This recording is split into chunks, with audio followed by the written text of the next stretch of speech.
So today we continue Final Fantasy XII and we pick our journey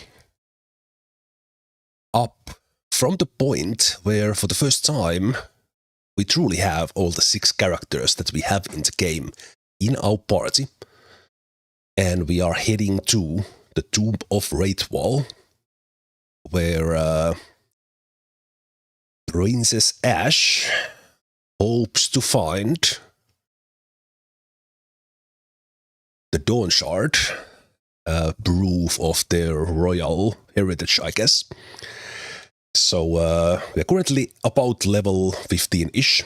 We started the game with Fran, the orphan thief in Rabanastre, who lost their brother in the initial attack of the Arcadian Empire into Dalmasca and its capital, Rabanastre. So the game takes place in Ivalice, just as a little recap for the game. In the world of Ivalice, where we have a big empire of Arcadia in the east, or east/north, and we have Rosaria in the south/west, and we have the Kingdom of Dalmasca in between, a small Kingdom of Dalmasca between these empires, and it has recently been conquered or annexed by the Empire of Arcadia. And we started here in Rabanastre with Fran and their friend Penelo, and through little bits of fate, Fran finds themselves in a party with the sky pirate Balthier, their partner Fran, and we have Bosch, who was framed as a kingslayer during the attack to Rabanastre 2 years ago.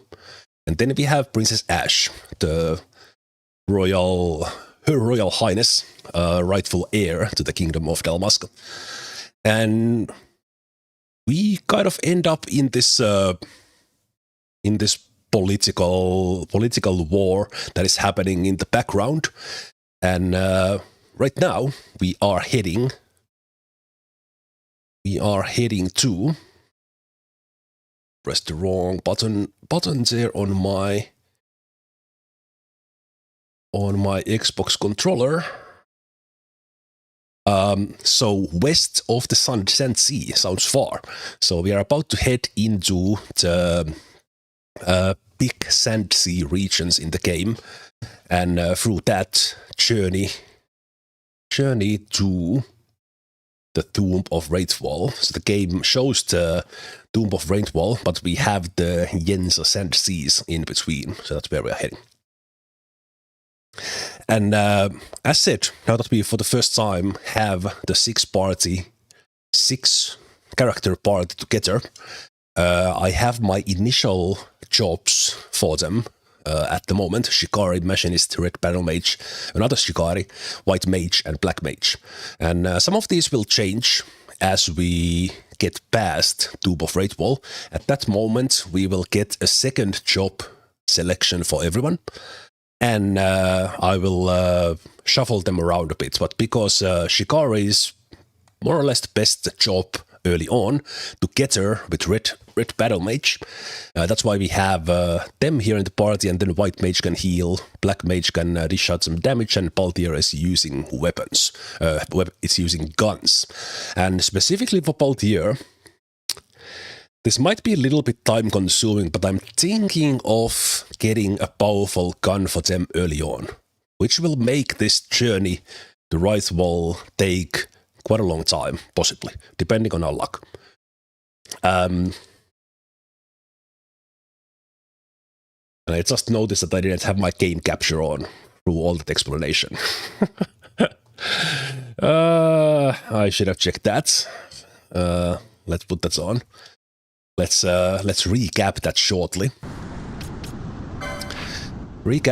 So we have the battle, the world map. Almost professional streamer. Yep, totally. Hello, Zemalf here. Welcome back to Final Fantasy XII, where we are currently in Dalmasca West and heading to the Tomb of Raithwall now with all 6 characters. And if I didn't cut that first part from the YouTube for later on, I'm sorry you had to watch just the empty screen for a while. So we start our journey to Tomb of Raithwall with our party. And now that you can actually see what I was explaining, we have our jobs: Shikari, Machinist, Red Banner Mage, Shikari, White Mage, and Black Mage. So these will change now that we have an option to reset the jobs at the clan hall.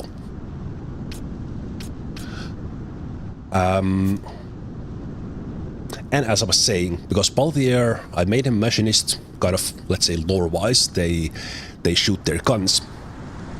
I will try to get them a better gun as we go on, which will require some very low chance steals as we go over the Sandsea. But maybe I will just go and get our journey onward. For that, let me check one thing.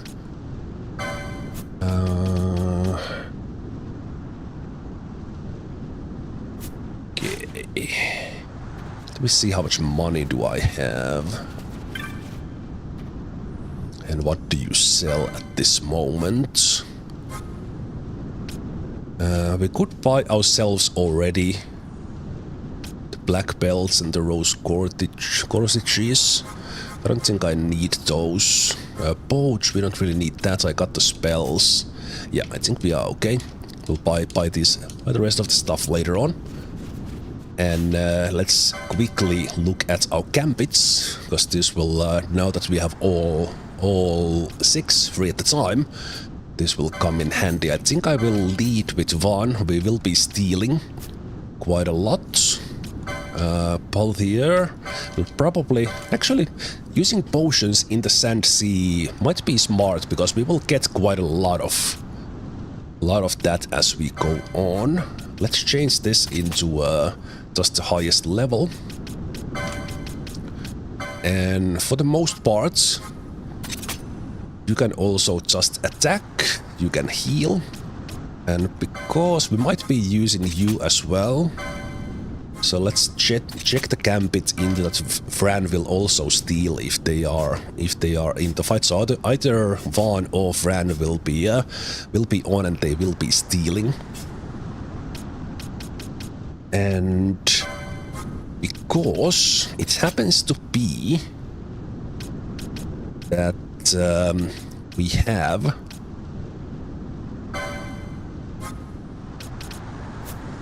enemies that are weak to wind in here, I think we'll just set up using the Aero spell on Penelope. And since we also got ourselves the Gladius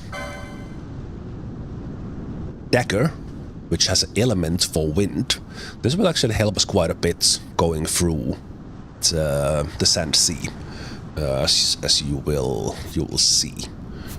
Let's see if we have... we don't have too many license points, but that will soon change, because we will go through a lot of enemies.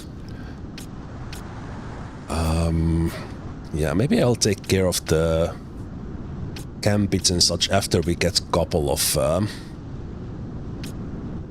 of points. And I know, let me just see that, because we will be trying to see where did we have the golden amulet. Okay, it's there in the 6 already, so Balthier can already use it. For you, we would have to go through a couple of them. Okay, Penelope can also have the golden amulet, that's good, and you can just select it from there. That's good. And Bosch, same as Van. They need to pick it, because we are about to get golden amulet. More about that when we get it. It is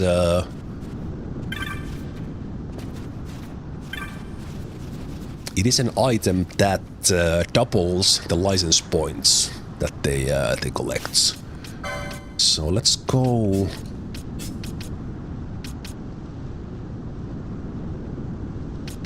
Let's maybe initially go with Van, Bosch, and Penelo. This will have Van stealing, and because we have the Gladius on Bosch, they will be the quickest one to kill with their knife, and then we should be mostly using our blizzard spell. So let me actually change this a bit, because we will let's go with this instead. So let's go for the wind weak, and let's put Iron there. I'm curious to see if the game identifies automatically that enemies are wind weak. So I will set them to do something like this. That they will also be our healer. But then if there's some other enemies, we will just throw fire at them with Benel. I absolutely love the gambit system. We will more or less after Raithwall and soon after, we will have all the jobs for the characters, and we'll also find all the techniques and spells that we have. So then we'll start to get kind of closer towards the final gambit settings. That will be a good place to kind of go in even more detail on it. But let's have the game explain some of the things I explained there through the cutscene, where we are going and what's gonna happen.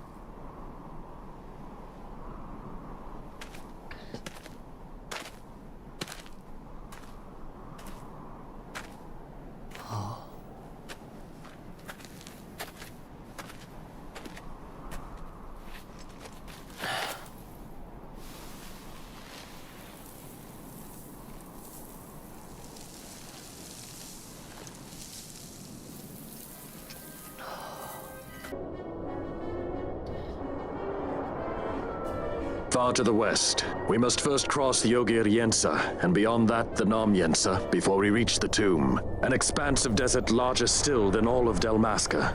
We must pace ourselves. If you grow tired, we stop and take rest. You don't have to worry about me. I'm tougher than I look. You are at that. Okay. As we head, I will be using the speed up mode. Mostly on the 2 speed. Just getting rid of a couple of these guys here. If and when I didn't or you didn't pick up all the spells or some, let's say, missable loot on Leviathan, the ship where we found Ash and escaped, the spells will be here. We got the sleep spell, but I didn't pick up the infuse spell, so that is there.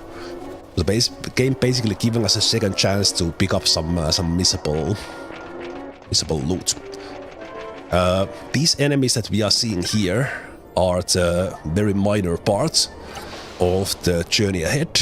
We will soon get an introduction into the main enemies, and Zodiac Age very kindly has been updated to give us the map ahead of time.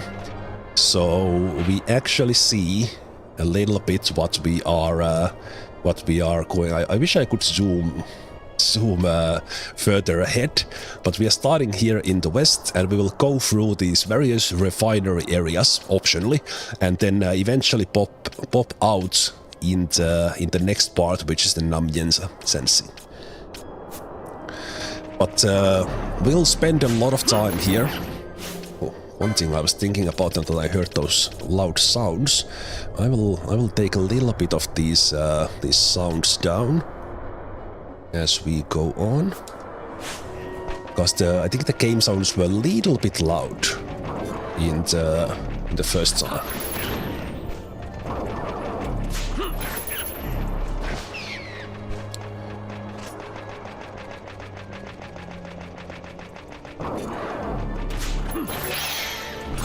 I'm mostly going through these guys to get some of these succulent fruits, and whatever loot, whatever other loot these guys drop. But as we head further into the Sandsea, we get introduction into the race or people who live here. To draw oil from the ground. And they're not too happy to see us. Seems. Did Dalmascans build this? No, the Rosarians. Their empire lies far to the west, ever at war with Arcadia. Heedless of the kingdoms caught in their midst. Dalmasca, Nabrodia, Landis. 'Tis the small craft's fate to watch the list of the galleons and pray for light winds. Vosla, why are you here? Imagine my surprise when upon my return to Bogerba, I find both you and the Lady Ash have vanished. I thought you above consorting with sky pirates. Balthier is a man worthy of our trust, and it was the Lady Ash's decision. I am content to lend my arm, as I could not when Rasla died, when her throne was taken. Never again. I will defend her this time. You walk the Knight's path. The Lady Ash?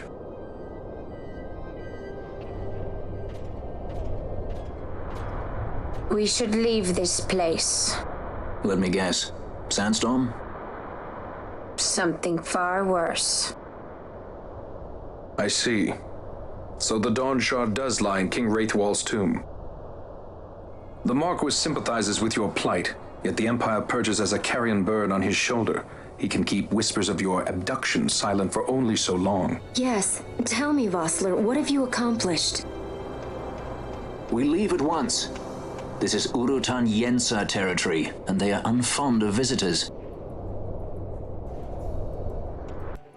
I like the pronunciation of the Euroton. I can't really copy that. It's Ogir-Yensa Sandsea. Or is it like the people here? But yeah, I agree, Rooks. In the original version, this Sandsea portion, it seemed to take forever because you didn't get the map beforehand. I think in this version, even if you have not played the game, you can get there relatively quickly. You kind of know where you need to head to. Looks like and you we've can attracted skip the wrong sort of attention. Let's quit this place while we still can. Move! Vossler, if you want. You can skip most of those parts. Restore Dalmasca? First, we must claim the Dawn Shard. It all begins with that. We also get Vossler in our party. So yeah, as I was saying, because there's a lot of different parts to the Sandsea, but now that we see where we are heading, it's way easier. For me, I would probably remember the way anyway. But for me, as we go on, as I said, this might take a little while. We have another Sandsea after this as well. But as we get introduction into these Sandsea people, we will start chaining them together. We now have a little bit of chain of these what are these? Aldru. What are you called? Alraunes.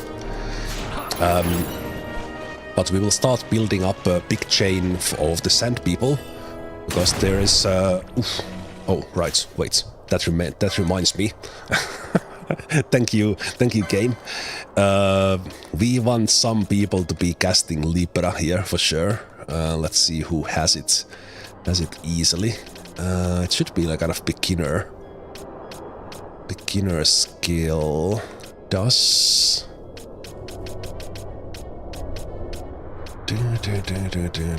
I can never find these things. It's not here. Can we have Libra on Shikari? Maybe we can't. So we already have it on the Machinists. So Balthier already has it, right? Yeah, they already have Libra. And we start with the Steel. Actually, we see this. Oh no, I already picked it. That's why, because I already picked it. I forgot to activate them, and you have it as well. We do need a couple of gambit slots to put those in action. Didn't occur to me to hover over the one I already had. What Libra does is that it gives us maybe Ash as well if they can. As a white mage, do they have the charge? They probably can't have a Libra. We will have either Bosch or Van for most of these parts, so I think this will be actually fine. So what Libra does, it gives us information about enemies. That's the minor thing, but the bigger thing is that it gives us, it shows us traps, and this place has a lot of them. That's why I will have all of these guys, so that at least one of them is always on. And I'm putting it in the gambits after the attack, so they renew that after the combat if we are in one. So I just stepped into the trap here, so it's no longer visible. But as we go on, this Libra will help us avoid the traps. So at least one character should have it, and then actually Ash begins with a accessory called Bangle, which gives them the Libra as is. And we can of course shuffle that accessory around if we like. I think I adjusted. We'll take the nearest visible down.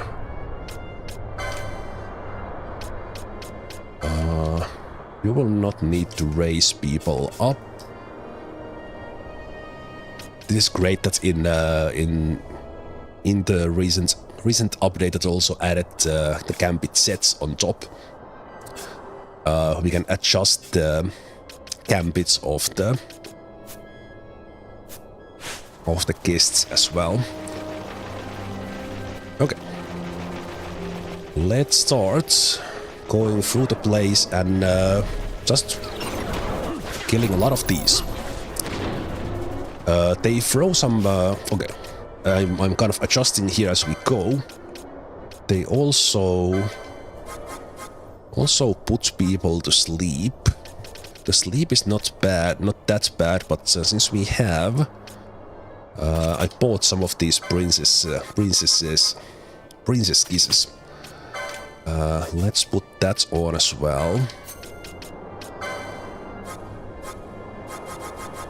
But yet, if someone falls asleep, we will we'll wake them up. There were some other status effects as well, so we might have one here. Use one more as we go on.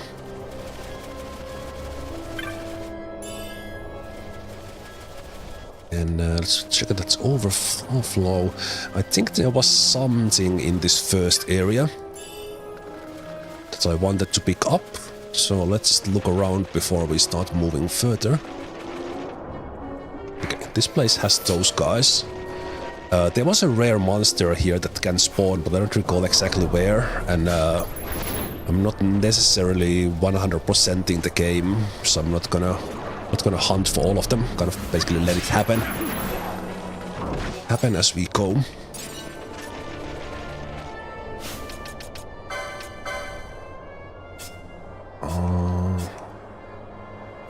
Okay. It was the enemies who were using.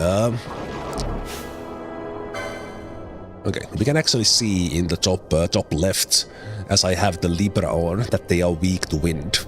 So the Aerospell from Penelo and the Gladius dagger makes this very convenient enemy type for us. That will get the chain off. Let's remember that we were in 10 chain. 10 chain with the sand people. Let's maybe get the golden amulet that I mentioned before. We will... Okay, who needs points. I think I will keep the golden amulets initially for Penelo, so they will gain double license points. And you have the battle harness, that's good. And you could maybe have something like the jade collar on, but we'll look at that later. So as we cross the Sandsea, it will kind of happen automatically unless you just run for it. If we kill 100 of these guys, a rare enemy will spawn at the end of this part in the Sandsea. That has a chance to give us, kind of a low chance, but a chance to give us a nice katana.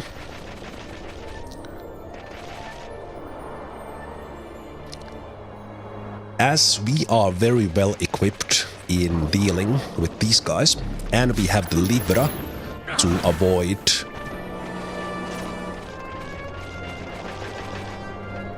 there's those guys. We have the Libra to avoid traps with. One additional danger that we can run into are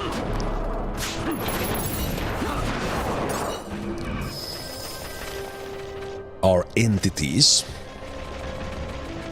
We'll look at them when we get if we spot them, but they are not gonna like us casting spells, and they will just murder us if I don't spot them when we get close. However, that possible grind of stealing to get a weapon for Balthier, that involves the said entity. So let's see how this goes. We'll also gain a lot of license points, a lot of levels as we go on. Let me see, we are in the central junction, then we have the primary tank complex, then we have the east junction. And as said, just going through the area, now that we do have the map, is relatively simple. Also, hey there, Nanisoka and Rondo on the YouTube chat. Good to see you there. Sorry, I missed your messages earlier. One of my top favorite games and awesome super played. Perfect. Happy to hear it. Happy to hear it. This is my favorite. One of my favorite games, and since it is the only Final Fantasy I have played, it is, of course, my favorite Final Fantasy. Okay. I'm looking around here a bit. That's where if we have the entity.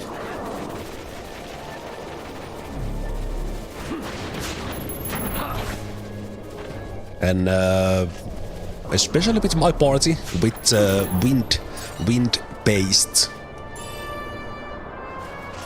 damage from the Gladius dagger, and then Penelo using oh right, different kind of enemy. Okay, I think we are around maybe 30-35 with the chain now.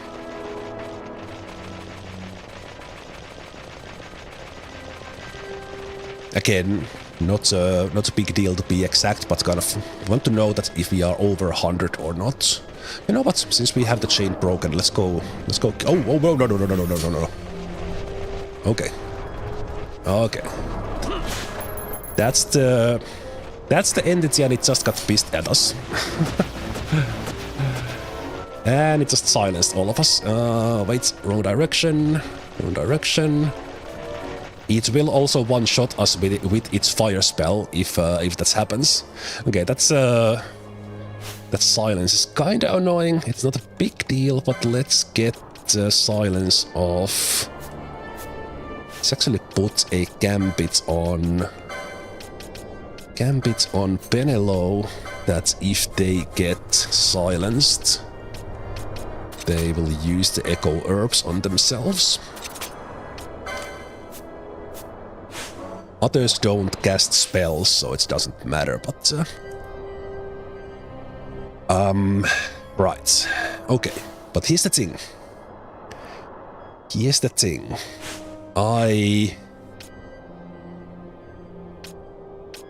kind of want to get that entity. Want to get that entity, but we want to do it in a smart way.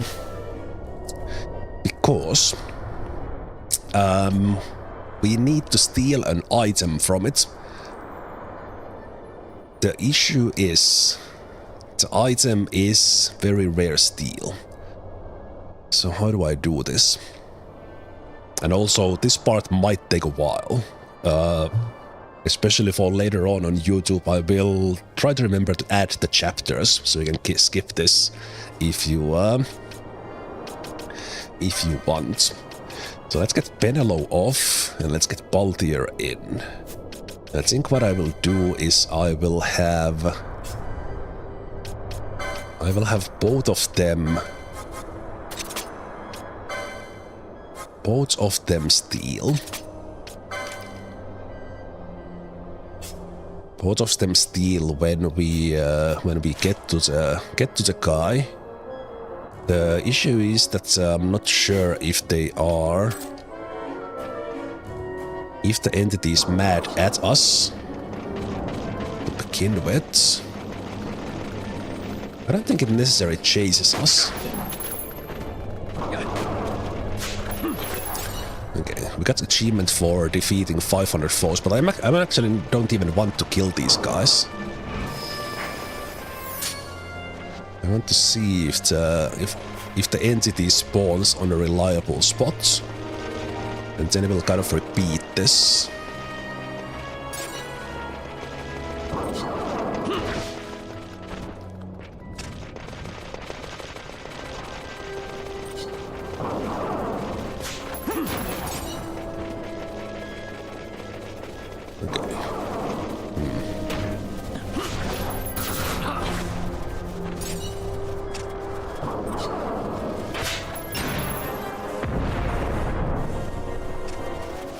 Kind of, you would think that the entity...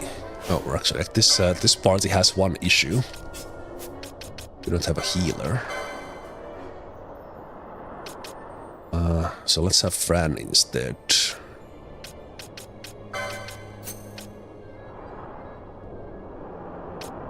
And...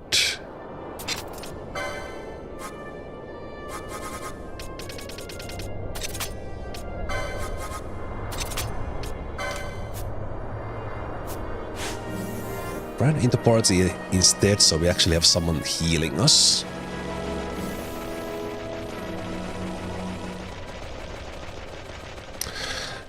Yes, we don't have the coin games or the briefcase game with us anymore during the stream. It will be there during the break time.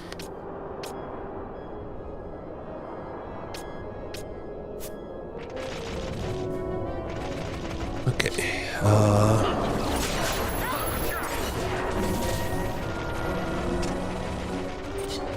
I wonder what possible spots the entity can spawn in. Okay, we don't. Oh, yep. Hello. Well, that's my answer. Okay. Okay, so we can do our first thing here then, and then we'll start repeating this. Let's go for the... So what we will do is I will take Gambits off Vossler and Bosch, and I will send... We'll do this once here, and then we'll try to find a spot where I could just repeat this with reloads. It's probably the fastest way to do it. So basically, Van and Fran will die here, attempting the steal, and we are looking for a Salamand. Okay, they didn't even get the steal done. We are looking for a Salamand Halcyon from that entity.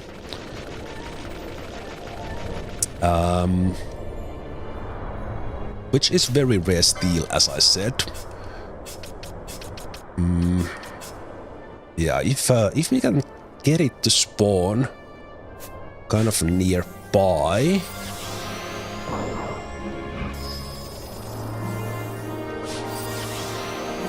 Kind of nearby, then this would be doable. And actually, I don't need that gambit on you normally. We'll just send it manually like I just did there. And now that we have you...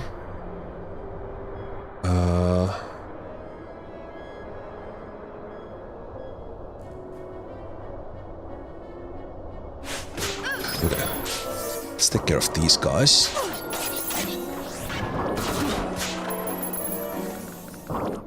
Okay. This will require some setup here. Can you Bosch maybe kill this guy? Okay. No one was attacking that. Because Vossler had their gambits off, right? Right. So I actually want a quick save here.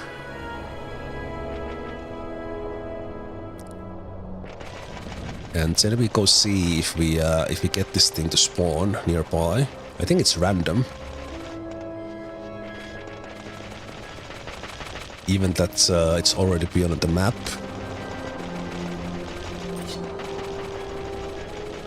The other enemies who chase us or something, they might appear. Okay, this is it's not working super well. Like potentially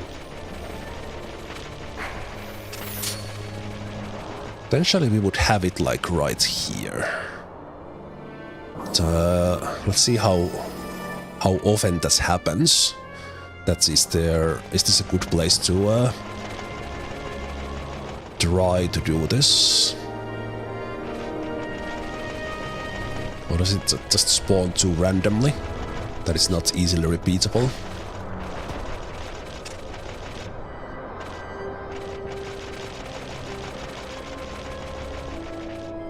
Okay. Well, this time it was. Let's see. So I do need your gambits off. We didn't even get the steal off at all in the first attempt, so we didn't even get to see if we get something. But this is a good place to do the stealing from, because we are far up. Okay, fire crystal is not that. Let's see if how fast can I reload the save. Okay, we could do this. We could do this relatively quickly, if we like.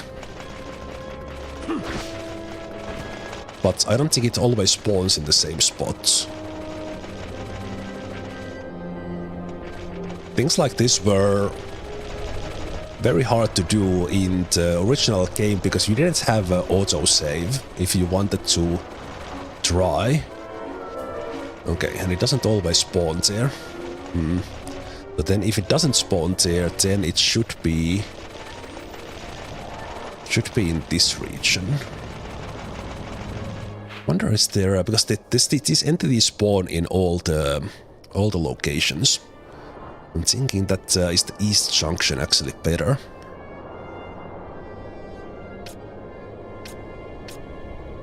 East Junction actually better place to try this. It's smaller. It will be faster for me to find the entity and reload if we like. I think I will do that. Yeah, let's do that. Well, now that you are there.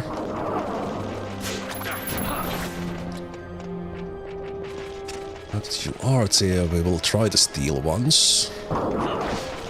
Again, the entity gets mad if we cast spells. Or, of course, if we try to steal from it.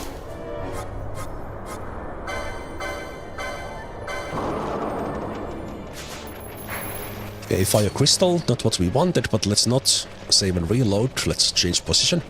And as you saw, they are already dead because the entities you can find them in most regions. They are like weather based. In this region, they are based on the sun. so that the weather is clear. But because it's almost always not cloudy in here, you almost always get the entity.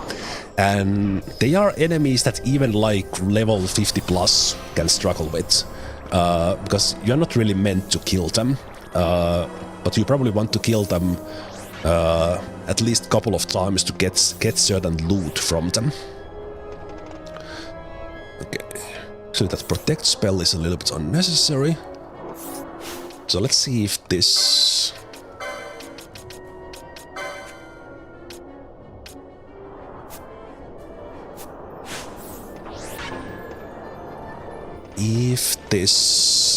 Actually, let's do another quick save. If this is a place where we can do this little steel grind. The turbo, like everything is a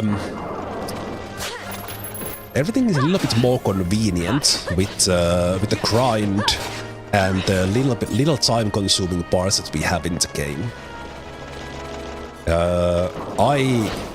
I usually don't like to play with the 4-speed mode, but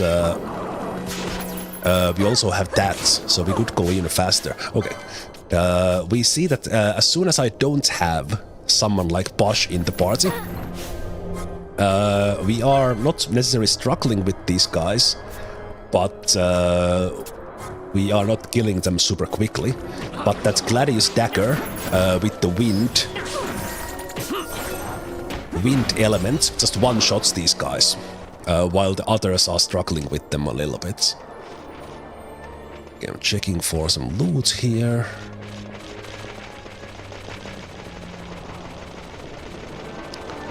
Because there's a good chance for some great loot. So let's go through to the next area.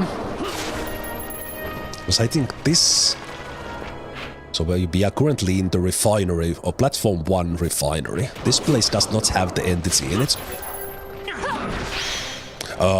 If you don't do this sort of... Wait, that is the rare enemy. The ball of fire in there. That's the rare enemy, so we might as well go and kill it because we saw that it's there. I think it's like 20% chance to spawn. Even if you don't do the steel cheese grind, it might benefit in this area to...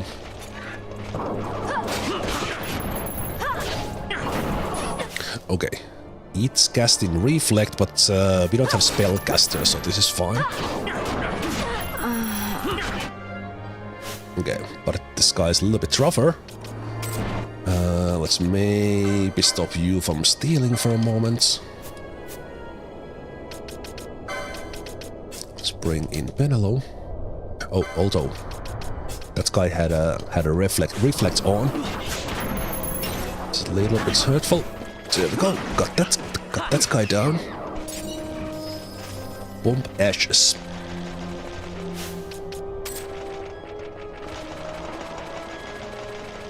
Man, things are happening so fast that I'm kind of don't even remember what I was saying. Even if you don't do the steal thing, when you are going through this area, you want to be mindful of the entity. And the easiest way to avoid it is to set up the gambits in a way that you just heal with potions instead of a cure spell, and you don't use someone like Mage to actually damage things. Because if you do that, then the entity will not get pissed at you, and it kind of doesn't surprise you from where you are not looking. And that way, kind of, it's not a big problem. But it has like a massive fire AoE spell that just kills you. Kills your whole team with one shot. Or silences you, or it first puts you to sleep and then kills you with fire. So the entity is extremely dangerous.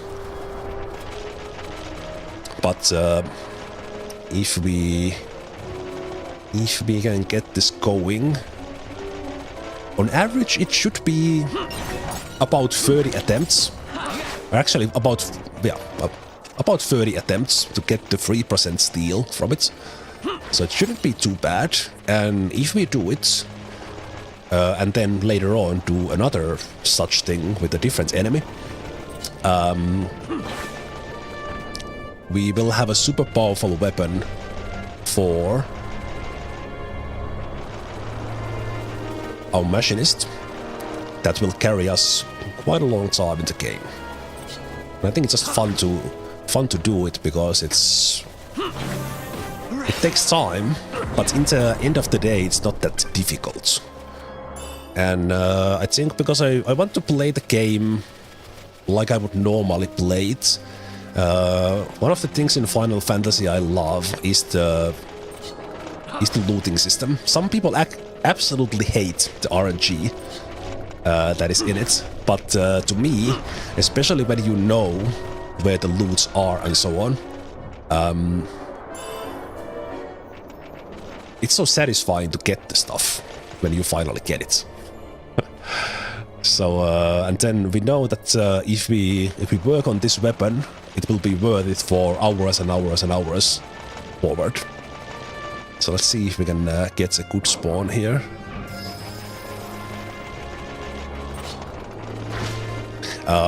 While I'm doing this, I'm easily getting... Actually, I'm not sure if... Have we... We don't yet have a confirmed spawn on this map. So I'm pretty sure it spawns here, but now that I think about it, I'm not super sure.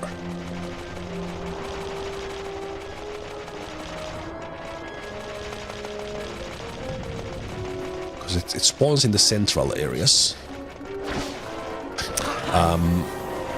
So let's see if we do even get it here, or do I need to go to the other area?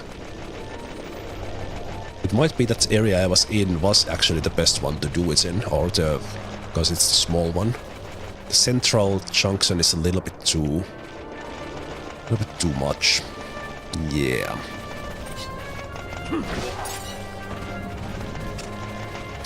But 100 kills on these sand people, that will happen quickly. Yeah, it might be that the entity does not spawn here.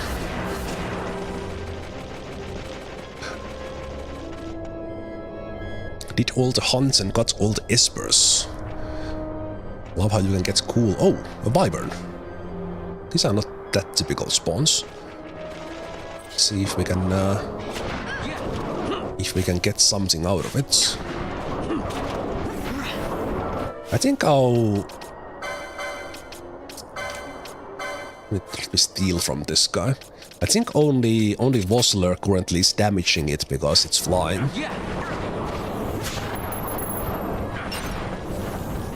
So Vossler is killing it with telekinesis.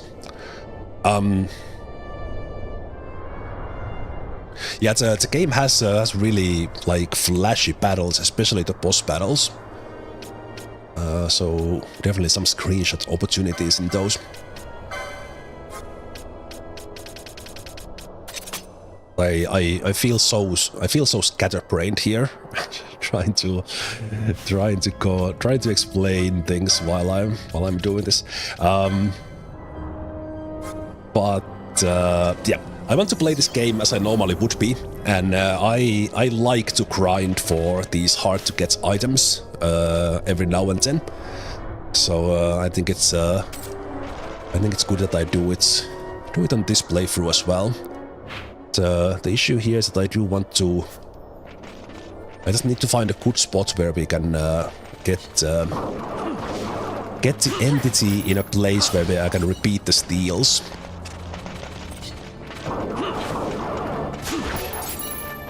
I definitely know it spawns in this area, but it will not necessarily be easy to find.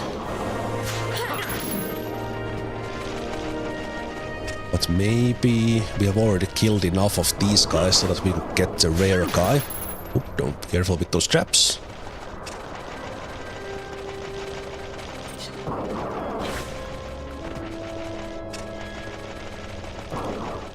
Basically going through all these circles here in the refinery will net you some good loot that will carry us forward. Not necessarily the Phoenix down, but there were some interesting things in here, so I might as well collect them now. And we are currently a little bit too fast for one to get a steal off. But if we do steal from all of them before we kill them super fast, we can net quite a lot of potions from them over time.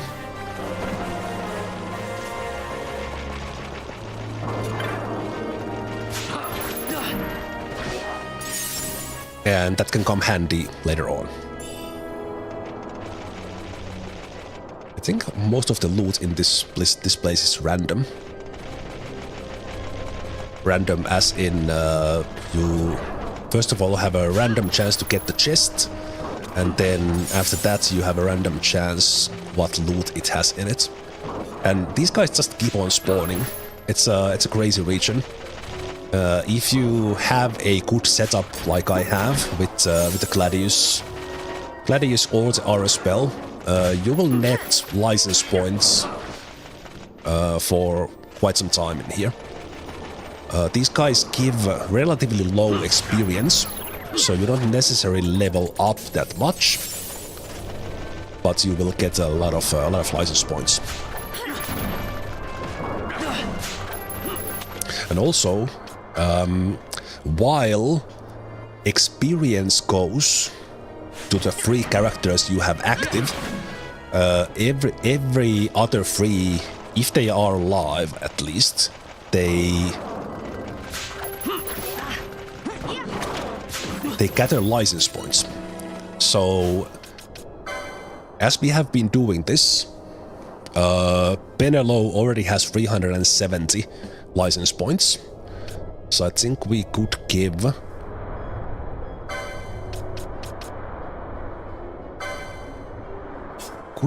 the golden amulet to someone else for a while.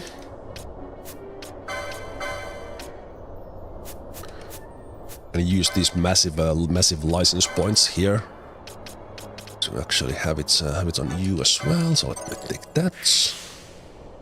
While I'm here, let's get it for others as well.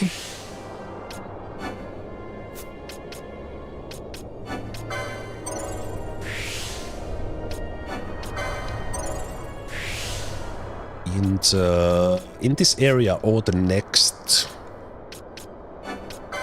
we also have accessory called what it's called, embroidered tippet, which will double the experience points. So while the golden amulet doubles the license points, we can also have someone level up faster. I typically want to use or like to use that item as a way to, if someone falls behind. We currently have, for example, Balthier is level 14. That is a little bit on purpose, because Balthier will be, if we get that weapon I have been talking about, he'll swoosh by others in the levels, because we will be using them a lot. But if someone falls behind a little bit like that, well, there's the entity. Let's get away from it so that we don't accidentally trigger it. And let's plan our escape. This is not to escape. It's don't go there.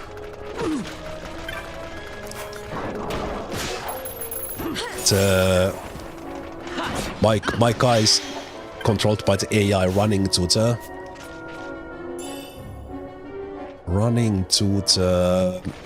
traps is not what we want. Okay. Let's try to find that exit. I already lost the sense of direction where the entity was. It's not here. It doesn't matter right now. Let's go. Oh, you're here.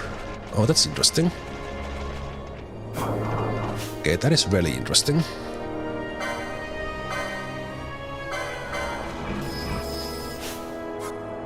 Really, really interesting.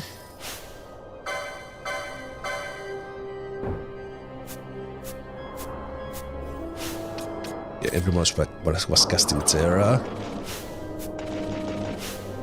I wonder if we spawn here if we try this.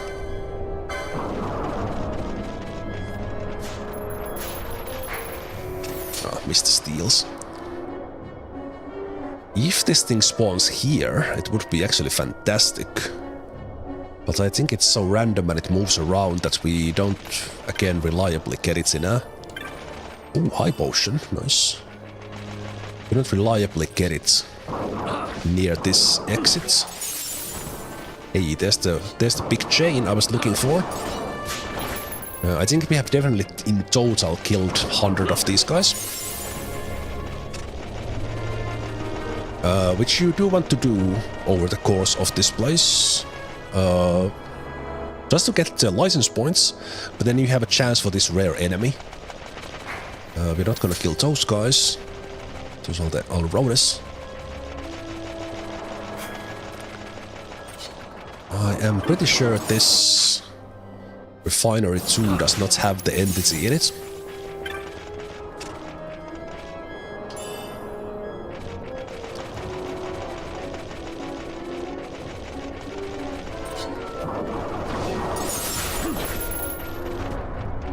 So we don't have to worry about that one.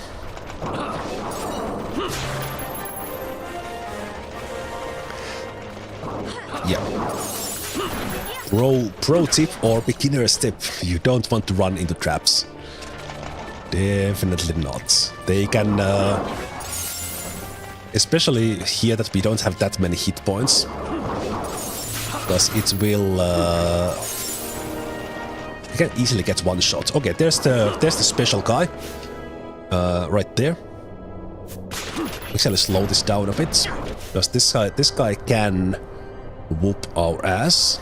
Let's see. Okay, we already have it targeted, that's good.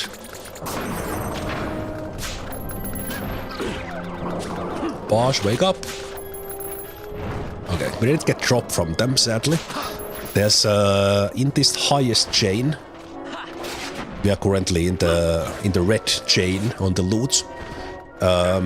You have a 18% chance to get the katana from them, but you can repeat it by doing another 100 of them without leaving this part of the sun tree. Sandsea. Okay, almost got the correct word out.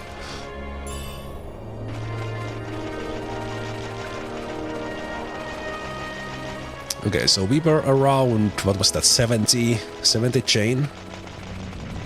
You know what, this could be a good moment to go and get the crystal, because we're gonna reset the chain anyway.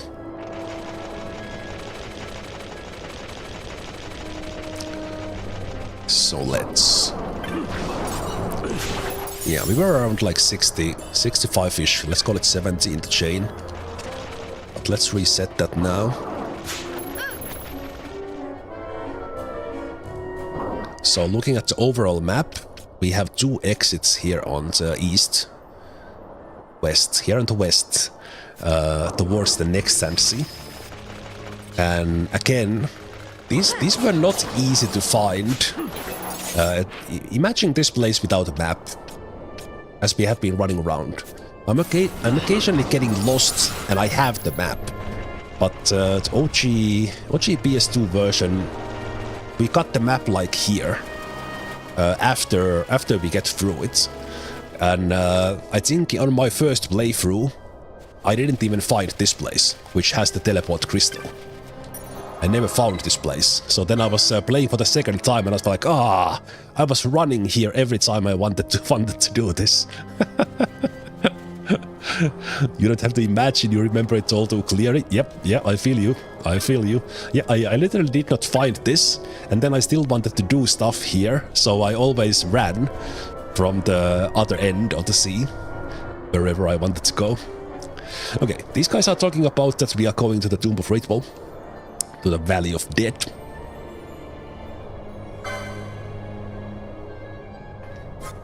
they sell these various things that we are using. So let's pile up on the Princess Kisses, and I will also for the future bind these Nukai Sands. These used to be called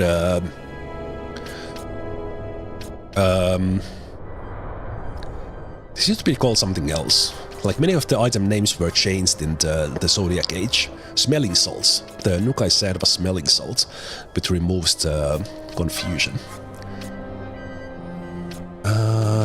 Because we are collecting a lot of these earth stones and pebbles and stuff. I will just sell all of those.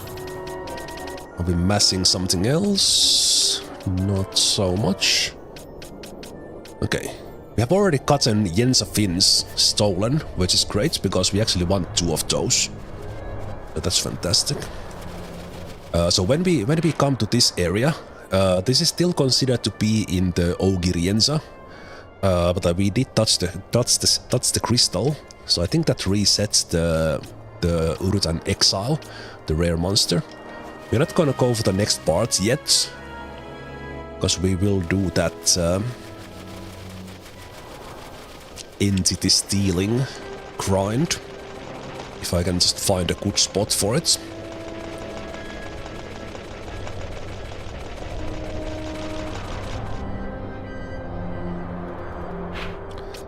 So, based on what I have seen, the East Junction might be the best. So let's go there and see how much time would it take. And now that we are collecting or building up a new chain of these guys,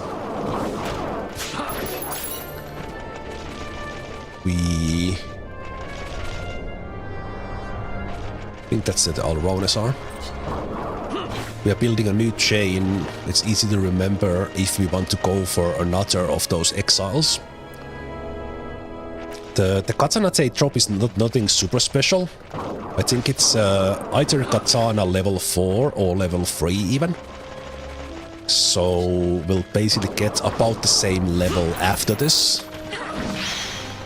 But since I do plan to make Bosch a pushy class, Bosch will be pushy. Easy to remember. They can use that katana and we don't have to buy one.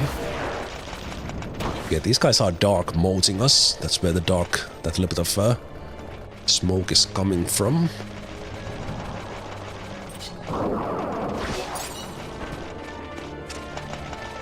Okay, so then we head to the area where the entity will spawn.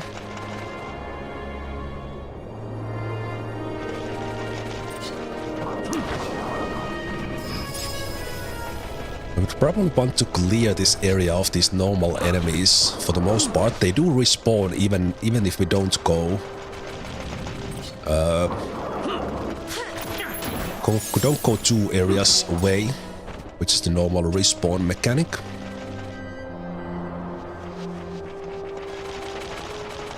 So there will always be some.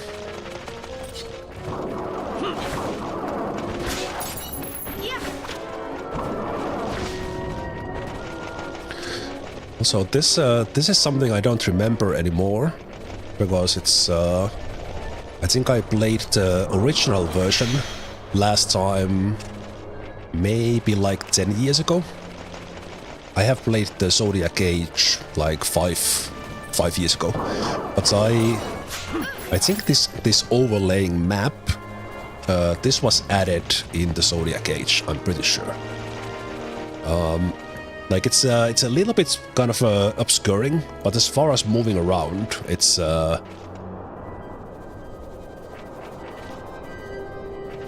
really good. Okay, I can't figure out this entity spawning. Like, is there a moment that it doesn't spawn at all, or Am I just getting unlucky? Because it would be very convenient. Okay, we do get the Wyvern again.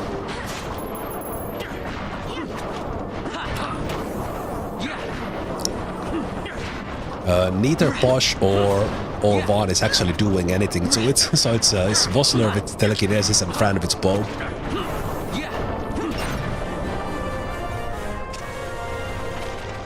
One of the downsides of that Wyvern is that it doesn't give us Wyvern wing. So we have to do a little bit of tricks for that as well. Okay, this entity is not cooperating. Okay, it definitely doesn't spawn in here. Can you spawn in here?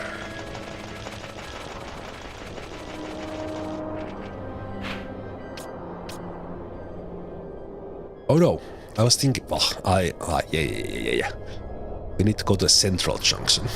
I was thinking about the wrong area, I'm so dumb. I was looking at those areas on the sides that kind of have the stairs going down. And that's where it spawns, but it is the areas in the central junction where it spawns. But all this is not going to wane. Look at those awesome license points that we can use.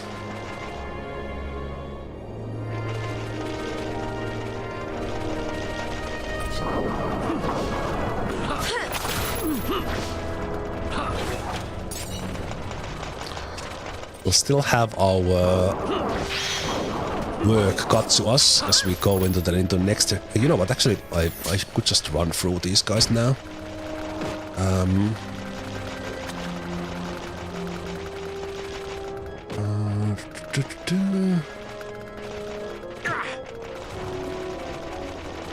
Go in front of that. So what we really want is the entity. So might as well go for that. Okay, so in here, no, the wrong side. As said, even without the map, even with the map, I'm getting lost. Man.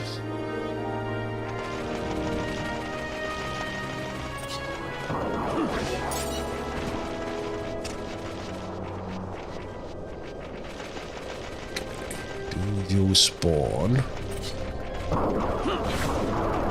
a reliable place on this side. So I think I was in the right spot when I started this. So I think it has a chance to spawn there, and then if it doesn't, then it's around this area here. Yeah. Okay.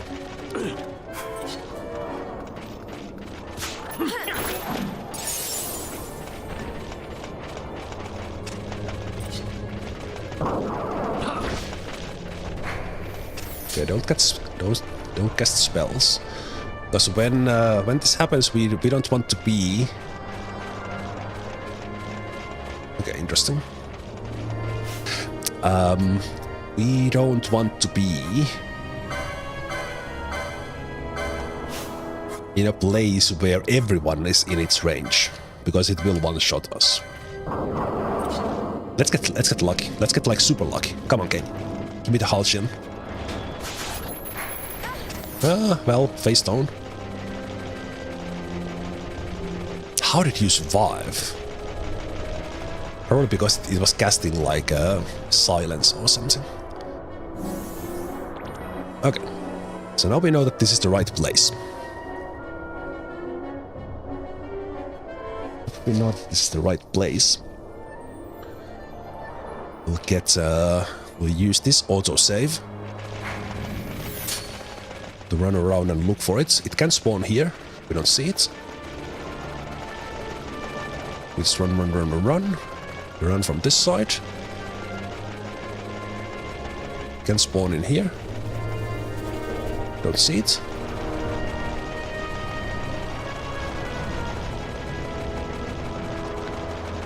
Then in here, Where does it start? That's the question.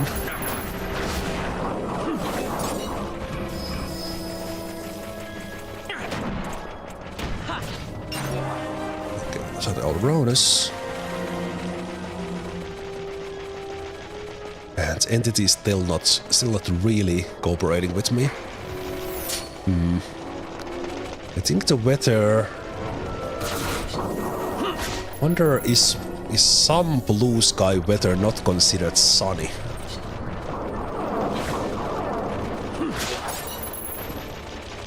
That I do not know.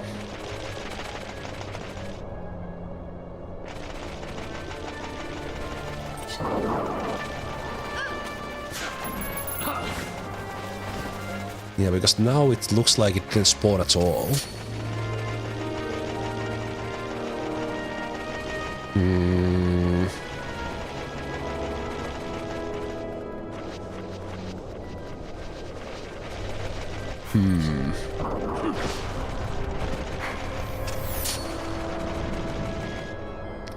Okay. So far, this is not going according to plan.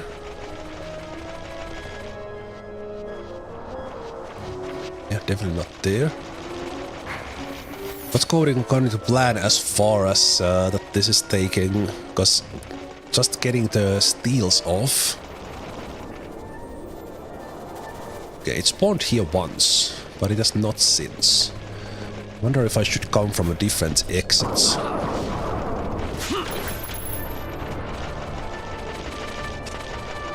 And then if it doesn't spawn there, like where does it start in? Can it start here, behind these guys? No. Me confused.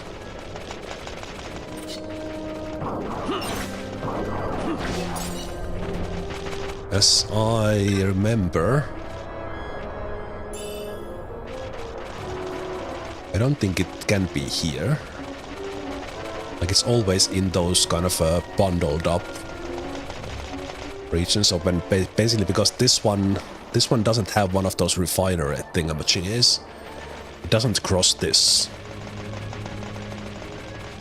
Yeah, it looks like it didn't spawn at all.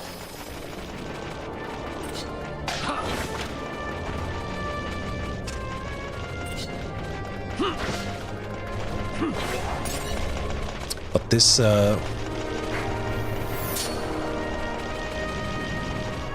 this would be the place to do it in, because this is where I can easily reset it completely by doing two. Maybe I wonder if that's the reason. That's what I should actually do is instead of running away, I should just reload if we fail to steal. If we see it. Yeah, I think maybe that's the way to go. That might have been the reason. But I basically encountered it, but then I didn't get it.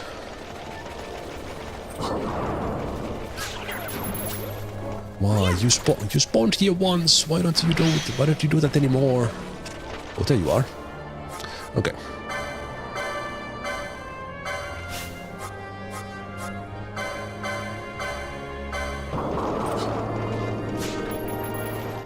Okay, so now I will start to do a couple of reloads, and I will give myself... I'm gonna give myself 20 to 30 minutes. Get this done. So now it should appear here, even that we reloaded, it's not necessary in the same spot.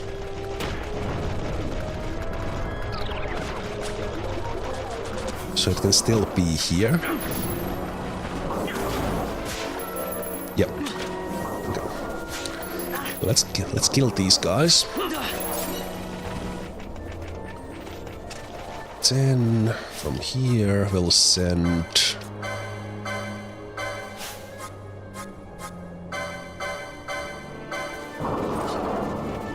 and we want to be far from it with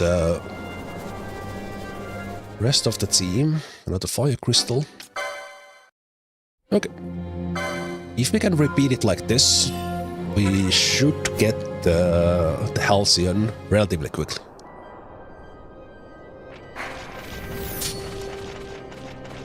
Okay. So far we have not seen it on...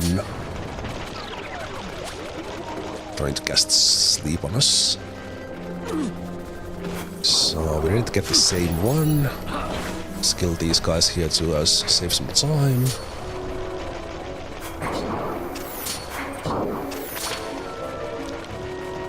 It has not spawned here in the previous times. We just have those guys there.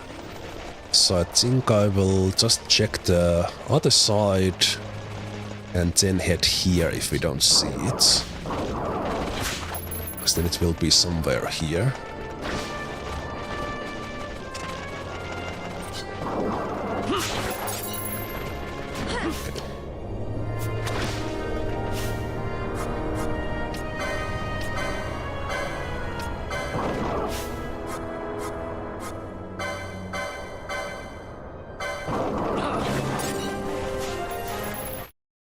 Fire crystal.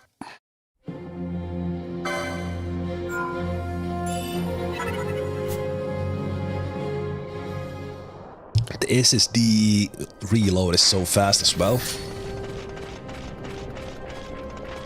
Back in the day, we used to do this sort of grinds, running around 2 areas away without speed up. You kids have it so easy now.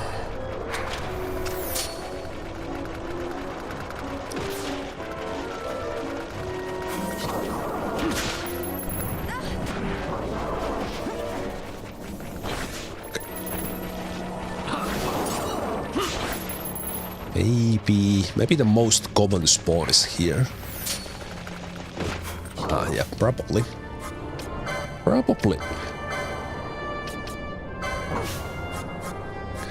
Those who joined recently. Ooh, okay.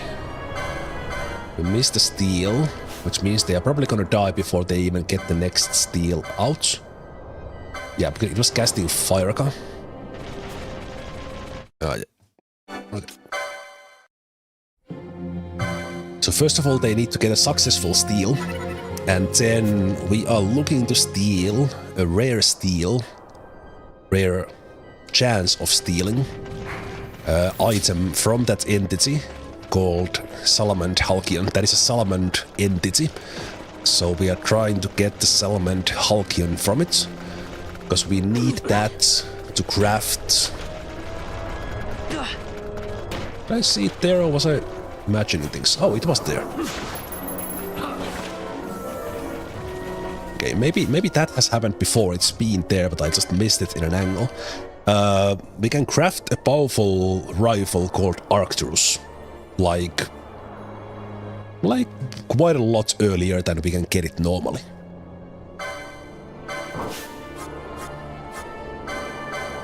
And the easiest way to do this is just repeat steal this. Put a face stone.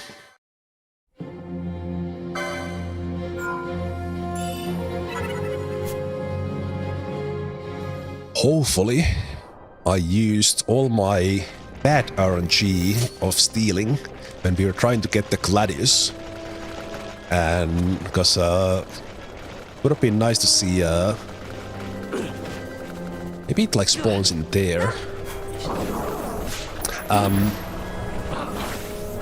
It must have been like 200 steals or something before we got the Gladius. Okay, yeah, this is definitely good spots. Definitely good spots. Yeah, hopefully this doesn't like just refuse to drop, so to speak. Because I know myself, I'm not gonna keep up. So this might take a while.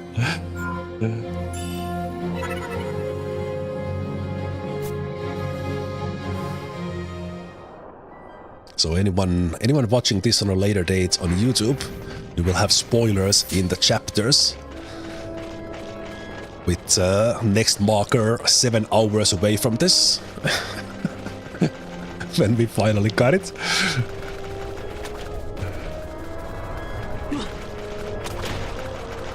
I'm really hoping it's 17 minutes. Not 17 hours. But with RNG we can get extremely unlucky as well. Okay. Okay, so you are targeting that guy for some reason. Okay, it's because we don't see the entity now. That is actually telling me that it is on the other side now. Just based on how the previous times went. So for this once, it is in this area, I think. No? No? Yes? No? Oh. Okay. Maybe it doesn't spawn with the frogs.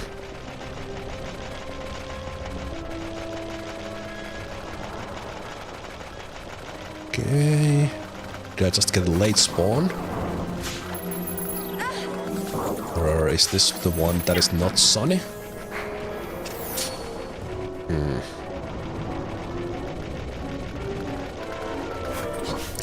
Come on, Enti.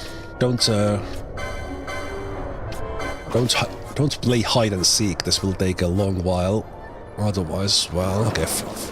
Fran is not in the neighborhood, so it's up to Van. Oh crap. Okay.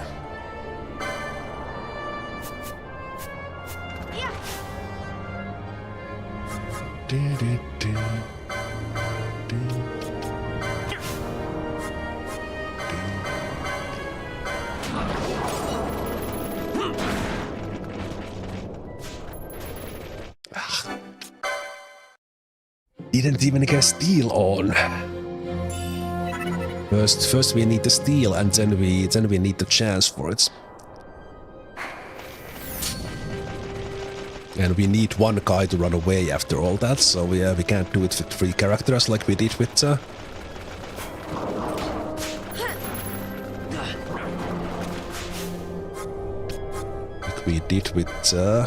Limperwolf.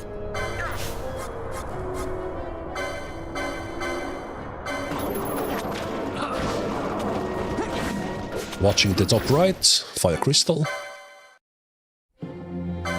Still not too much. I think I used about 15 minutes of my time already when I said that I will give myself 20 to 30 minutes. So let's hope we get it in that time and not in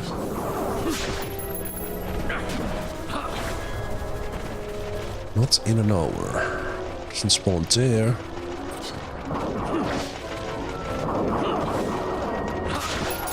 So far it's been semi-reliably coming from here. Okay. Okay. At least I'm figuring out where it is.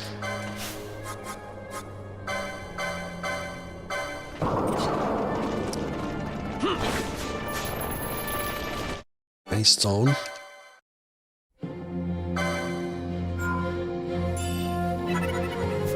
And I'm doing the reload to make this faster. I could also just run 2 maps away and come back. And that was the style you had to do any sort of grind like this in the OG version.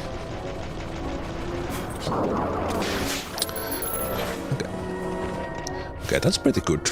It's we can kind of as long as I'm not wasting time looking for it, eventually it will happen.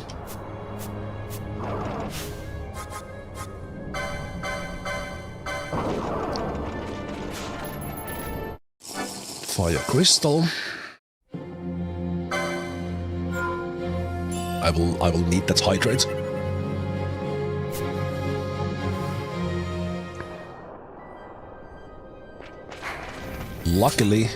Luckily this is one of the few One of the few, I was about to say, one of the few things we need to do, but this is definitely not something we need to do. This is 100% extra, and none of this sort of get a 3% steal is not required for this game. But since I am playing for the nth time, I might as well do stupid stuff like this. Come on! Come on, 3%!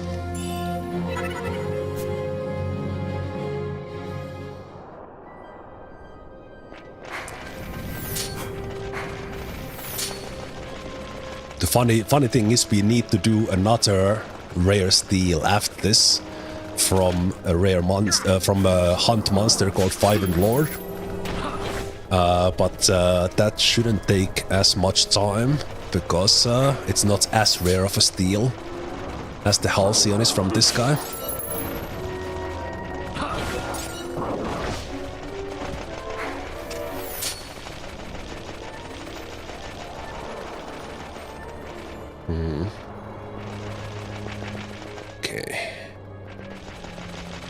Okay, we got some odd spawn that I did not notice. So did you actually appear? Actually appear on this side this time. Has it been with the frogs once? I don't think it's been here once.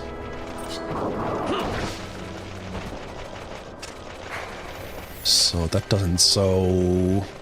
What must have happened is... that it was here, but it was just out of our vision or something. Nope. And is this one of the... So far it's never been a weather where it's actually not anywhere. It's just very, very random where it spawned. I don't think it ever appears there. Oh, hello!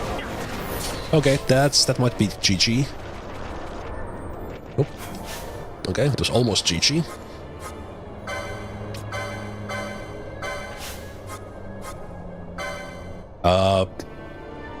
That's how you get killed in this region, because that thing will one-shot you. Ah, just fire crystal. Wouldn't it be faster to reset always if it's not in the closest spawn?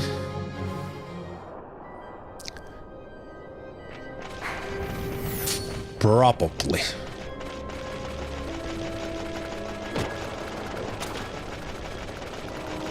Probably so, but I don't know the chances for the spawn. So, the different positions that is. So then, because it's reliably enough appears in these two spots.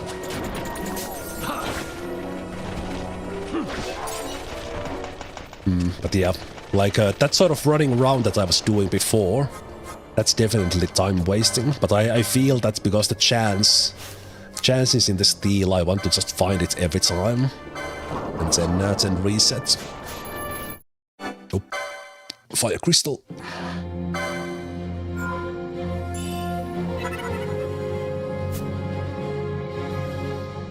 Okay, it's definitely been the 20 minutes I said I'll use. Let's see if we get it into 30 minutes. Okay. This would be ideal if it was here every time. Luckily, its spawn is random on every reload. Fire crystal. Halcyon!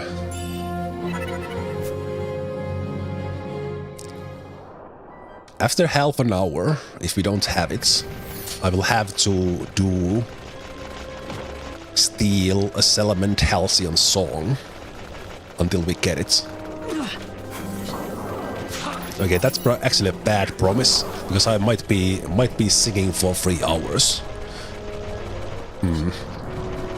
Maybe it will help. We'll have to try it for like a couple of attempts at least.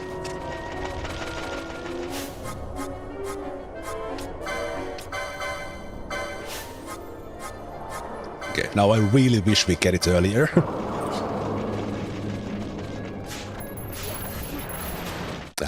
nothing. It's died.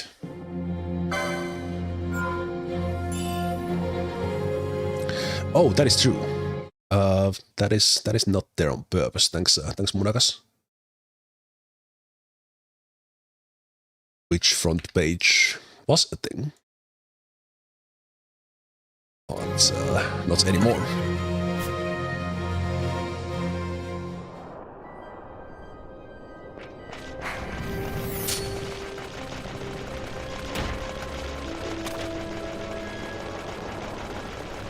Man, I like thinking about the overall playthrough. I probably shouldn't even be doing this. Like this will abandon every person watching this on a later date. Unless I somehow cut it off.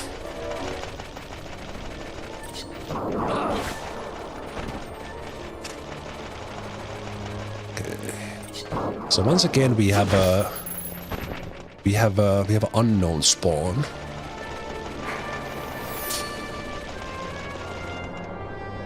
I know it doesn't spawn there, I'm pretty sure.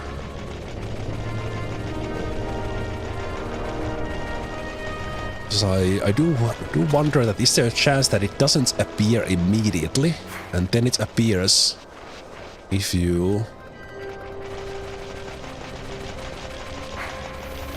It's basically in some blind spots. Blind spots here or somewhere. I don't see it. Yeah, definitely in a situation like this I should just reload, but the thing is, so if I don't see it in those two spots, I will just reload.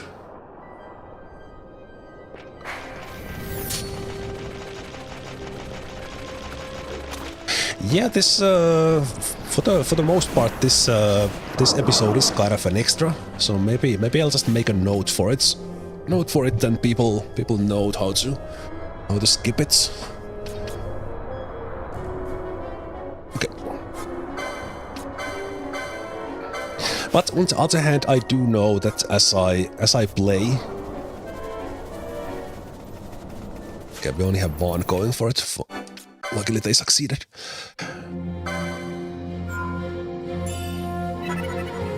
Like after, there will be some grindy spots later on, but this one in particular I like because the powerful weapon we can get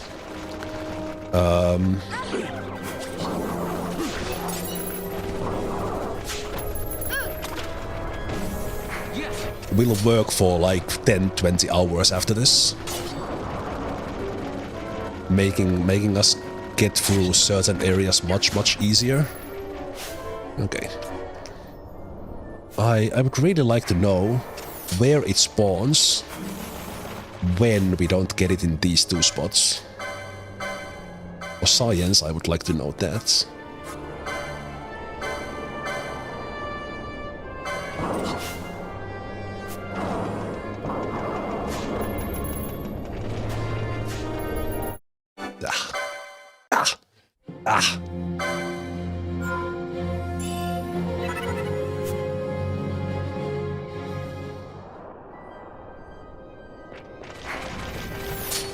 Yeah, we are getting closer to that 30 minutes when I need to start singing.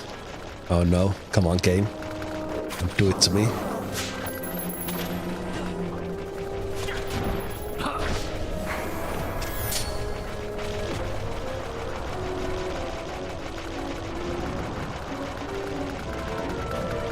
But again, it's we first of all need to get the steel off, but when the steel happens, we have a 3% for the item to be the Halcyon.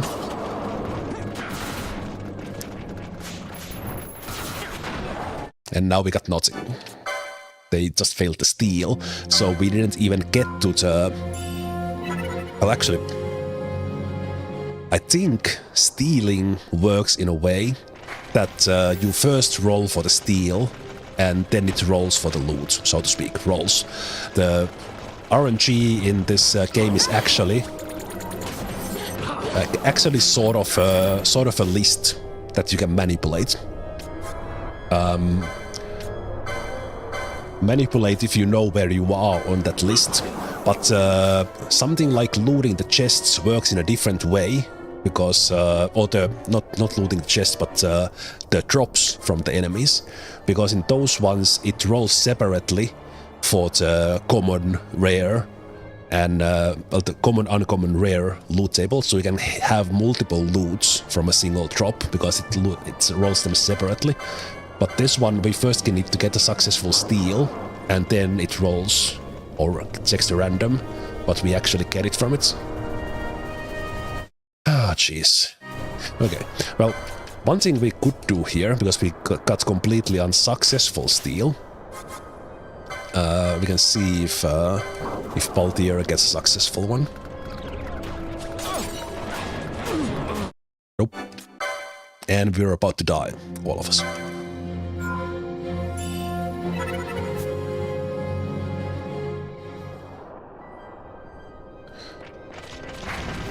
Stealing grind for the Salamand Halcyon to get the Arcturus rifle. Okay, that's really bad singing. That will never help with RNG. It was not even a song.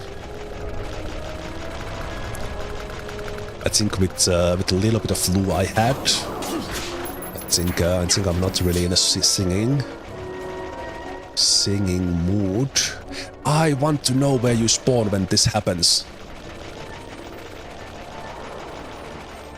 Where do you spawn? Where do you spawn, or you just move around? Oh, there you are. Ah, you do go there. Interesting. Okay, we are all dead. I think we are all dead because it went mad from Fran casting a spell.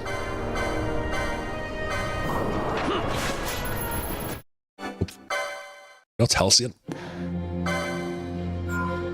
You think that song counts? The game didn't think so.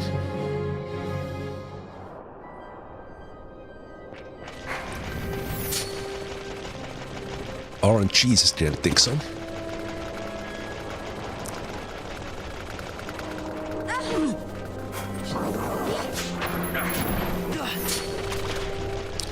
Okay, so if we don't spot it here on the left side,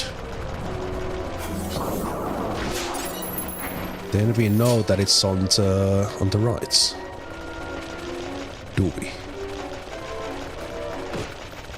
Do you go around this thing? Or it's not there either.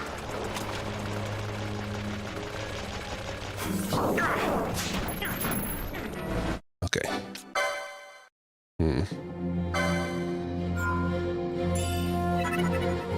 The game is stupid, then the song counts. I don't know, it's never been officially scientifically proven. Actually, it's quite the opposite. It's not been proven that the singing helps. Because we know we didn't get it didn't work in the Dark Dungeon. Now that I think of it, does anyone remember any moments when it has actually helped? I have tried. It has helped. It has helped in when I use it in remember to change the skills way, so that I do change the skill song, because then it's a reminder for me. So maybe this being superstitious about it's actually helping with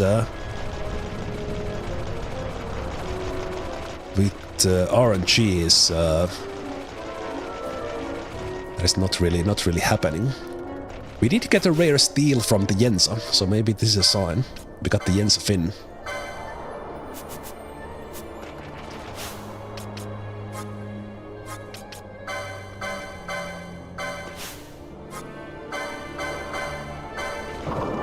Come on, Halcyon. Nope. Oh, brother.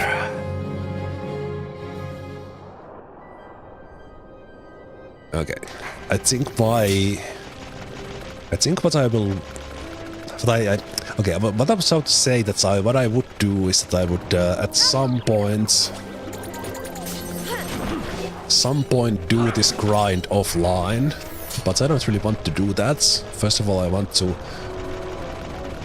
have it on. I don't want this series to be edited at all. It will have everything in it,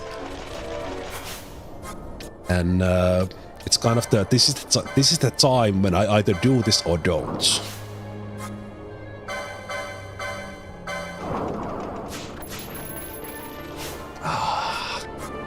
Why do you fail?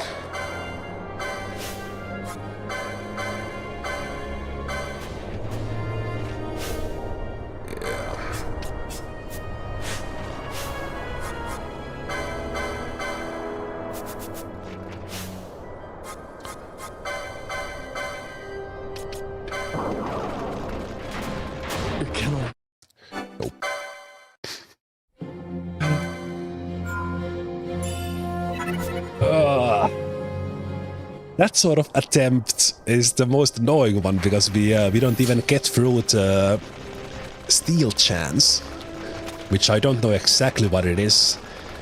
It can later on be improved by what's called Thieves' Cuffs. It will also improve the loot chance, I believe. Oh, nope, wrong guy. Ah, that was dumb.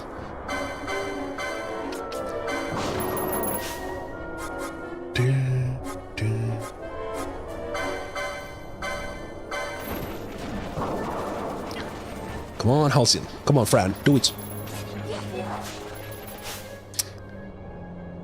2 fails. 2 fails.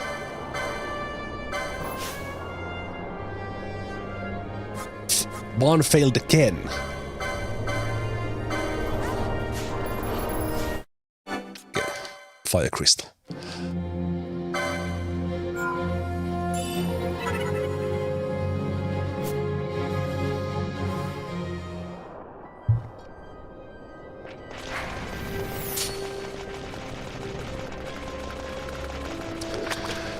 Oh well, on the other hand, as far as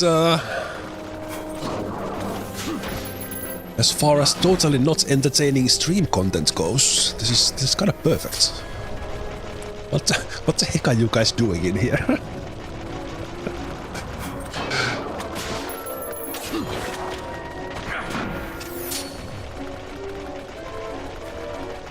Okay, so once again we got no spawn at all. I don't think it ever starts in tier. I would still want to know where does it begin? Where does it start? Okay, it starts behind those Alrunas. Okay. Okay. That's the third location. No, that's not the one I want to do.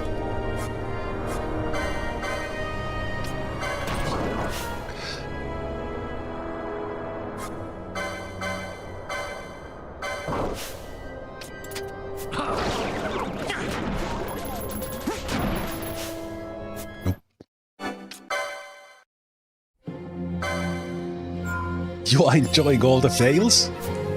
Okay, okay. Hey there, M. Horton.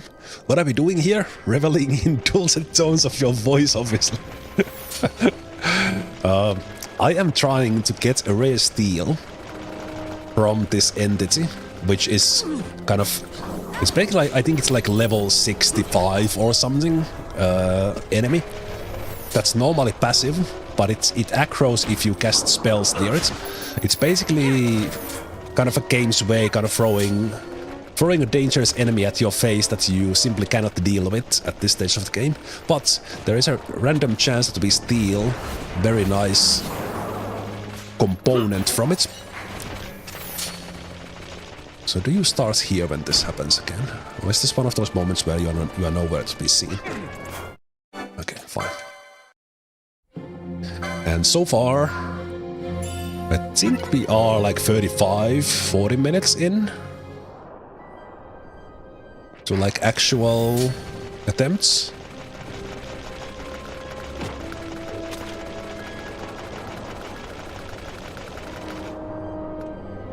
A little bit of lag there. Oh, maybe that lag was that thing spawning.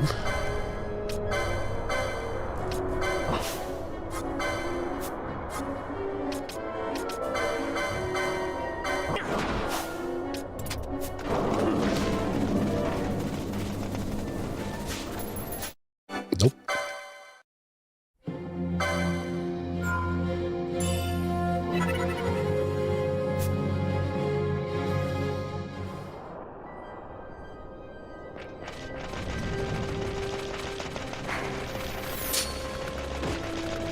But yeah, when I was playing this game on PS2, I think I played through the game just like more or less blind once. Obviously, then missing most of the optional content that's a little bit more hidden. But then I played the second time, kind of trying to look for everything in the game. But then I also just started looking at information online back then. Because, for example, the original game, those who have played remember, it had the most powerful weapon in the game, the Zodiac Spear. It was so obscurely lootable that you had to like avoid, I think, 5 or 6 chests along the course of the game, and then almost at the end of the game you get the Zodiac Spear. So there were things like this in the game, and obviously some monsters spawning in the first 10 minutes of the in-game clock, things like that. So you just never find everything in this game if you don't look things up.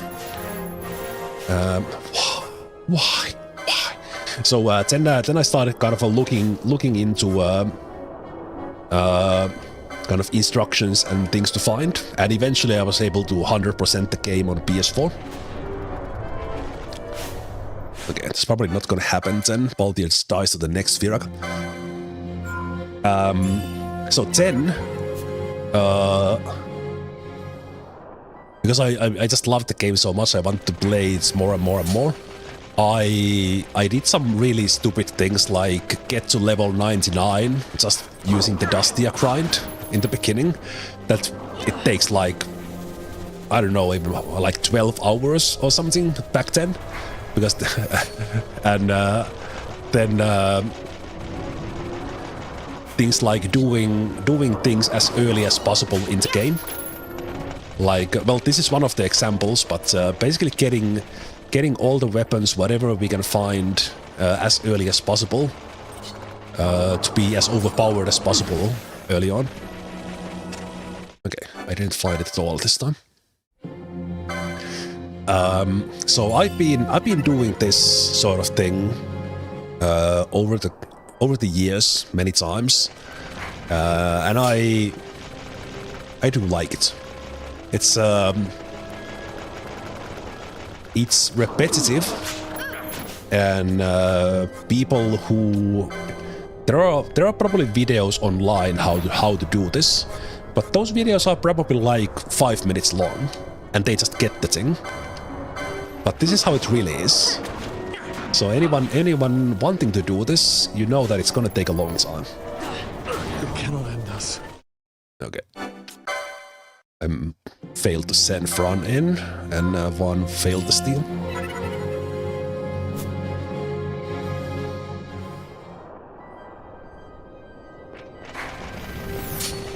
So for me, this sort of try something random has been part of my experience. Then I think back in the PS2 days, I was not aware of the RNG manipulation. That you can basically figure out where you are on that RNG list, and then you get the thing you want, kind of guaranteed, basically.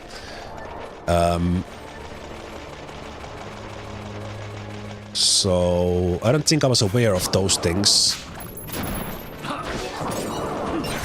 in the PS2 days, but when I got to this Zodiac Age version, because this game, the Zodiac Age version, has really obscure, totally overpowered weapon called Satan Crot, invisible bow, because they added the weapon, but they didn't add models in the update. It is like the most attack power, gives the most evasion, but the chance to get it completely random is like 1 in 10,000 or something like that. So then I did learn about RNG manipulation in order to get the Satan Crotch for one of playthrough. But it is something that while getting this thing that I'm doing now, this will be a great weapon that a gun user, like in my case, Bolt here, they can use this for the remainder of the game. But it's not like super overpowered, it will lose its effectiveness a little bit, but the Satan Crotch, it's just the playthrough is a meme after that, because you one-shot everything. Not one-shot the bosses, but almost. So for anyone doing it, definitely for the first playthrough, like if you are the kind of person who likes to power play, even if you get the Satan Crotch, don't use it on your first playthrough, unless you get in like trouble, because it's too overpowered. Okay, this time the thing didn't appear at all.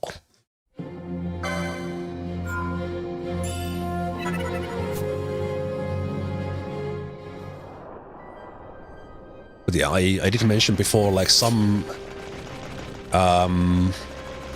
there's a lot of stuff that you never see if you don't know about them, and then because there are such rare things in the game. This one not so much, because you will get this easier later. But there's so much of this random RNG stuff that you might miss. Some people didn't like this aspect of the game. As far as beating the game, there is no point in the game where you are reliant on the RNG and then you kind of in any way fail or don't proceed. It's just you might have some little bit more powerful loot earlier on, but the game can easily be beaten with just weapons you purchase and spells.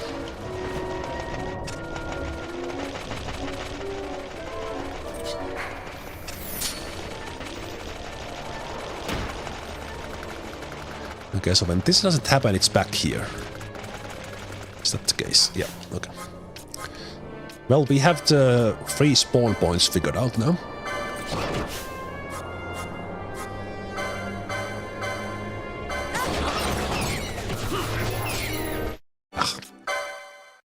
Another fire crystal.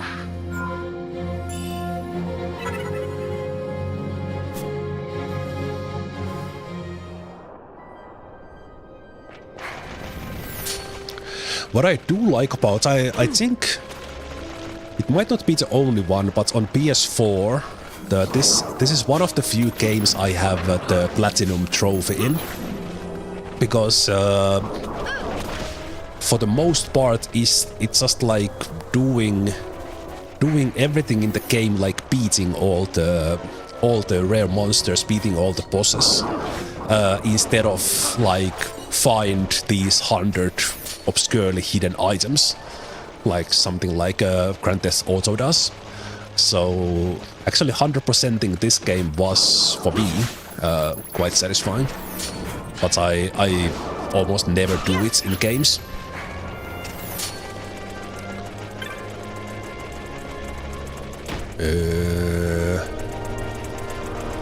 Okay, now I want to know what's the... Is this... Was it actually back here, or... Oh, you do go there! Okay, we're actually doing science here. We are doing science here, so this video will probably be titled How to Get the Salamand Halcyon Early. And I think we have figured out all the spawn points. And the central junction, it's either on those platforms on top, or then it's in these kind of outer parts here. Okay. But we get the fire crystal. Ah, that would be such a good timing to actually get it. Damn it. Yeah, exactly. Things like that, like kill. Things like that are not in Final Fantasy II. That kill an enemy when you have 1 hit point remaining with your last guy, kind of deal. It doesn't really have anything like that. Okay, we got the good spawn.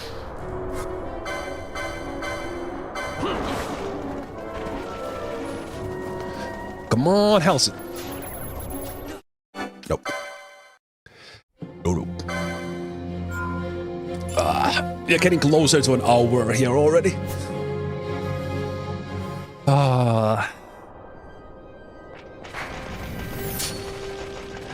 If you're the kind of player who does things like this in games, that you go for random RNG things, are you like me, that once you have started, you don't like call it? That's okay, it's been an hour, I don't get it. Because I'm like that. I'm like, okay, I have already invested an hour this, I might as well continue. And then it might take 3 more hours. But I'm kind of committed when I start. Well, that actually goes for quite many things in how I'm doing things. That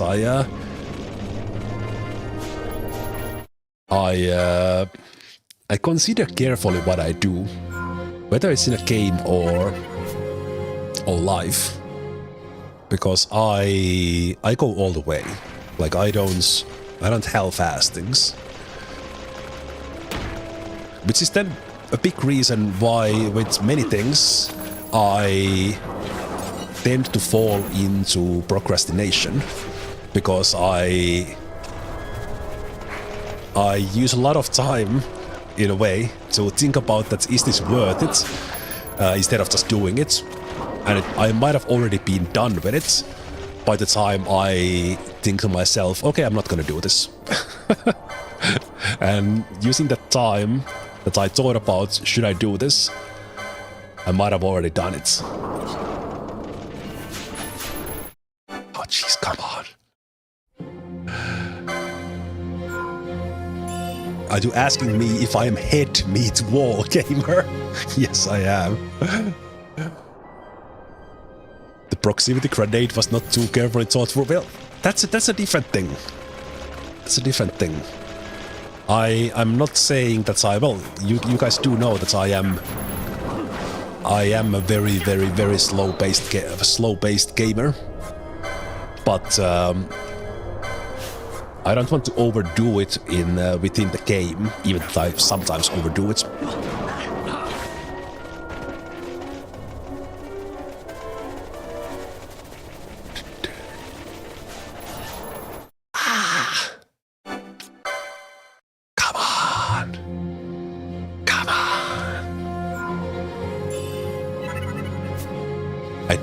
I don't remember specifically if I did this at this stage of the game back in the PS2 days, but I would like to remind you that this sort of reload in like a good map position we are here now, this was not possible because there was no autosave.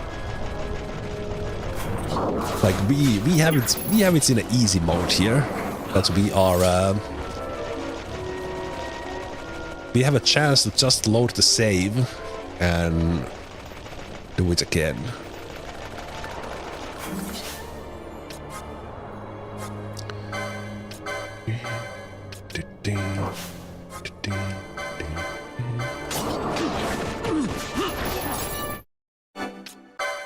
Yeah.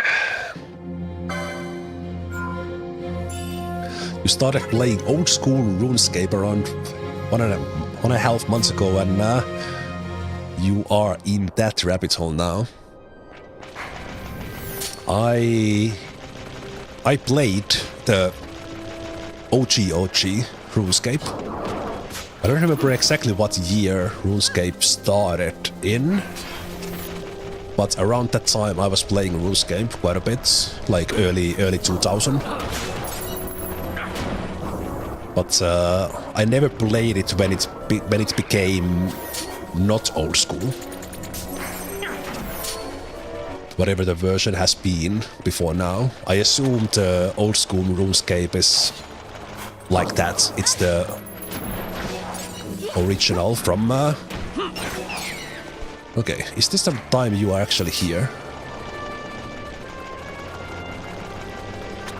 Ah... Okay, so maybe that's been my mistake. I thought it doesn't spawn with Alraudus, but it's not related to that. But yeah, speaking of that thing that once you start something, you go all the way. I've not gone back to MMOs since around 2009 when I stopped playing World of Warcraft. Because between like early 2007, just after Burning Crusade was released, and to the end of Wrath of the Lich King, I was 100% addicted to World of Warcraft, and it was kind of consuming my life. So I am... Ah! There it is! Ah! We got it! We fucking got it! Ah! Oh no! Now I need to make it out alive! Ah! We did it! We did it! Oh boy! Okay. I think that was about an hour in total. Holy shit. Okay, I was talking through the story. I was addicted to World of Warcraft, so I went from 0 to 100 in a... Okay, luckily I'm sitting down. I think my heartbeat went from like normal rest mode to like 180 in about 0.1 seconds.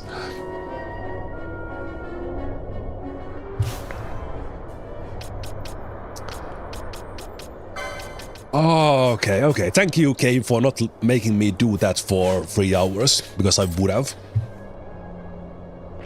Okay, as said, when we were doing this sort of things in OG, now we would have to make it back to one of the crystals alive. In this place it's relatively easy, but we just got an autosave as I came to this map in this version. So we are good now. Everything is awesome. So I will just move on to the next area now. Is WoW still very addictive? Well, that's the addictiveness that's personal thing, I think. But for me, kind of the loot mechanics, the daily quests and things like that, those were very addictive to me. Like because there was a way that if I do this every day for an hour, I get something, or I can do certain things in the game, or something. I was doing those things, so I was in the end of the day not able to play a fantastic game casually. But I know some people are not like that. They are able to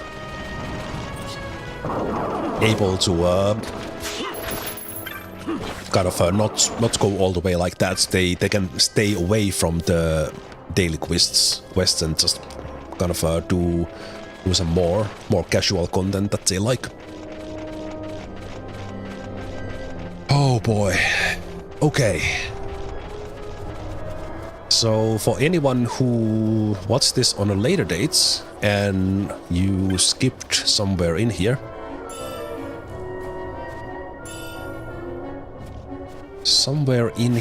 and skipped most through that grind just for the last hour,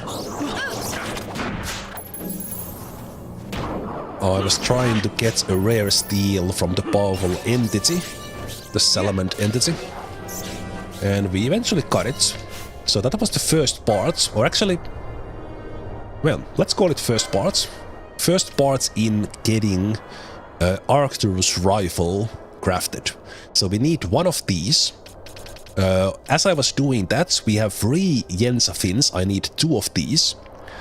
These are rare steel from these guys who have been killing along the way, and I think it's a little bit more common from those, basically their mounts that we got a couple of.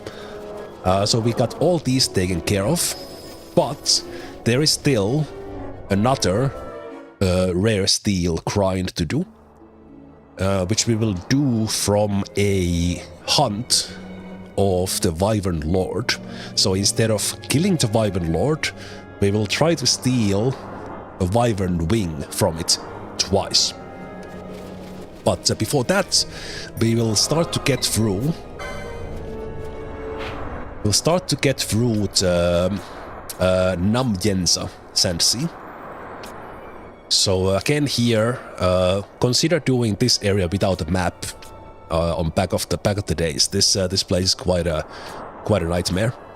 And it also has this exits here down south.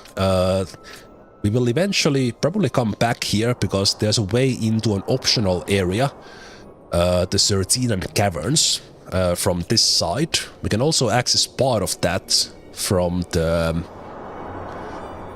Rabanastre West Sands. But we will come back here later. But with the map, we could very easily just go through the area and enter the next area, which actually, minor spoilers, is the Tomb of Raithwall already. But in this region, I will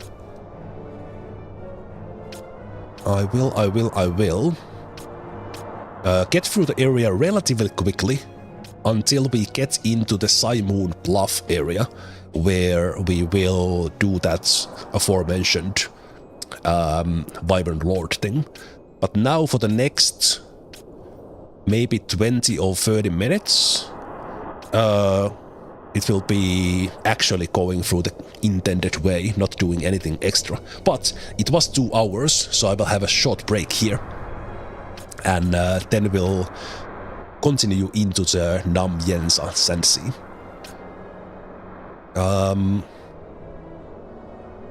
If one wouldn't do anything extra, I think especially with the map, I think you can run through this place in minutes. Would probably check like what's the speedrun time through this, but I think speedrunners can get to Tomb of Raithwall in like 20 minutes in total, counting the early game as well. So me going through this in 2 hours, from which 1 hour was just saving and reloading and stealing from the entity. With the map, this area is quite simple. But let me do a hard save just in case, because I got that Halcyon. I don't want to lose that. So let's do a hard save here, and I will see you guys in just a moment for the Ogir-Yensa Sandsea.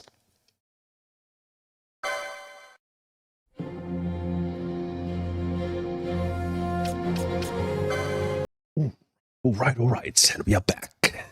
This time, I will try to remember to check that we are actually seeing the gameplay after I fire up the game. So let's see. Okay, there we go. That's good. That is good. Thank you, Ashak. I just had a drink, but I will have another one.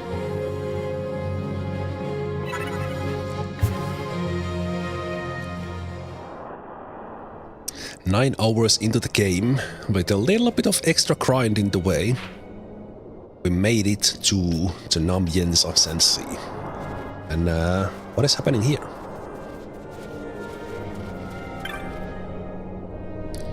Did you see that Ogir-Yensa just now, Kupo? Usually a violent lot, but this one wanted help. Interested? Of course. The Ogir-Yensa are all up in panic about creature on the Ogir-Yensa Sandsea, their blood enemy. They're asking for help. Or that one was asking for help. Okay. Let's see if we can help them. And while we are going through this, how about we change the party around a bit? I think Bosch is still needed. We will eventually level up the others in a really good way. But let's get Ash in, whose gambits are set for healing and stuff. So that's good. We could actually, you know what I will do is we'll take Bazaar in. And we'll use a little bit of licenses on Vaughn to have the Gladius equipable for them as well.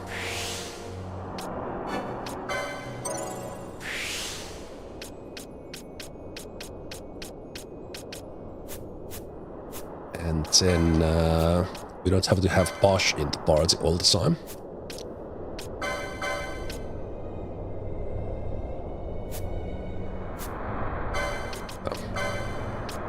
Still need to remove it.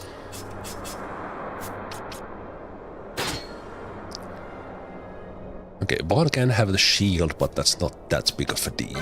And in this setup, let's have Balthier do a little bit of stealing. Let's get them a couple of gambit slots.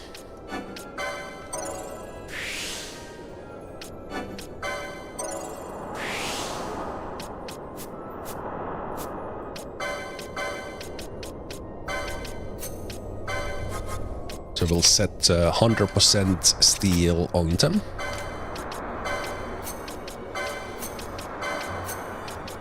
And actually, let's see, how many potions did we get through? 62. Because as I was going through the previous Sandsea, as we were stealing from the sand people, we were stealing potions from them. And the normal potions, not the high potions. But with that, we got quite a lot of good stuff. Okay. But let's see. Let's start speeding up things here. I'll just get a couple of these guys on the way, and we'll go see. Actually, you know what? I will just run into the area where we will fight whatever the blood enemy is for these guys, which should be here. Yep, they are running to it. There it is. The Urutan Eater.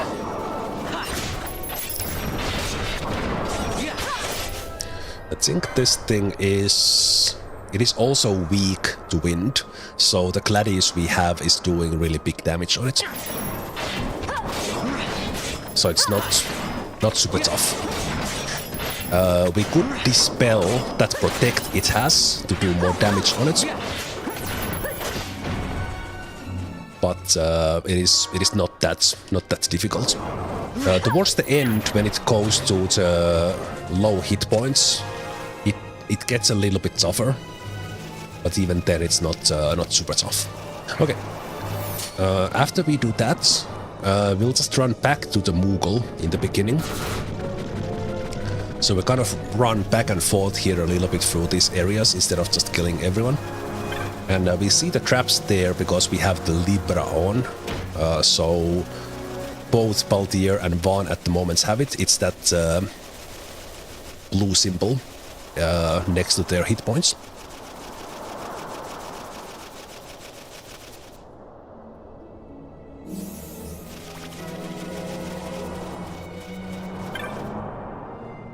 You killed the wild scourge of the Sandsea? Amazing! The Ogir-Yensa from before was going for a treasure, and they say that they went back to this Sandsea. So for things like this, the game doesn't have any quest markers, so you need to pay attention in order for things to happen. And coming here on this ramp triggers this next part.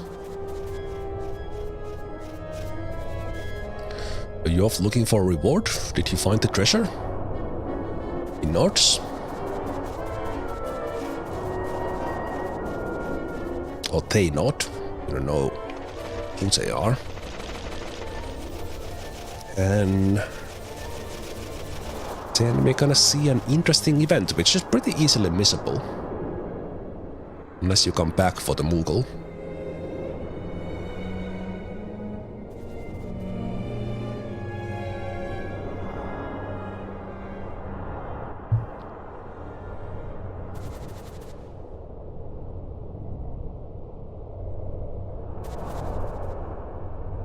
A gathering of the Ogir-Yensa.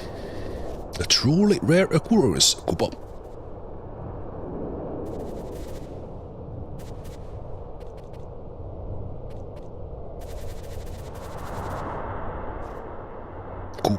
What? What's happening? They're going to execute him. Okay, the Moogle is calling them him.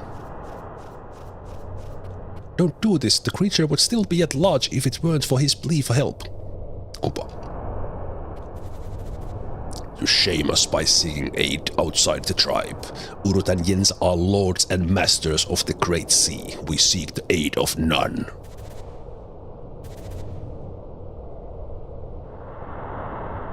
Your words are howling of the sea to my ears. I condemn you to dust.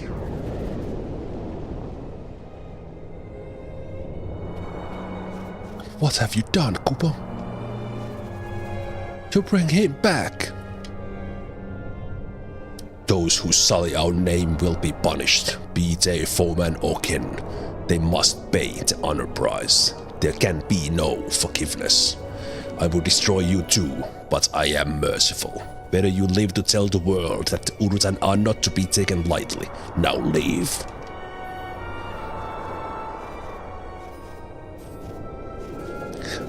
This is one of the great examples, while tragic, kinda, how the game games to different creatures, races, cultures. They're really cool. These guys brutal in their culture, but it's kind of nice that the game has one. But did this Ogir-Yensa find the true treasure of the Sandsea? So where they died, this flower bearing elixir berries appeared.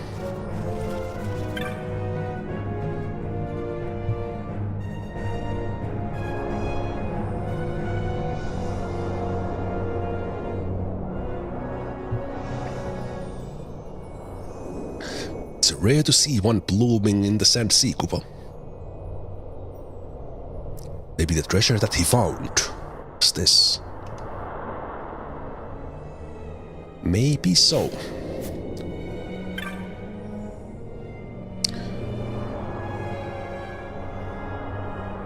Treasure indeed. I remember that those berries have some use later on, but I don't recall what it is, but that's fine. One thing I wanted to check.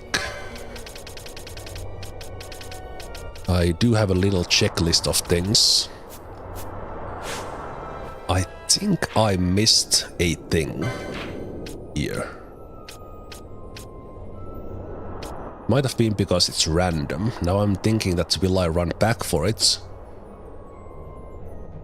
We do have a chance to loot the reflect spell already at this stage. Man, I wish I was thorough and actually got it. But I think I'm not sure if it's 100% there or not. For the things ahead, you know what's with the speed up, it doesn't take that long. This will be a little bit of backtracking. I will skip all the enemies. We'll just run back to the main area. And this 4x speed is crazy. it is so mad. Okay, so primary tank complex, I believe it is here. But I don't remember which chest it spawns in. I think it's maybe somewhere back in the back area. So we might as well kill some of these guys on the way.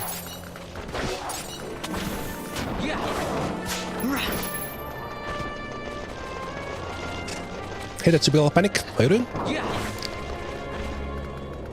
Hope you're doing well.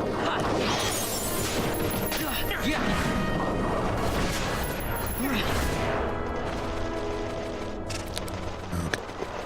So let's run around all these. I recall that there are like chests. We can also get some decent armor.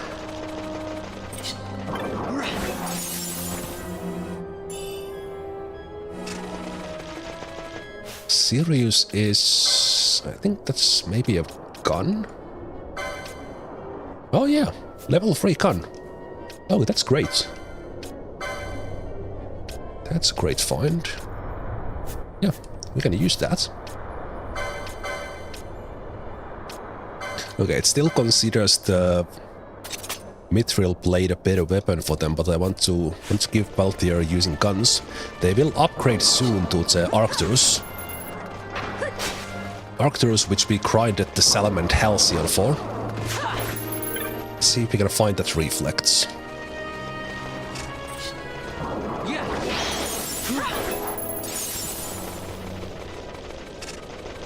So let's be careful. Careful about the entity. If it appears in the area. Oh.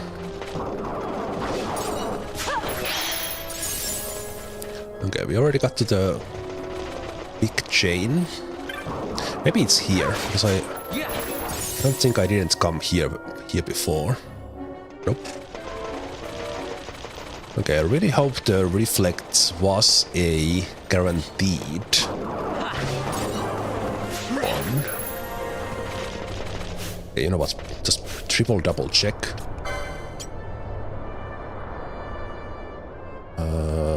We don't see reflect on the list. No.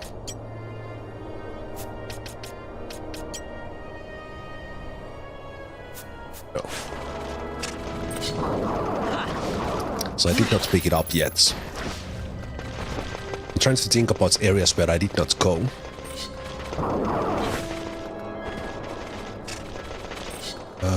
Actually, I might have not gone here.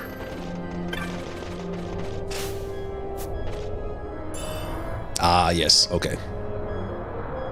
Okay, so right here in the south corner. Yeah, I skipped that one before. Okay, let's run back. Let's not mess with the end this time. Okay, I'm going all the wrong directions, and we run into a trap. Luckily, we didn't die.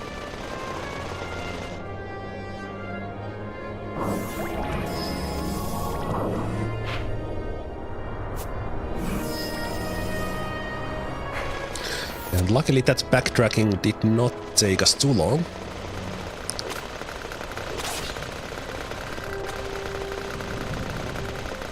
Four times speed. Exiles should not be here because we didn't kill 100 of them. And then we are back. I think this spawns like maybe just once. While we have reflect modes, which we can use, having the spell will help us in a couple of things when we get to the Tomb of Raithwall. Because what reflect does is that if you have it on you, it will reflect all the spells. But there's a really powerful way to utilize that by having the reflect on all your characters and then cast offensive spells on yourself. And if you cast an AoE spell, like the Ira spell, on your party, and there's it might require that there's a single enemy, but anyway, all the damage will reflect from all your characters into the enemy. So that's a really powerful way to, in case where we have Vossler, we will quadruple our damage to an enemy. And that is a way to deal with some of the harder to kill enemies at this stage of the game, including the optional challenge that we have when we get to the Tomb of Raithwall. But more on that when we get there. Let's see. Most of these areas here are optional. There's not much special loot here. We already visited the crystal, which would be here on the west side. So I think we can just move on.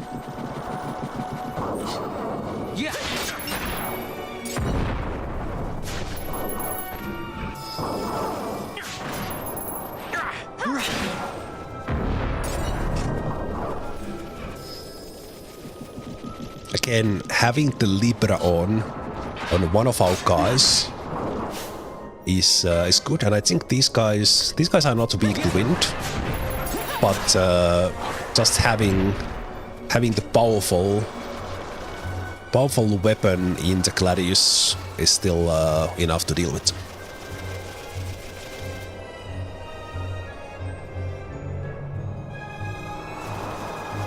And yeah, indeed, as there is an autosave every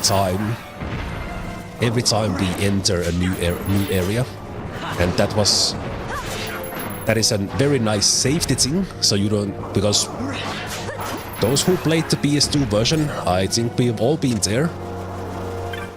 You kind of forgot to save at the crystal, and then you lost like 2 hours of progress. Not a thing in the Zodiac Age, luckily. And of course, just having this double or quadruple speed. Let me actually pop in here. I don't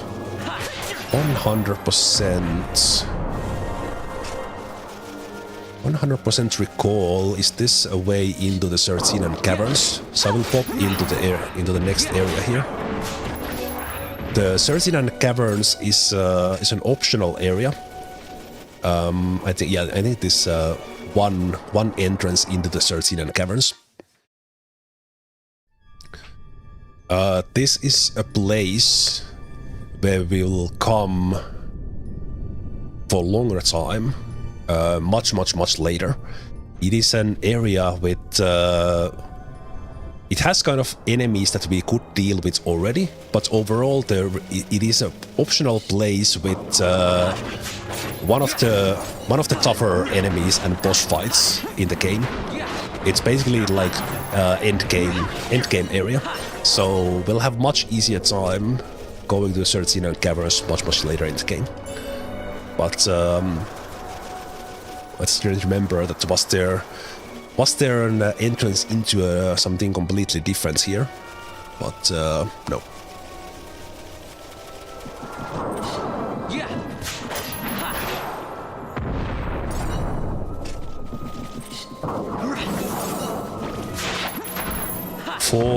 For this part here, because we already grinded through these enemies, I could just run through this, but let's just deal with them as we go through. When we get into the Simon Bluff area,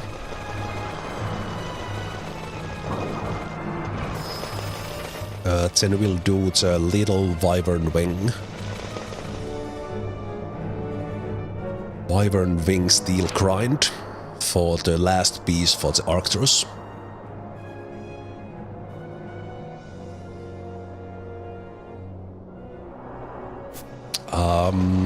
In this area, the Demesne of the Sand Queen, who I believe we witnessed in that little cutscene that we saw. That's the name of the area. In this one, if we chain together, and I think you can come into the area already with that chain up. If we have a chain for higher than 21, there's a rare monster called Mega Bomb that will appear. So let's do that. It takes very little time. The only thing we have to do is avoid fighting the mounts, the Yemsas.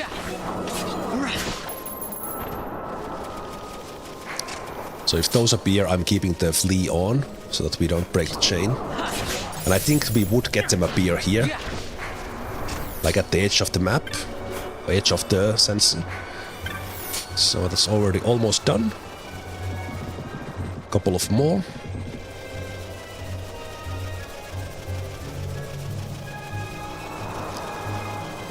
That was in the previous region, in the Ogir-Yensa, where you chain, or actually there you don't need a chain, you need 100 kills, and we got it already. It's the Urutan Exile. It can drop a katana.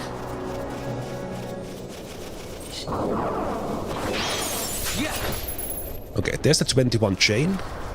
Let's see. There's multiple positions where that can appear. Did not appear there. I don't think it appears there. I think it's like here. I think it's one of the similar enemy. We got Pineapple, rare monster in the Ogir-Yensa. It's similar, but it's blue. There it is. Let's see. This guy is a little bit tougher. Okay, but we are dealing with it just fine.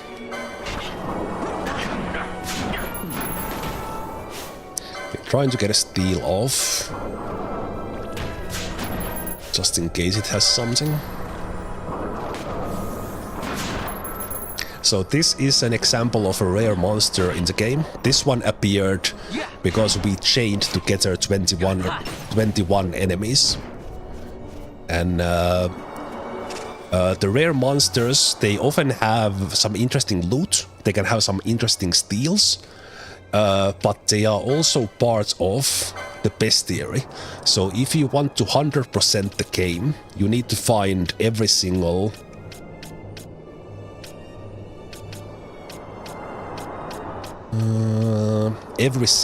rare monster in the game. So far we have collected these ones. I'm not necessarily 100%ing the game this time, but we got the Urutan Exile, which was the kill 100 of the Sand People on the previous map, and now we got Mega Bomb, which was chain 21 enemies together. Also, interestingly, I recall from where I quickly checked that what are the differences between the original version and the PS2 version. In the Zodiac Age, the bestiary has animated images. So instead of having art there, we actually have the 3D model, which is, I think it would be nice if there was an option to have the arts in addition to the, because like kudos to all the ones who were doing the modeling and texturing. But I think it would be also nice to give kudos to the artists who did all the art to the original bestiary.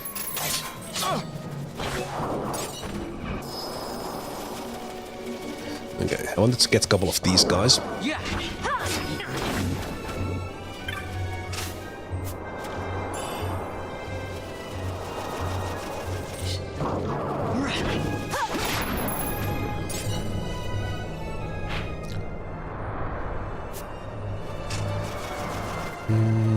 We did not go here yet. It's kind of a little bit protected by the traps.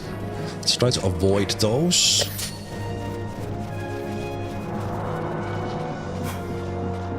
So I think there was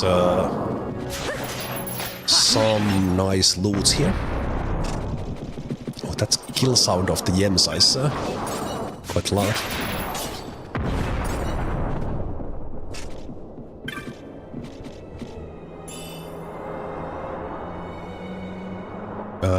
Will stealing again and again work? No, there's a single steal from an enemy. However, if you respawn the enemy, like you go two transfer zones away, which resets the zone, then you can steal again, which is actually a nice segue into what we are about to do, because I will do exactly that with the Wyvern Lord, the hunt that we are on. So instead of killing them right away, I will run away from it and steal from it until we get 2 Wyvern wings from it. So that will be the last piece for the Arcturus rifle that we did Halcyon, Salamand Halcyon grind earlier. Okay, this area does not have anything special in it, apart from transitioning into the next areas.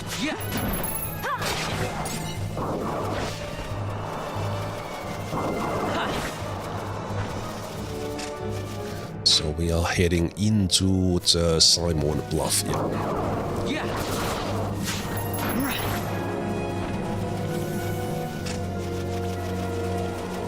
Okay. We got ourselves slowed down, which I don't necessarily want.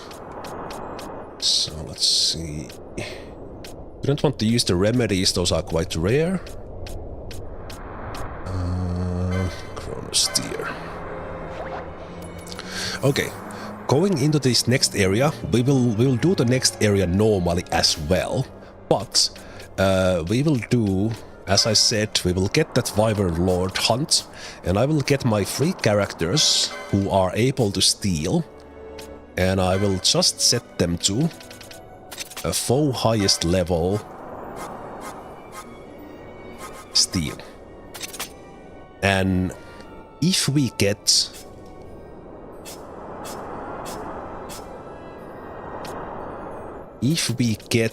the Wyvern wing, we will run back. If we don't, we will reload. And we want 2 of those. And luckily we do have 3 characters who have steal as is. We don't have to do any gambits for them. And so we have those on. I will set the game for 4 times speed. And we will see here we have some very nasty traps here. But I will basically run through the area into the zone where the Wyvern Lord comes in. We will steal. We got the Wyvern wing on the first go. Holy shit. Okay, that's 1 out of 2. That should not happen, but I'm happy for it. Okay, did we blow up these ones? Okay, there we go. Okay, that was first. Now we do need to run an area away. So we need to go 2 areas away to reset the Wyvern wing, Wyvern Lord. So we run here for the first reset.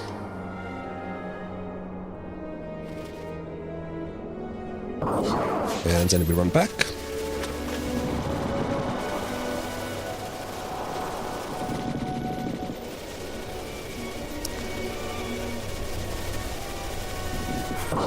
before we go back, just we'll quickly deal with these guys.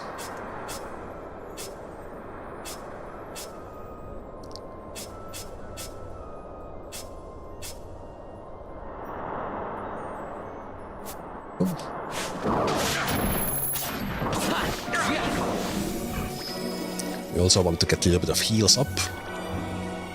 Okay, that was lucky. Hopefully we get it right away, so we don't have to do sort of saving and reloading. I had to do with the Halcyon. I think this is not as rare, but it is still rare. So then we do the same thing again. And if we get to Wyvern Wing, I will probably run back for a save, and then we do the area normally.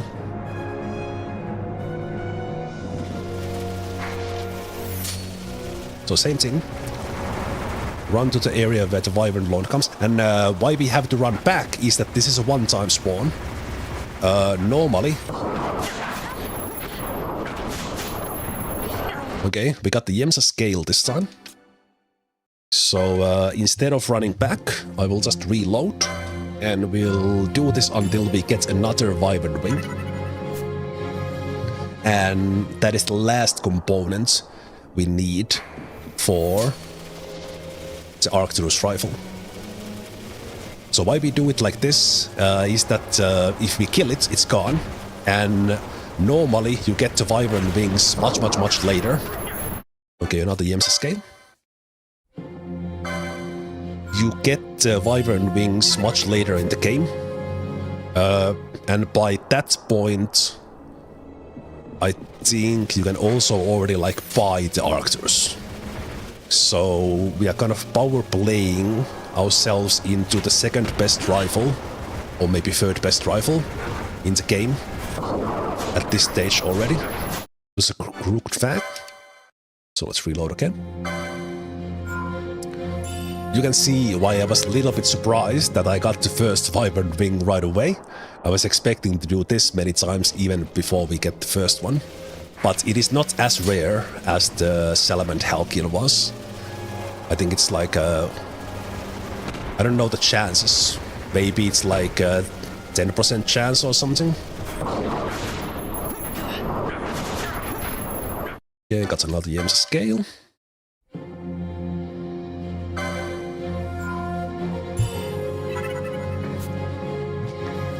This will take a little while, but it will not take as long or as many attempts as the Salamand Halcyon did, and because we don't have to look for it like we had to do with the entity, this gets done relatively quickly.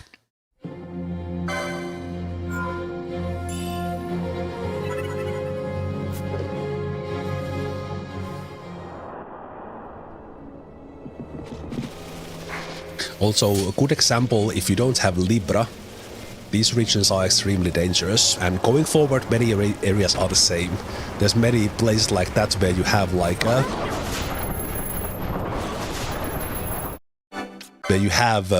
bundle of traps when you enter a region, and these were the kind of things that might have reset you back like multiple areas, because we didn't have the autosave on the PS2. Or the original version of the game, I should say.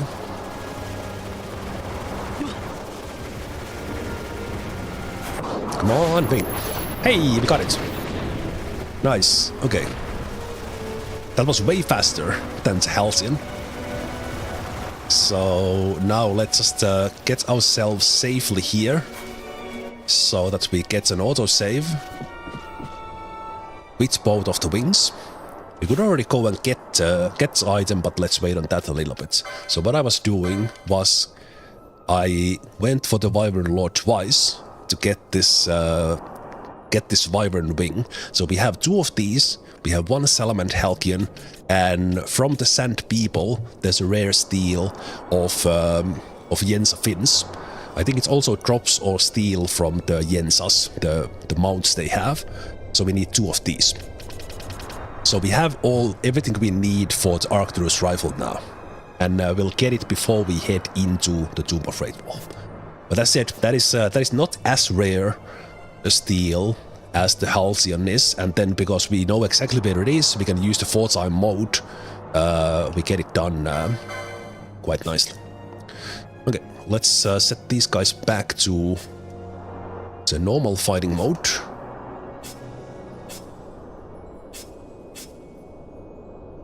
And you that, and then let's have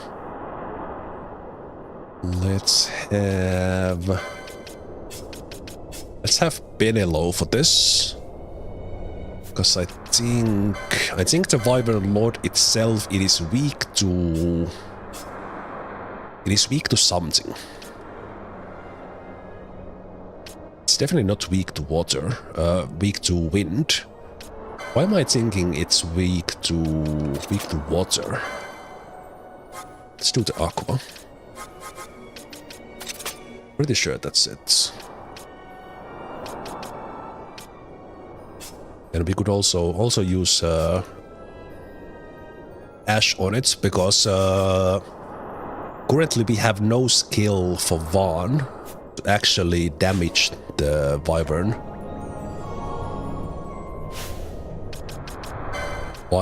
Lord.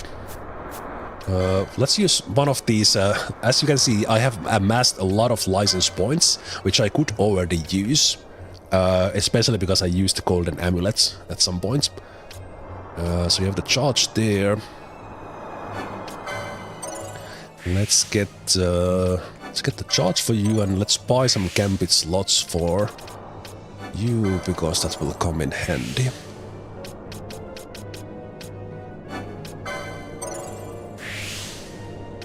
The fleeing is not connected to the 4-time speed. The fleeing is that I can hold the right trigger to basically hotkey all the gambits off, so that no one engages with the enemy when we are fleeing. So it's not connected directly to the 4-time speed. Might as well, while at it, buy some gambits for you, if I remember where they are. It is not bravely running away or anything like that. It is very considerate strategic choice to run when we are running. Let's give Bosch a couple of shield blocks while we are here. Let's get the focus as well, that will increase their damage. And soon we'll be able to get Balthier an Arcturus. 110 license points to use it. So let's put that in right away. We don't need the battle lores for the guns, because the system is a little bit different. I will, however, get them the potion lore here while we are licensing. Why are the gambits on those weird multi-shaped chessboards?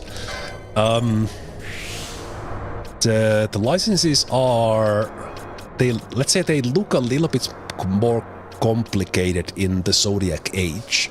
In the original, you had like 2 big boards, and it was the same for all the characters, and then you kind of had to traverse it. I think the chessboard is just to make it look a little bit less monotonous, and then in this job system, because everyone's board is different, it's just kind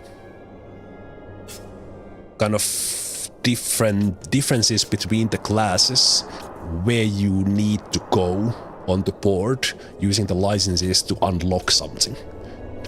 And when we get the second job after the Tomb of Raithwall, the 2 jobs kind of interlink in an interesting way. Let's talk about this more when we get, but for example, like if we have accessory 9 unlocked on the White Mage board, and we make Ash something like Shikari, they would have this accessory unlocked on the other board, possibly unlocking like a further away from the start location on that board. So yes, in a way the position on the board does matter, especially when we go to the second profession. But basically we have to pay a lot of licenses to get, like in here, the accessories 22, just the next example, because we have to traverse using license points to pay all the way. But then with the second profession, they kind of combo in a way that you can get something that is very costly early on by selecting the right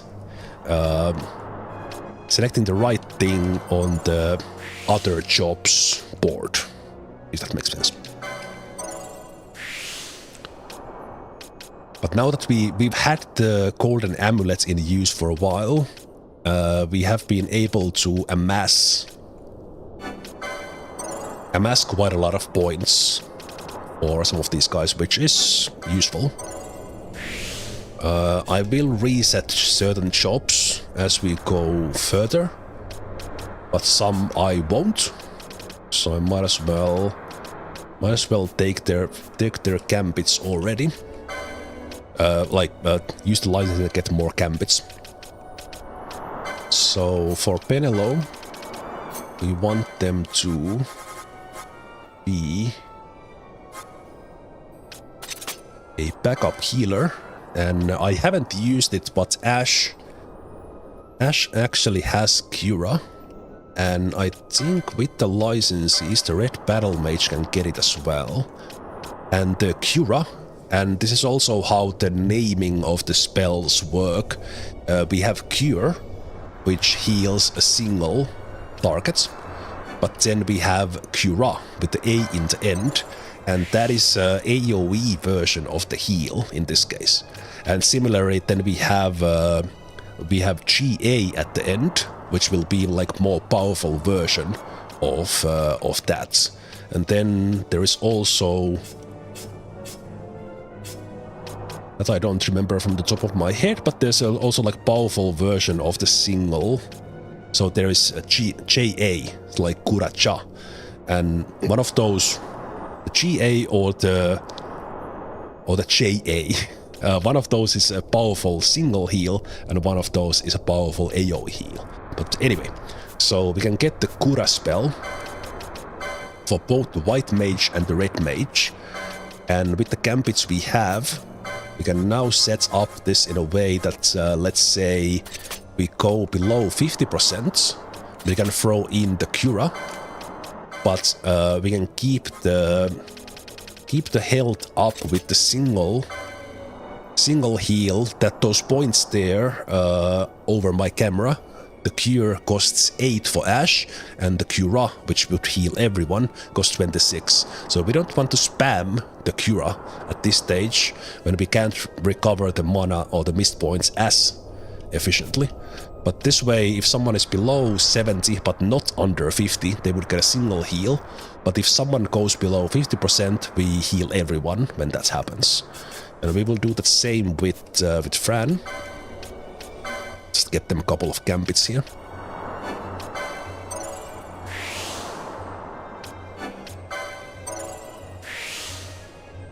Couple of gambits to give them some more.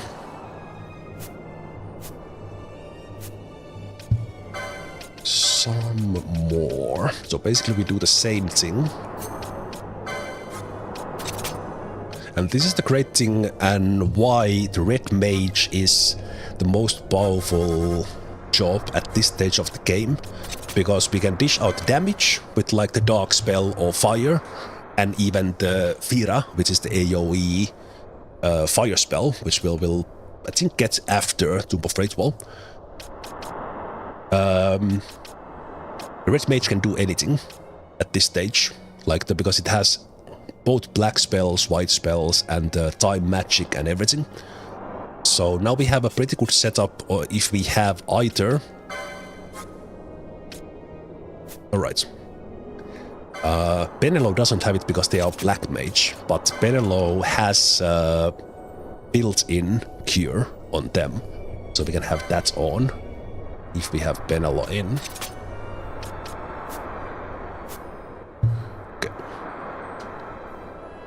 Can you unlock more armor for the girls? we can, but it doesn't show on their character models.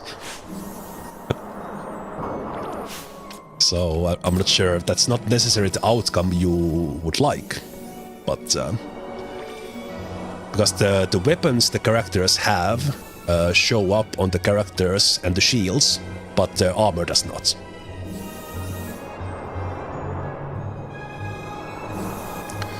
Okay, but now in this area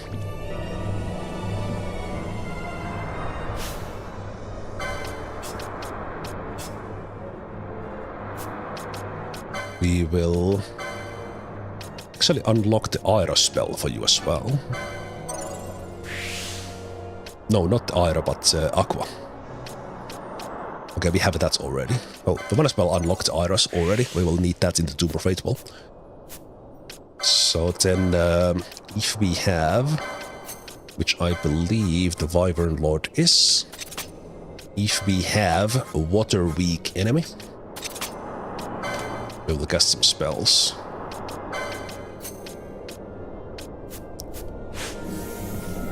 Okay, let's not get ourselves blown up in the traps.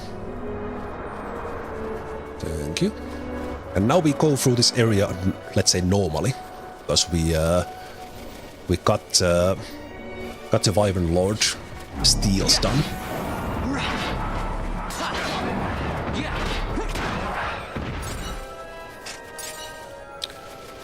So let's go and traverse this area first. For whatever looterino there might be. And I think we have the embroidered tippets in here. There we go. So that's the thing that doubles experience. So at this stage, for example, Penelo, they could, if we get the license, they would gain double XP, because they are a little bit behind right now, so let's do that. So I believe we need the license... License 5. Alright, take care, Harmonix. See you soon. Let's unlock that for some otters as well. I think Balthier will probably not need it. We might let's say underuse Fran a little bit later on, so they will use that one. Bosch and these guys will be around for a lot. And I think Ash could use that as well.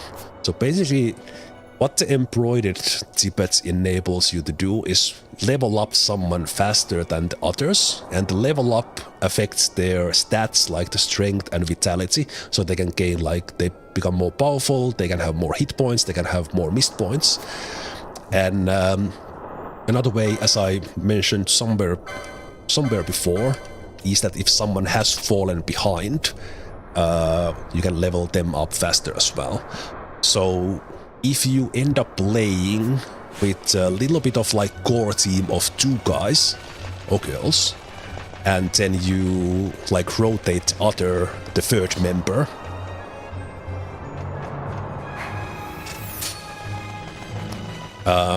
you can have that 3rd member, whoever it is, always equip the embroidered tippet, so then they kind of keep up with the level of the 2 guys you use more regularly. We need the ultimate Penelo. Are you in the Penelo is the best girl club? I think I'm only guessing here, but I think that might be the rarest of the best girl clubs, because I think Fran has a quite a steady fan club, as does Ash, but not too many are into Penelo is the best girl. I'm quite equally liking them all, but I think most often what I have ended up doing with the characters is that I... Oh, that heavy coat is nice. I usually end up playing like with the guys and the girls. So I had like A team and B team, or A team and A plus team, and I played with either the girls or all boys. Anyway, so now we are actually fighting the Wyvern Lord, and because we can only attack it with spells or guns or telekinesis, let's add the people in who actually can do something.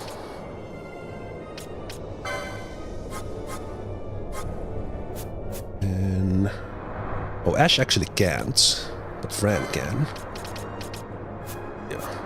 Let's see if Fran casts the... Okay.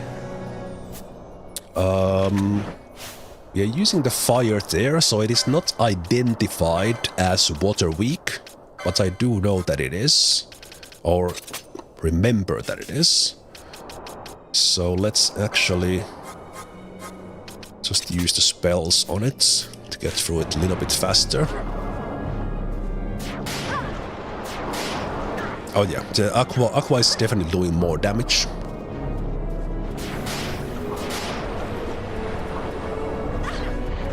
This one can easily kill us, especially if it goes for someone like Penelo. And that Aero spell will hurt everyone. Yep. Okay, I think because Penelo is doing the most damage, I will take Penelo off the healing duty. And we'll basically just keep Penelo alive.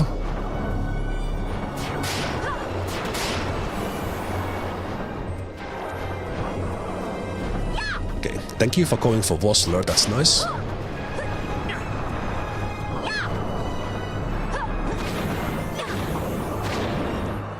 Okay, Penelo actually run out of... Did we have the charge skill already? We did. They run out of mist points. So let's add the skill. Charge, which is technique. So we add a gambit when they are below 10% mist points, and I have this gambit under all the casts. So basically, if they are unable to cast the Aqua, they will go into the charge. I think we'll do the same thing here as well.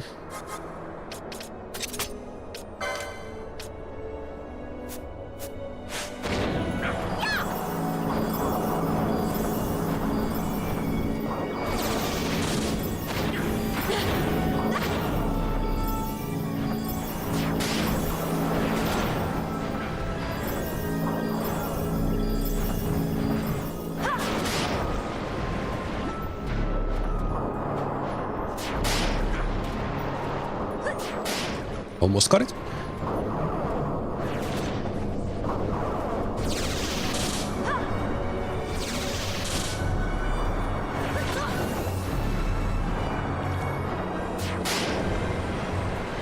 Okay, now it's critical.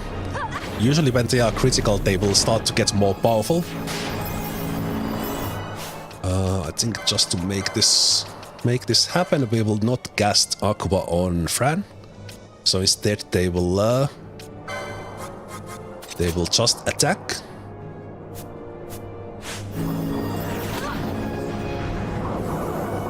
We are all out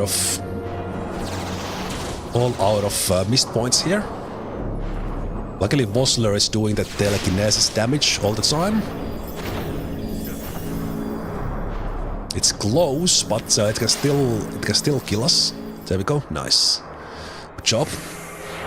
Wyvern Lord vanquished.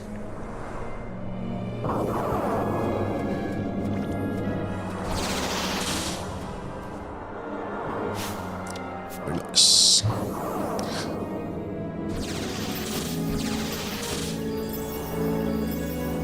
And later on, when we have more mist points and we have the licenses for them to like gain mist points when they are taking damage when they defeat an enemy, we'll be able to keep up the mist points high better than we are doing right now. So let's have these ones recover. I think one of the unique things as we are going forward is that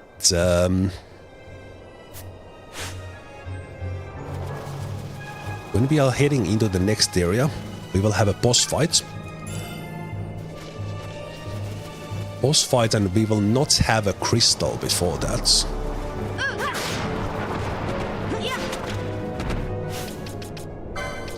So I might want to save a little bit of mana on some of these guys.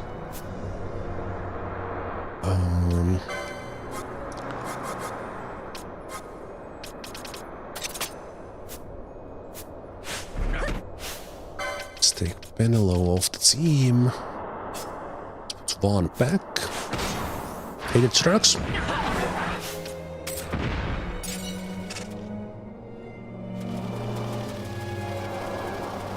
Okay, but we are done with this area. So the Wyvern Lord was a hunt that we started all the way back in Rabanaster, and we utilized the Wyvern Lord to get the components.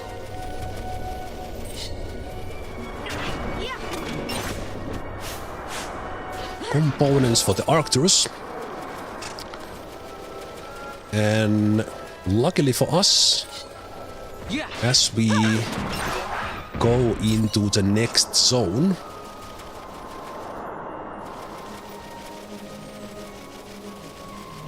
there will be a traveling merchant there, so we can get Arcturus crafted, so to speak. So we can actually just go now. Don't need to kill any of these guys. And we reach the Tomb of Raithwall. And well, we did just gotta save. So if I would somehow mess this up, I don't think there's a way I can mess this up, but if we would, I do have the autosave. So, how you get the Arcturus rifle? We did all the things. We stole the Salamand Halcyon, took an hour of saving and reloading grinding. We did the Wyvern wing twice, and along the way, we got ourselves 2 Yensa fins. So now with the Bazaar, we sell 2 of these Yensa fins, we sell the Salamand Halcyon, and we sell 2 Wyvern wings. And new Bazaar goods are now available. And we have a late model rifle, 8000 kill Arcturus. And once we go into the Tomb of Raithwall in just a moment, the leading man, Balthier, will show the power of the Arcturus.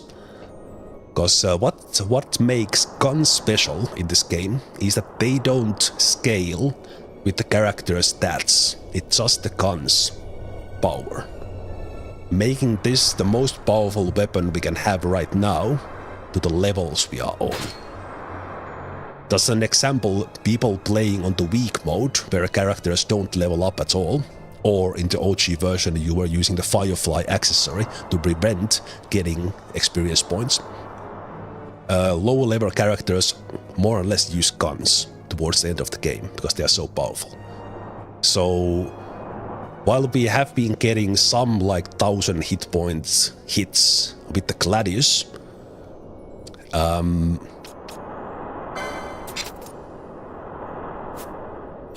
we will get somewhere like maybe 2500 damage with Arcturus at the moment.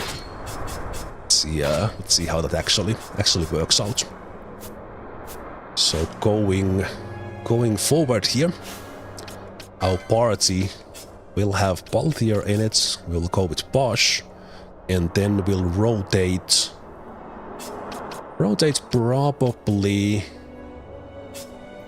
probably Fran and Vaughn in to steal.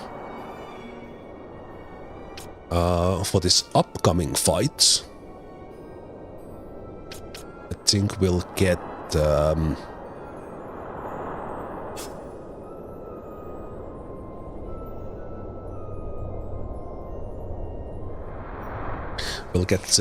Penelo in so that we can have we can cast some things.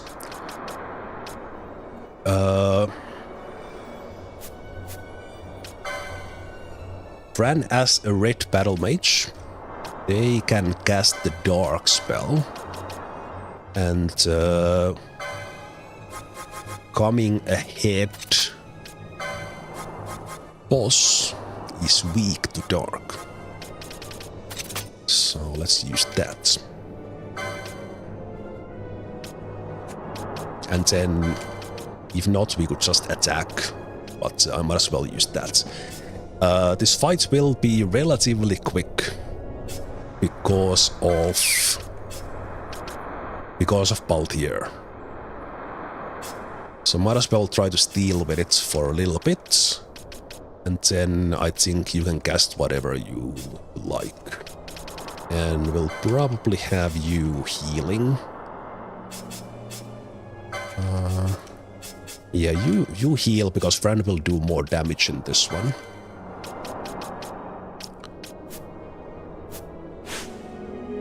And then let's do a little bit of a speed up run around. We are doing this to get Penelo more missed points. Because I think if you stand still, you either don't generate missed points or you generate them much lower. So Penelo has 150 maximum. Okay, we don't need to do this too much because Balthier will just destroy this boss with the Arcturus. Okay, I think that's enough. Right, so all that was more or less what the Sandseas had for us right now. We were doing some extra things, doing some grinding. We got, at least the ones I remember, we got all the rare monsters as well. Because we got the Uritan Exile on this side, on the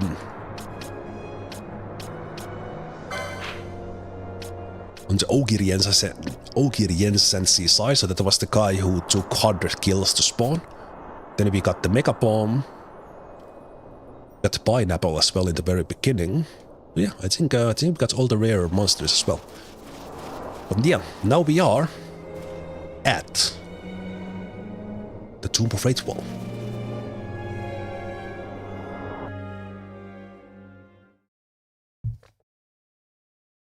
I don't remember if this was a thing in the PS2. I think it was. Because it was basically possible for you to come all the way through the Sandsea and not save at all. And potentially lose hours and hours of progress if you did not beat what is coming ahead. Pretty brutal. But I don't know, maybe that save was in there. But this is one of the very few bosses in the game, maybe even the only one, where there is not save crystal immediately before it. It's interesting. And overall, I think if a skill check is the correct word, maybe like the party power level checks, there's a couple of them here as we head into the Tomb of Raithwall, and this is the first one. So even here, no crystals.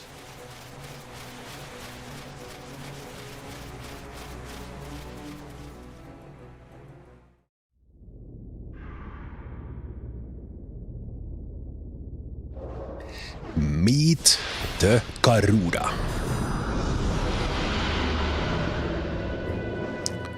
I'm not gonna speed up this fight, because look at the damage Baltier will do. Here we go. 2,300. Okay, Baltier nearly one-shot the guy, but Garuda did get Fran in the process.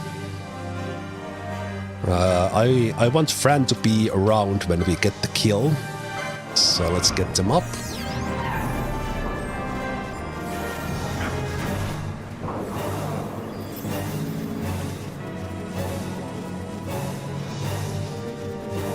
Where are you running? Okay, Vossler is doing quite significant damage on it. Vossler got the killing blow. But yeah, we got like 50% hit with one shot from the Arcturus in this fight. Making this, obviously right now, because I did get Arcturus, this fight's quite trivial. That's right, Baltier. Show that Arcturus, we worked for it. We grinded for it. We grinded for that Halcyon. Or Halcyon. We earned this.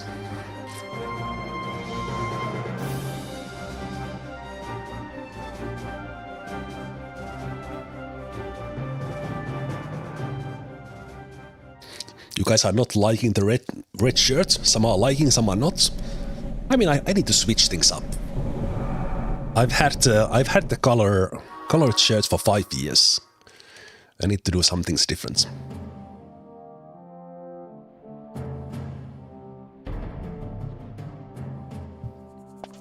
Long ago, the gods granted their favor to King Raithwall, who would oversee the subjugation of a vast territory spanning from Mordalia to Valendia.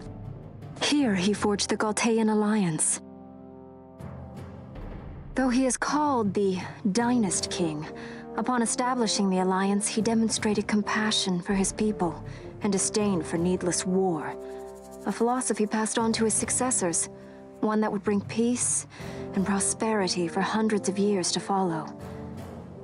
It was during this time of peace that the city-states of Arcadia and Rosaria, each members of Raithwall's alliance, took root and flourished. Raithwall left 3 relics signifying descent from the Dynast King. Of these, the Midlight Shard was given to what would become House Nabradia, and the Dusk Shard to my ancestors, the founders of Dalmasca. The last of these relics was the Dawn Shard. It remained hidden here, known only to those of royal blood. As though the Dynast King foresaw the very plight before us now. None save descendants of the king are suffered within. If we attempt to enter without proof of such lineage... There's no guarantee we'll make it out alive. Vicious beasts, fiendish traps, something like that? Mm-hmm. But you must consider the prize. The Dawn Shard lies within, and Raithwall's treasure. And there was I, thinking this was going to be hard.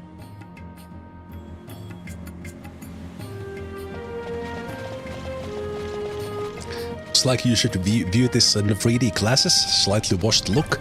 I think it's kind of the look because of the desert and such. But right now, we could teleport away. I'm gonna go to the Tomb of Raithwall, but I will have a hard save here. But I saw someone there in the chat saying that they don't like the shirt, or they want the other shirt back. What is this treachery of a red shirt? Anyway, let's go into the Tomb of Raithwall.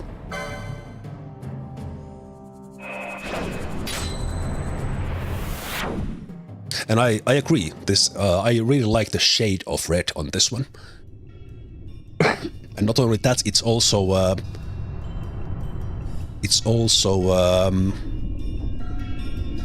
very nice tall fit, which is not common. It's quite hard to find like good fit shirts for my 194 centimeter frame.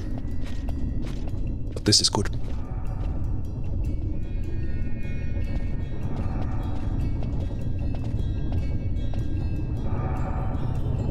So using these ones when they are lit, we can teleport around. This one gets us out of the Tomb of Raithwall, but this one right here does not work. Or we can read it. With guards craft armed, guard we his tomb. Dyad stirred come they, one onto the other. Doesn't do anything. I did not remember the text, but it is actually a sign of things to come. Okay, I know what's about to happen. So there is an optional kind of damage DPS race here coming up, which, from what I've read and heard, it was actually something that stopped people playing because they didn't realize or understand that they can actually just run away from it. So there are 2 demon walls coming ahead, and the first one is optional, but I will show a way how to beat it. And I will actually do it without the Arcturus, because the Arcturus is a little bit too powerful for this. So what I will do is I will have a party of Fran, Ash, and Benelo. Let's go with the ladies. And we will see who can have the reflect. So it is time magic 2. I don't recall if we can also use a reflect mode for this. Let's see, can we have reflect on white mage? Maybe not. Yeah, maybe not. And not on a black mage either. I think black mage only has black magic. They don't have like the green or arcane.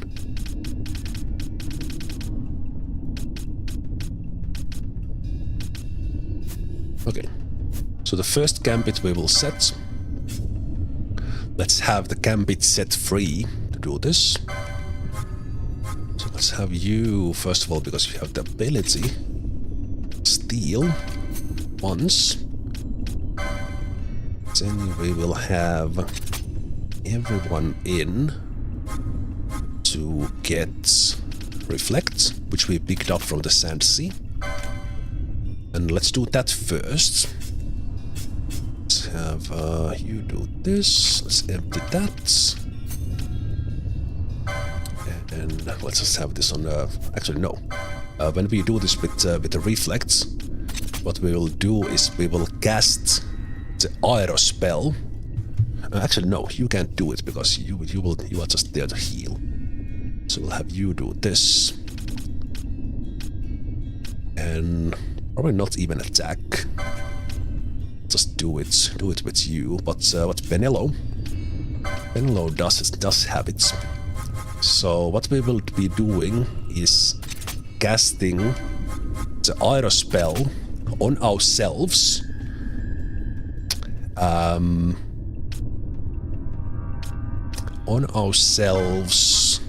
With the reflect on. And it will bounce to the demon wall from all those reflects. And because there's 4 of us, the demon wall will get like 4 times damage, because all the arrows will reflect back on it. And this is a way to beat the first demon wall. The second one is beatable basically in various means, but you are in a little bit of a race with the first one. And even like this, it will be a little bit of a challenge, especially if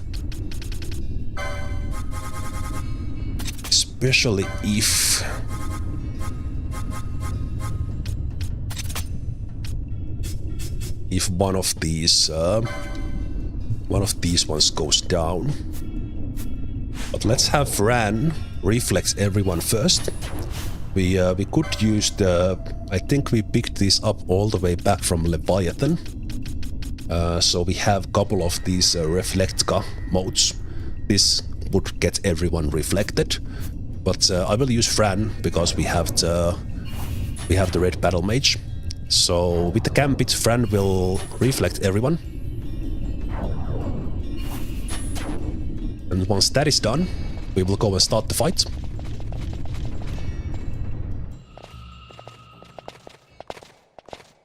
And again, from this first demon wall, we could run away. The game very clearly tells that you can run. We have a door on the other end.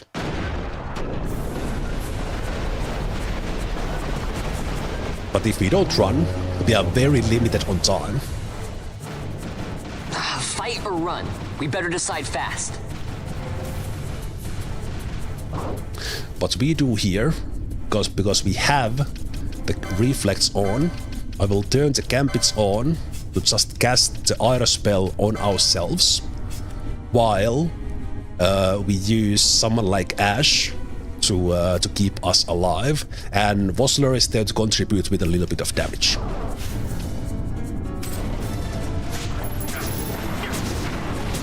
And you will see how fast they go down. I don't remember if they can actually die.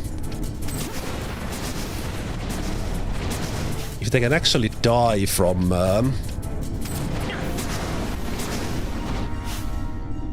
like they get into this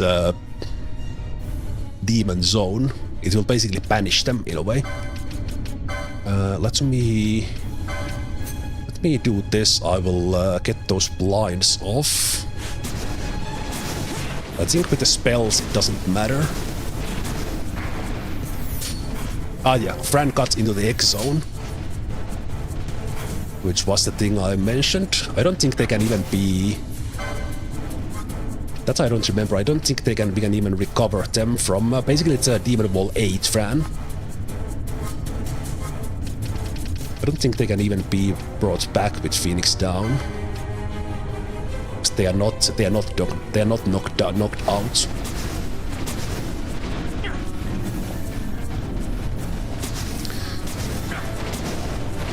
Okay. We might actually not be able to do this because Fran died. And especially with Penelope being put to sleep. Yeah, this is actually more difficult than I remember. It is a nice test here early on. So Princess Kiss.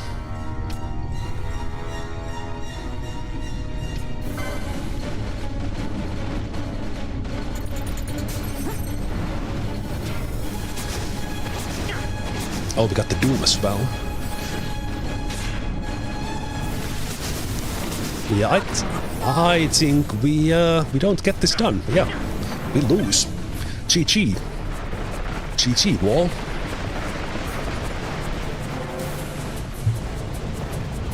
Oh, that's fantastic.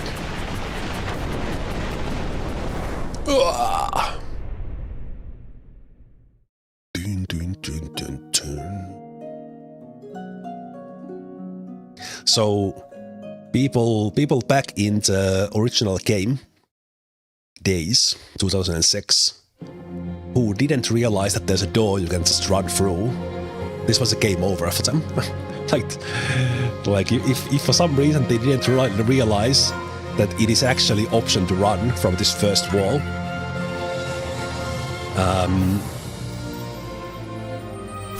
this was game over. Also, one mistake I did here. I should do that setup and then get my autosave in case we need to do that multiple times. The skill factor here is that how do we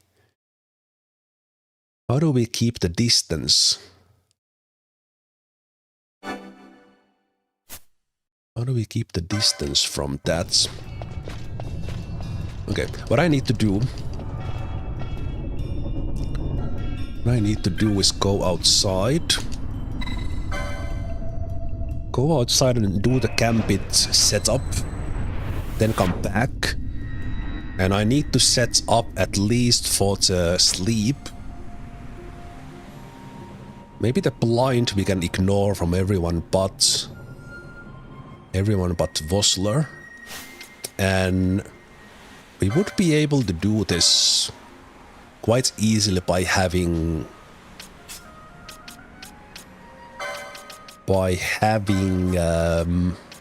Baltier with Arcturus in, but I want to do this without that, just to kind of challenge myself.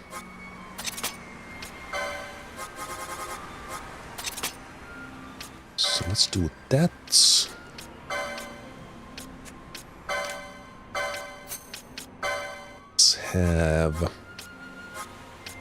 Let's have charge.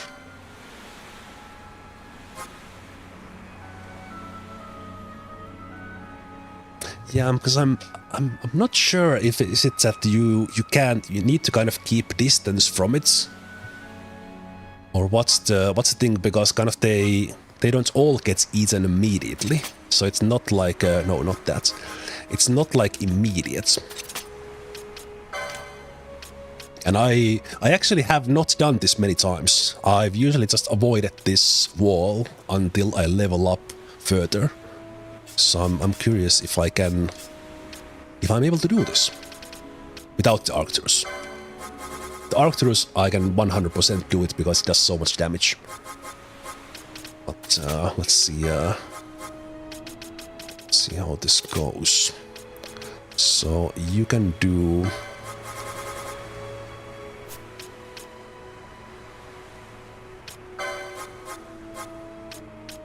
And we can use this similar setup later on some other enemies as well. This reflect setup. So you can do that. And maybe, yeah, we'll have you there. We will have.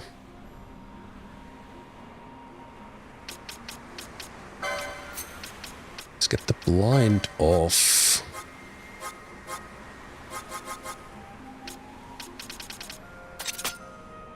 Blind of Vossler. And if someone goes to sleep, we need to use the Princess Kiss. And actually Vossler could also be there to wake up. Vossler does contribute decent amount to the damage.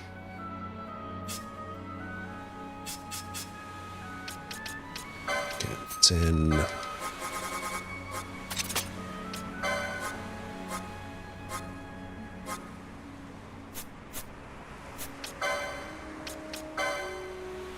yeah, again, thank goodness for autosave. I should have done this in the first attempt, but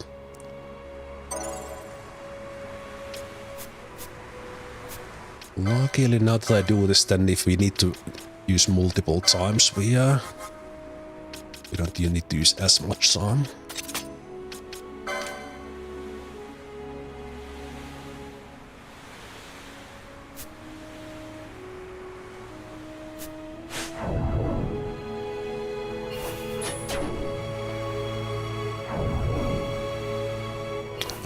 It would be possible at this stage of the game. Okay, what I don't remember is that does the reflect reset on the crystals? No, because it's considered positive. Okay. We could have the staff that boosts air damage. I think is it cloud staff or cherry staff maybe.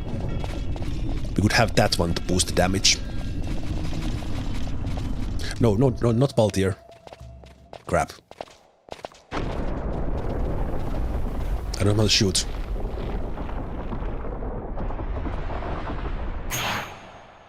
This is such an awesome Final Fantasy. You want it on Switch, but it's expensive. Yeah, this I have this on all platforms. I have the original PS2. I have this on PS4. I also bought it on Switch. Okay. Okay. Okay, we can have Balthier in, but they're not allowed to use. They're not allowed to use the Arcturus.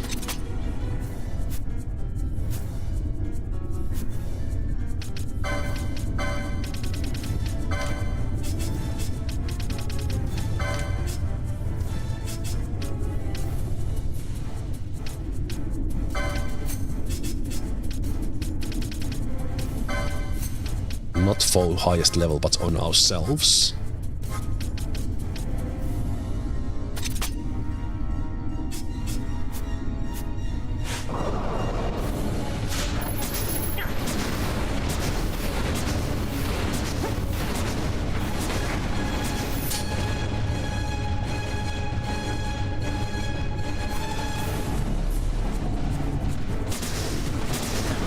Is my battle speed max in the settings? We can change that on the fly as well.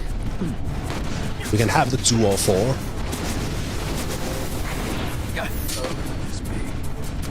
Okay, Voslo got eaten this time.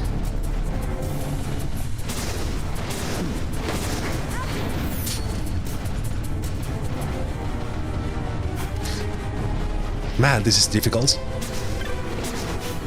I forgot Echo Herbs.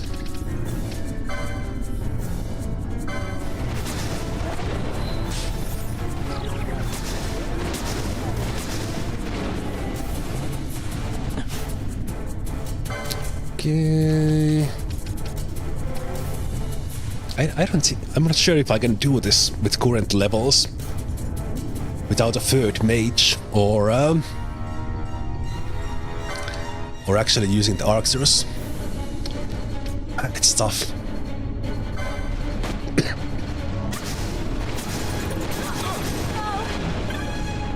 Yep. Nope. Huh. Demon Wall movement is not tied to battle speed, but you get faster at... Ah! Okay, so I need to actually do this with twice the speed. Interesting. So we can cheat. We can cheat by increasing our DPS. Oh, that's cool. Okay. I think I was doing this with this speed the previous attempt as well.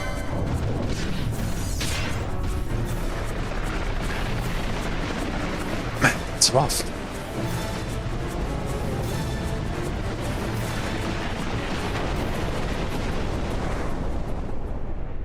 You have problems with the stream. I think it's okay for everyone else. Yep, because I see no issues on my end. We are fighting a sculpture wall, a demon wall. Yes. Okay,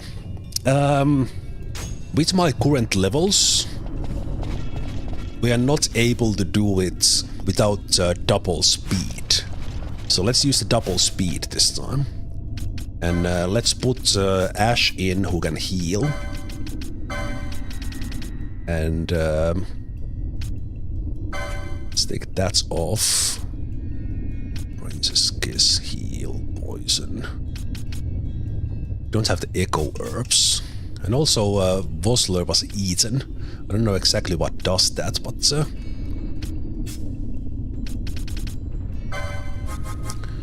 okay, let's do self Echo Herbs.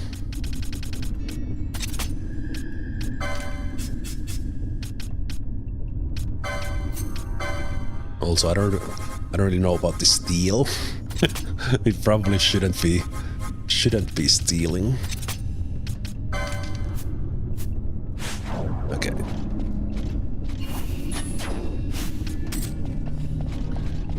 Okay, twice the speed.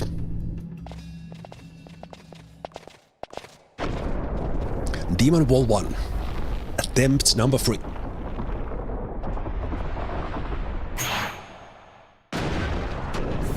There's a hotkey for it. Just with left one button.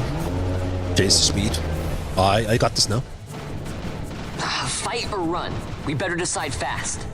And with L1 and then the numpad, you can dynamically change between the 2 time and the 4 time.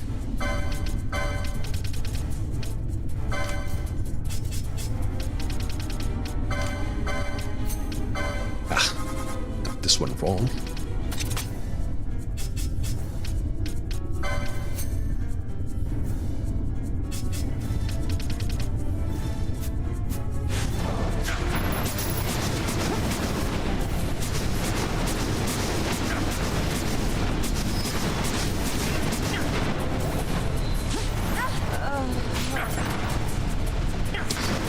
Okay, I don't know what the X-Zone mechanic is. But I think I might even need the 4x speed for this. Man, this is brutal fights.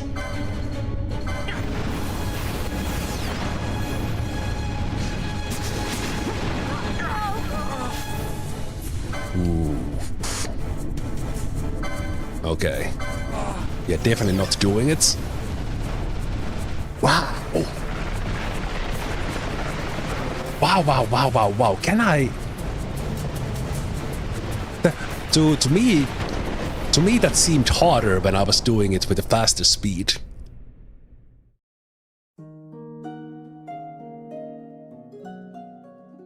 Man. I don't want to give up. I don't want to give up and use the Arcturus. But let's think, can we do something different? I'm not expert enough, so I don't know how can we best avoid. Okay, let's go outside because I will want to set up the things again, so let's do that.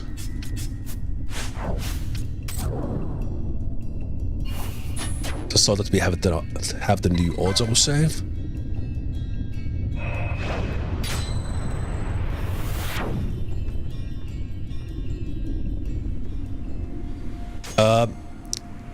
Watch the speed here. I'm gonna switch this manually between 2 and 4 in the top right. 4 speed, 2 speed, 4 speed, 2 speed, or completely off. You can use the L1 and then the game. What the hell is the plus thing called? You can use that left and right to change the speed dynamically. Okay, so this was incorrect. This was incorrect. Should we just use Vossler to heal things? Also, I think I will do a special setup for you. Just use, because we're kind of getting one shot, to be honest. It's kind of one shot or not at all. On the other hand, if we keep everyone topped off, do that. Okay, but if someone falls asleep, that's the worst.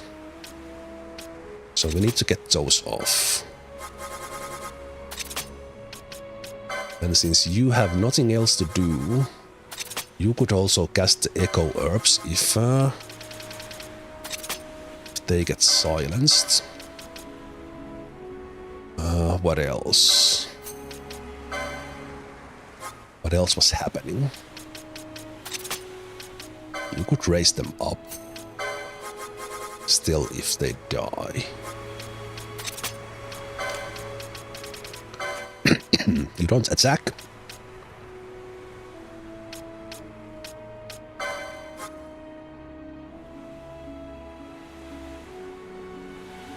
And your attacks might do a little bit of damage if you have time for them. I'm not sure if you have. Wonder if Shell would help. Maybe we put that on everyone. Just why not? But only during the free buff.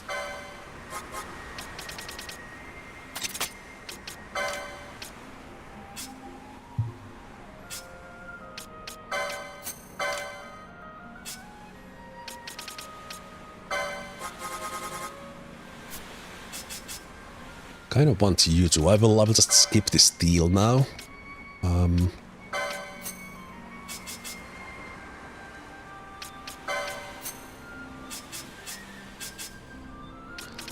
we'll try to do it with you.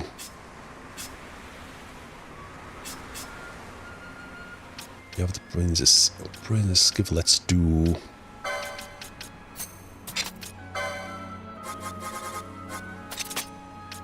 Let's have you also echo herbs. So there was sleep and there was silence. Ally any.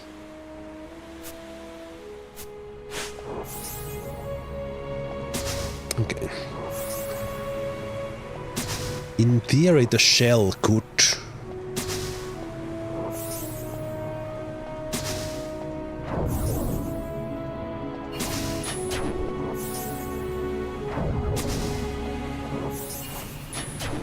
Wait, is the shell being reflected? Like most of the state, yeah, the shell is being reflected. Okay, so I can't put it after I have the reflex on.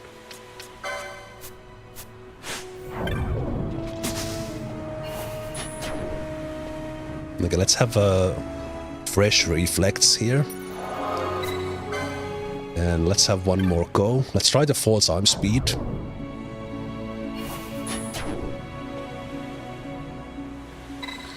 And if this one doesn't, if we now don't get it, then I will do it with Arcturus.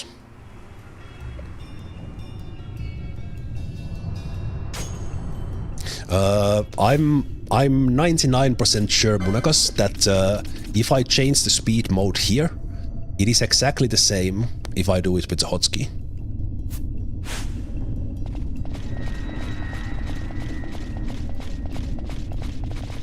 Okay.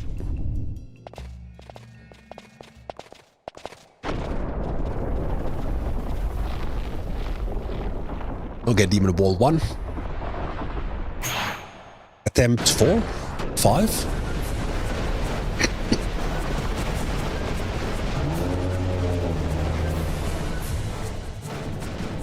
Fight or run? We better decide fast.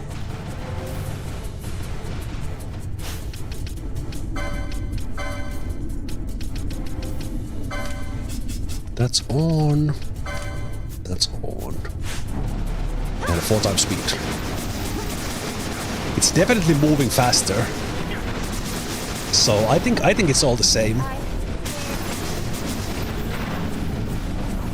We lost Fran again. How the hell do I avoid that X zone? Because we lose one of us into the X zone. That's so much damage out.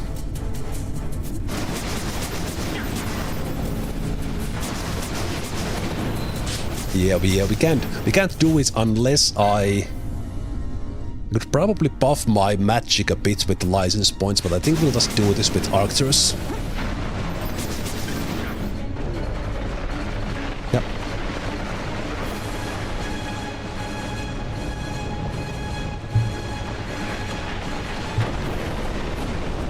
Fight or run, combine them for fun.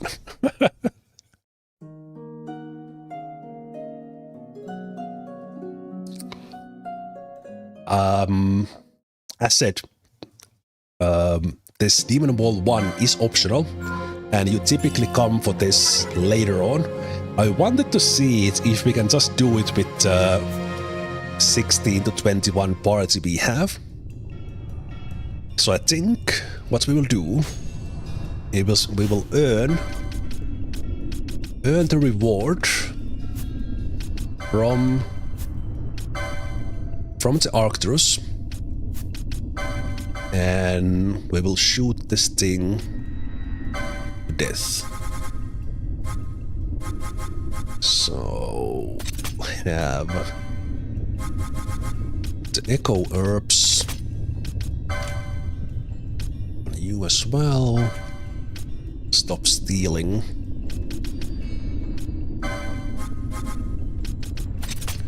Even that we probably lose most DPS if Baltier does not shoot, but let's do it anyway. Also, I think the speed does not matter, because the wall was definitely coming forward equally fast, so I think that's been maybe like fixed.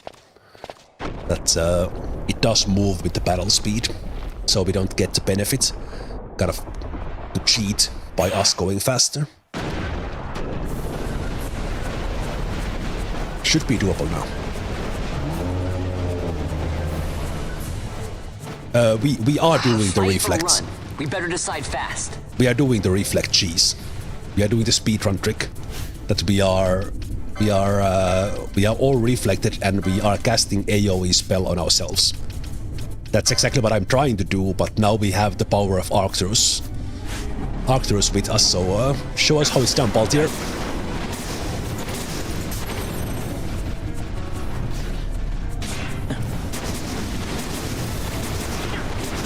Okay, it is that Teleca spell that it does. But yeah, we can do this now. So it's not related to being close to it. Arcturus is so good.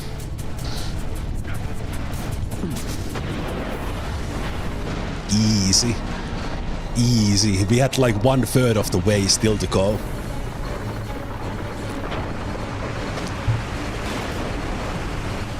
This one we earned with that grind for the Salamand Halcyon we did earlier.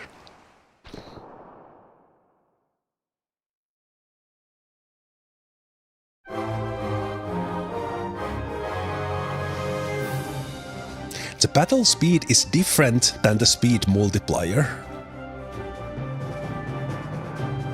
Are you actually serious? Did I just learn something new after like 1,000 hours in this game?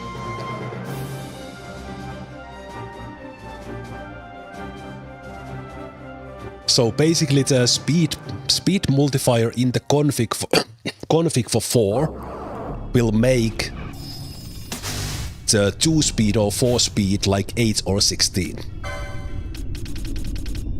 Is that what you are saying? Oh, no, stop the iron. Let's not kill ourselves after getting that done. With, so you go back to this one. Venelo goes back to that one.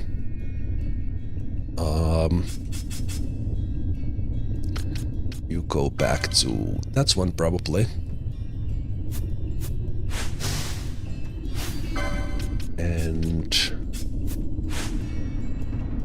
I don't really have a good way. Also, we probably want to go to because after that doom clock on Vossler goes out, they will die.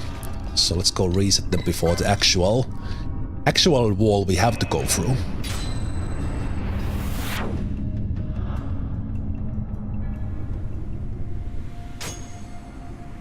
It is the same setting, but then I already explained to you that I can change it dynamically. It's now 4, it's now 2, it's now 4, it's now 2. I can change that, and if I go into here, if I change this to 2, it goes to 2. If I change this to 4, I go to config, it's on 4. So it's the same setting, like I said it is. Okay.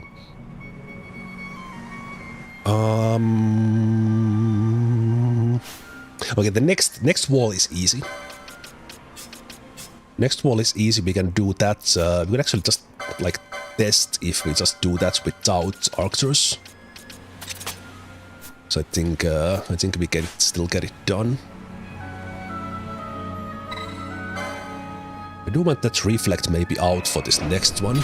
Although we could do the next demon wall with the same trick, but how you avoid that is that you just run for that door in there, and the reward you get is you get a secret area if you click this. First we need to beat out the wall. In the original version you got powerful sword as a reward. In this one you get most powerful spell as a mode, as a reward for that. But yeah, now this is a wall you do need to beat, but you have significantly more time for it. It's either longer or the wall is slower, but the mechanics are the same. So from the Demon Wall 1 we just did, you can run away. The wall comes, we must be quick. Together we can bring it down. But for this one, you need to beat it. So, wait.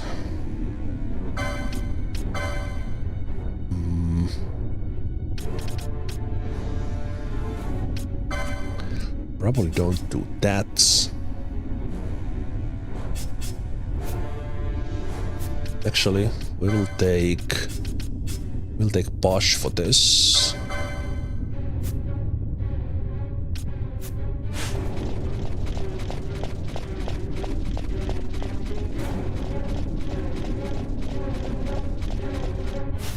And we'll have Fran as a healer. So here it takes us quite a long time to even get here,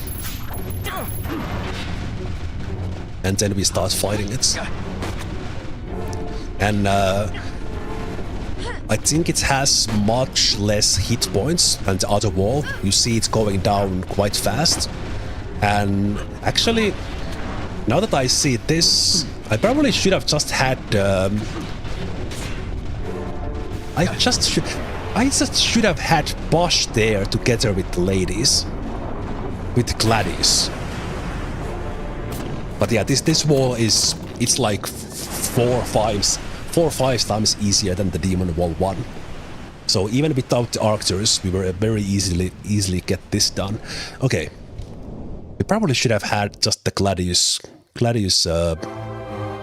in the Demon Wall 1 as well.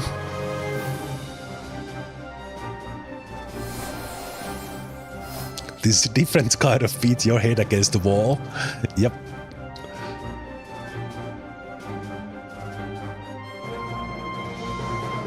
But now the Tomb of Raithwall is for us to explore. And again, the first wall optional. This one, that doom clock there will go down. So we will at some point do need to bring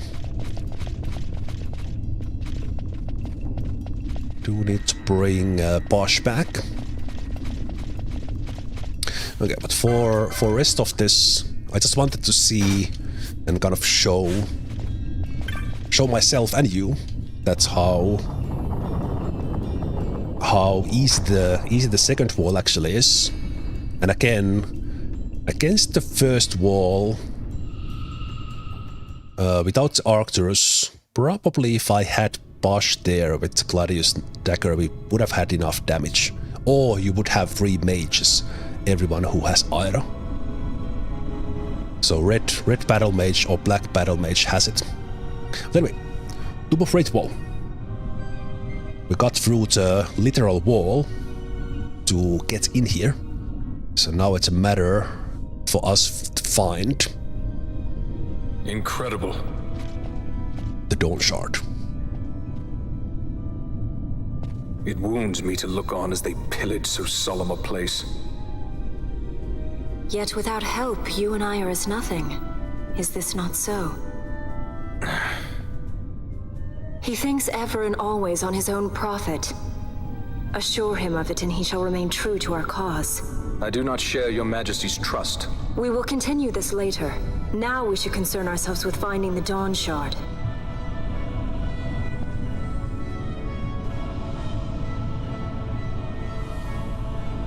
It sleeps in waiting, somewhere deep within. How can you be certain? I can hear its call.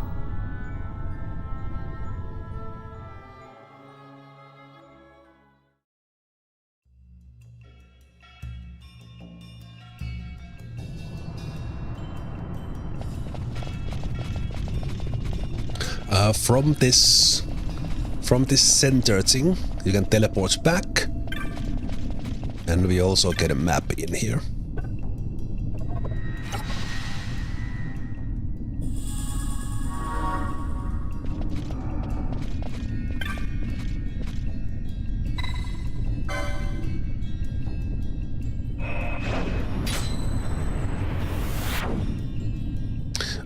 Actually, I thought the first click just activates that, but okay, I might as well go back to the crystal to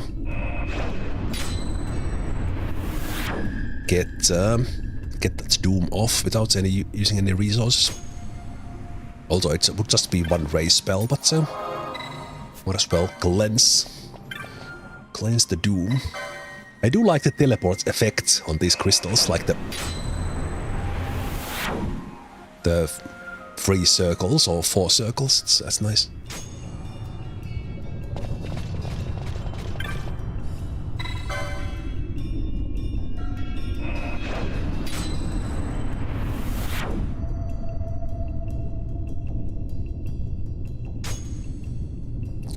So now that we found the map, we see that we have, and again, I'm pretty sure the original version did not give us a map like this.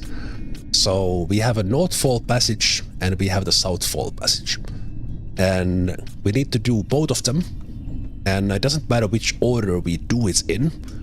So I think I will just go north first, so that we this way. And there are some enemies here. Actually, Balthier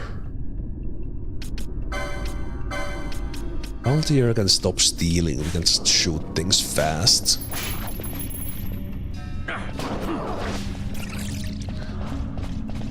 We'll just get some of these monsters done as we are going down.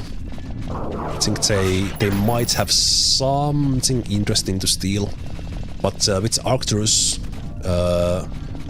we are currently more or less on, what was that, 4,800 damage. So we are more or less one-shotting everything with Balthier at the moment. So we get the Dispel here. It's great. The spell.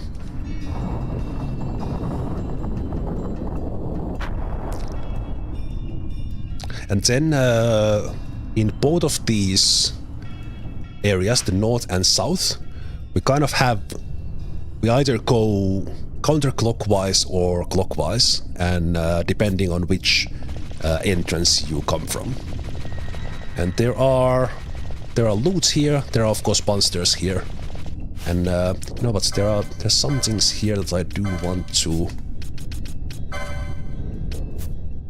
to steal. So let's slow this down a bit and have Balthier steal. Because we still go through this quite quickly because of our current team.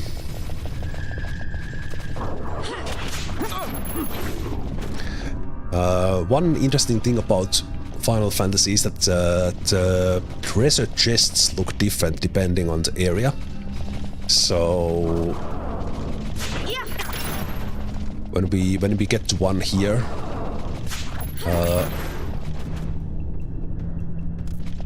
we'll see if I can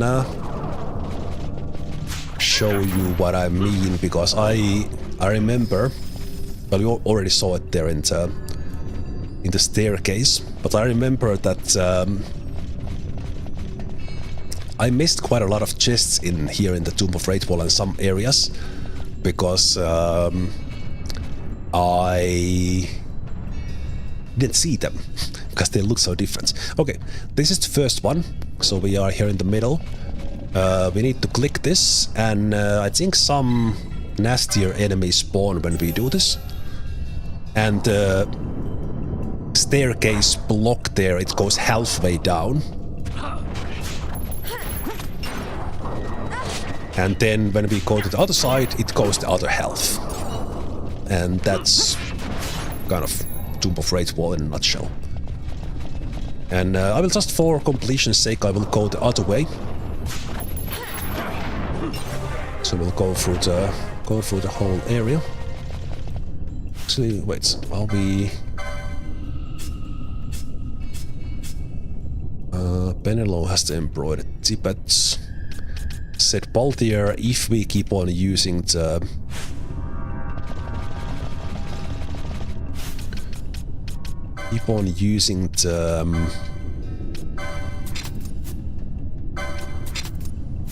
Arcturus, they will level up quite fast. I will give them the golden amulet as well, because after Tomb of Raithwall we will respec, or we will not respec Balthier, but they will be they will get some healing abilities as well. You like doing things for completion's sake? I do as well. I do as well.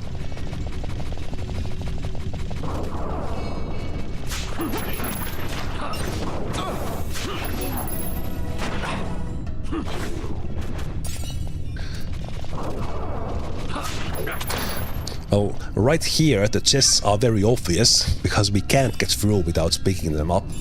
And these are like shinier chests. But in some of the areas I still haven't seen one. But the chests are kind of in a shadowy corner. And it's very, at least to me, I remember very vividly that I was like, what, there was loot here? And because I missed it.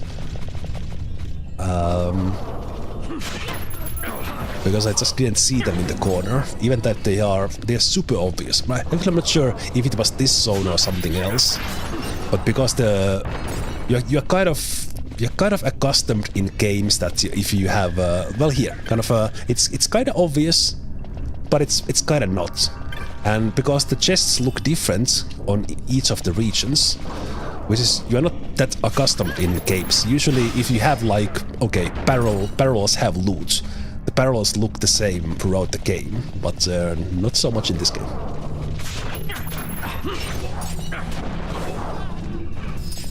That strip of foul flesh was actually exactly what I was looking for. And that's why I've been stealing and killing them, because we can get some Bazaar items made of that.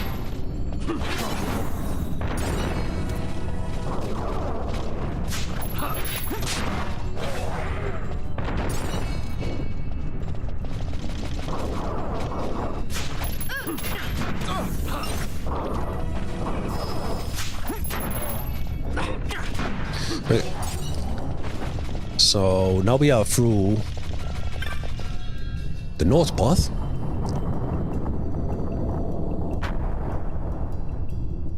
Let's go to the south path.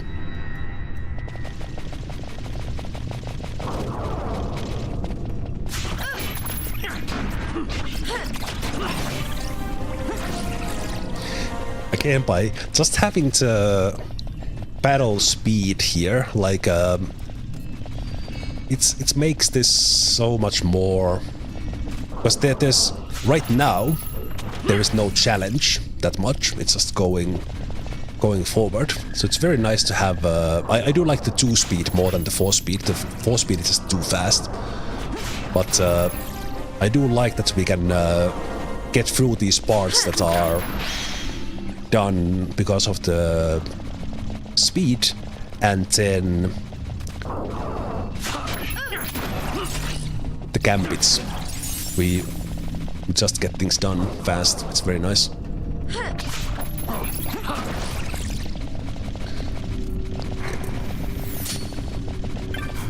Get loot here because we can have the vanish.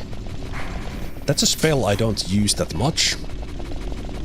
I will not go through that door.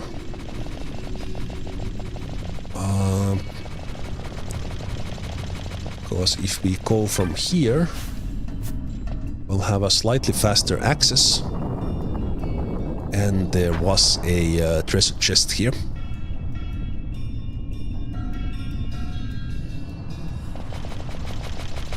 Either on this side or the other.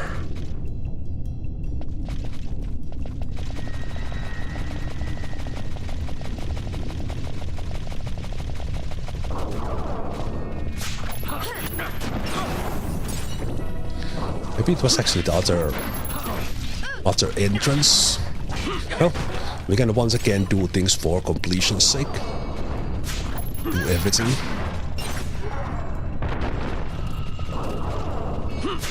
Ooh, a lich. Bye, lich. Okay, the lich can actually be a super tough enemy. We just lich appeared, lich went away. And we didn't even blast them with Arcturus. It was just the Gladius and Vossler kicking ass.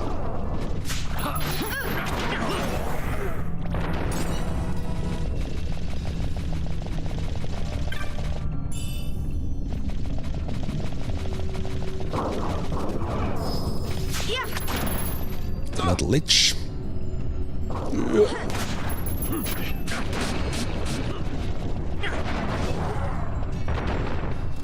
Okay, this oil that is currently on us, I will not mind it right now, but if someone would cast fire on us, that oil would double the damage, at least like 50%, add 50% to it.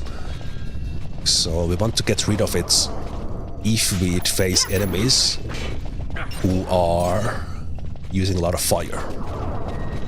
And I can say that it's a little bit of foreshadowing for things coming.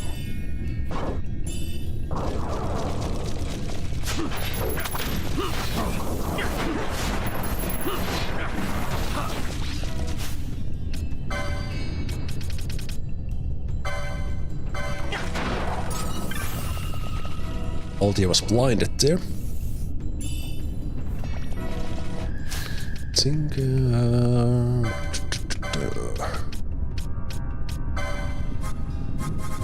the red mage has the blindness as well. They do. Okay, so we could actually use a spell for that. After, or let's say shortly after. Oh, you have them. You already have it. We're just in the middle of healing. I didn't need to use eye drops. Shortly after Tomb of Raithwall, we'll get an access to a spell called Esuna. It will not be like fully heal all the negative effects, but it will do most of them, which is a great help for the Gambit setup, because we can take care of most of the things.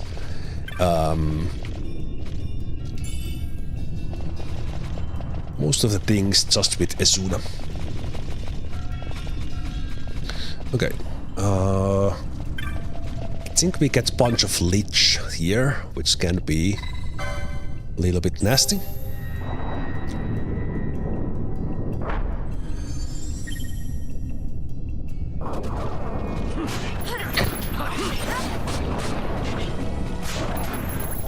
Yeah, they are oiling us, and also the Lich divides, which makes them in a way, yeah, they first cast oil, and then they cast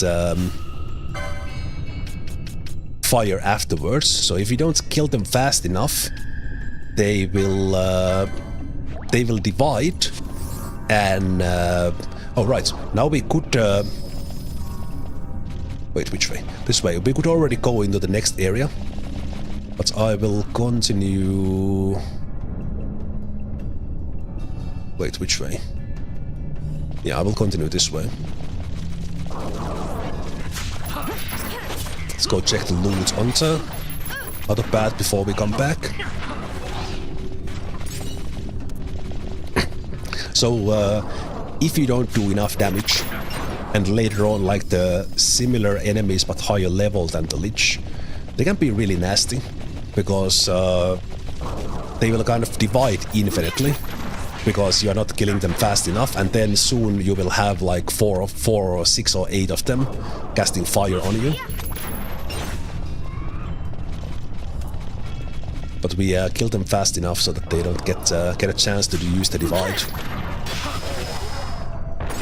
And they will also follow you around, teleport around to end of the map. Which can also be kind of nasty. Okay. That is nastily placed.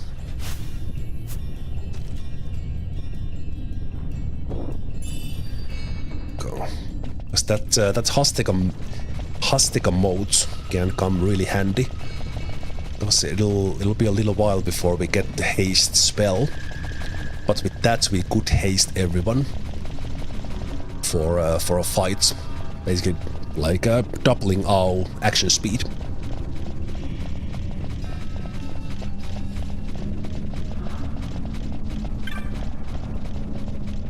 And I think here, as we enter a new area,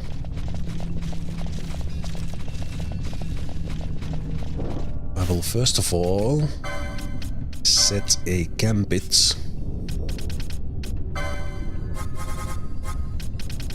can be to get these oils off.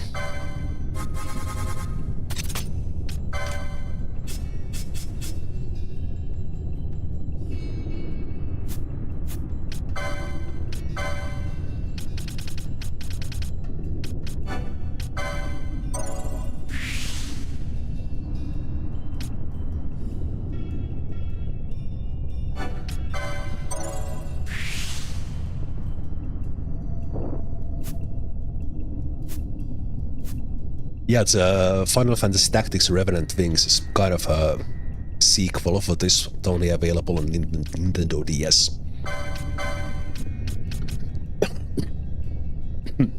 But yes, we can have combos like that we can... I think the oil and fire is the most... Not sure if there are other things like that for the other elements, but that is a way to do the most damage in the game, depending a little bit on the enemy. That you oil them up and then you put most powerful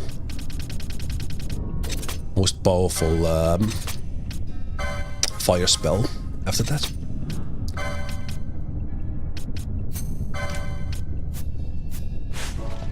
Yeah, let's wipe these oils off.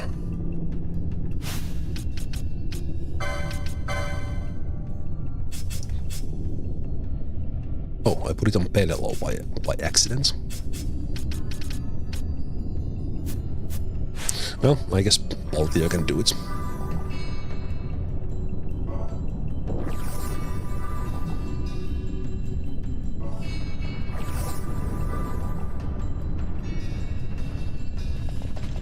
Okay, before I do the final fight in this area, let's have a quick break. Because if I am successful, we will have very long cutscenes afterwards. Fog? Underground? Not fog. Mist. You can see the mist with your eyes? Where it is thick enough, you may. The nether runs deep in this place. So, is the mist dangerous?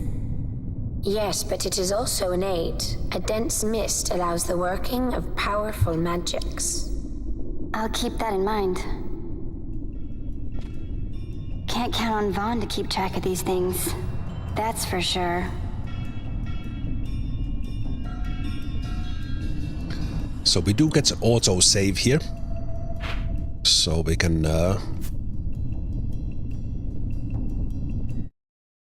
take a break. Although I think I could just leave it here on pause as well. So we can continue from this. So let's have a break. And then we're gonna fight the first Esper, the first of the big bosses in the game. This one quite simple, much harder ones coming up. But let's go through this one and then we'll get some epic ass cutscenes. And game kind of move on to the next stage of the game. We get the second jobs after this. We will be doing some respecking. And then not today, but then next time we'll start using those. But let's have a short break here and let's finish Tomb of Raithwall after that.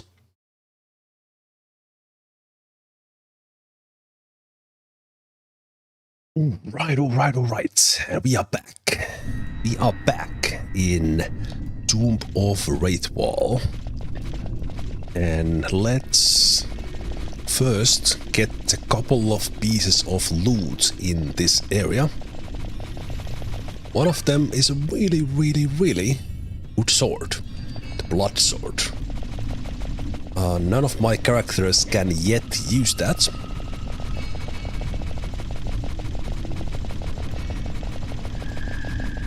But soon we will, because we will be doing some respecking after the Tomb of Raithwall, when we can also have a second job for our characters. Okay, for this upcoming fight, I will not use Balthier, and I will also not use the Gladius, kind of just to show a little bit how we can, how we would beat not so difficult, but kind of a boss or enemy that requires a little bit of strategy. So again, in a game like this, if you have an area like this where there are no other enemies, just a single center, round area in the center, and you see something like that on the other side, it's probably gonna be a boss fight. So let's prepare for this. I know, but also you could maybe guess that this guy is gonna throw some fire at us. What is opposite to fire? Probably water. So let's cast some water on this guy. And also, if and when it will get some oil on us, we have those handkerchief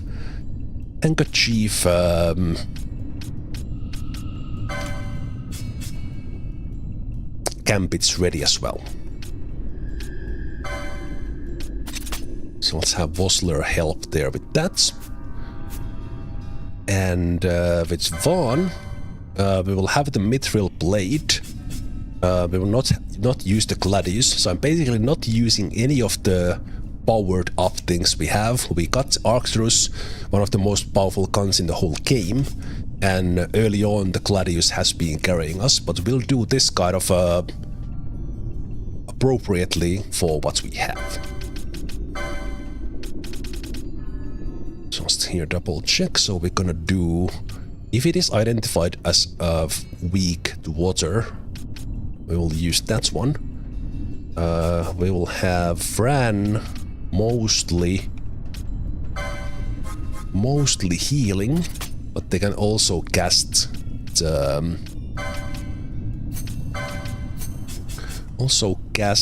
the water on this enemy.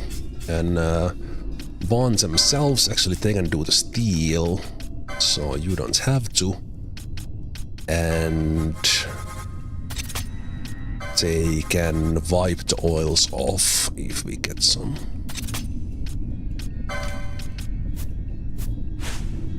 Okay.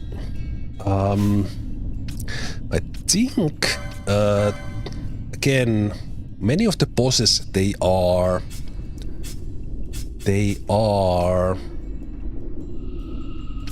actually, you shouldn't do this. Most of the enemies in the game, they are immune to various effects. This particular enemy or boss is slowable, so we can put slow on them. Actually, that is yeah, that is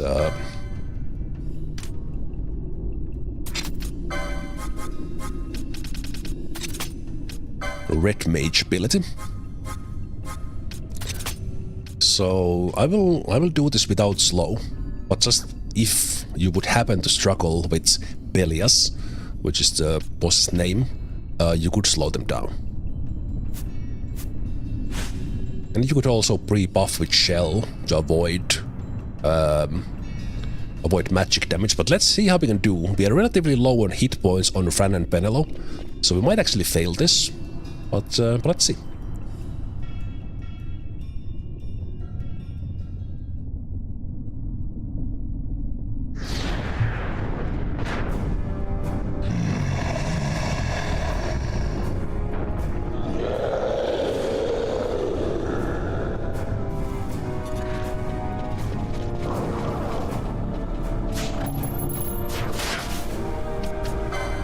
I don't remember what you can steal from them, but let's keep on trying.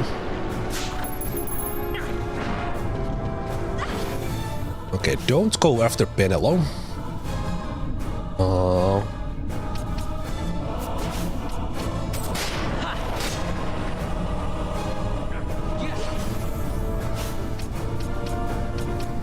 I'm a little bit manually placing these guys around so that Belias would go after Vosler or Vaughn.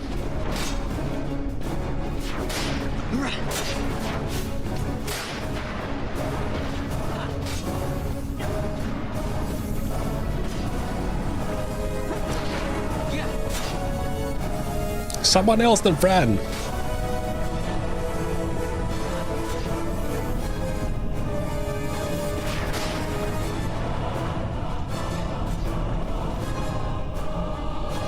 Oh no! Hopefully we don't die!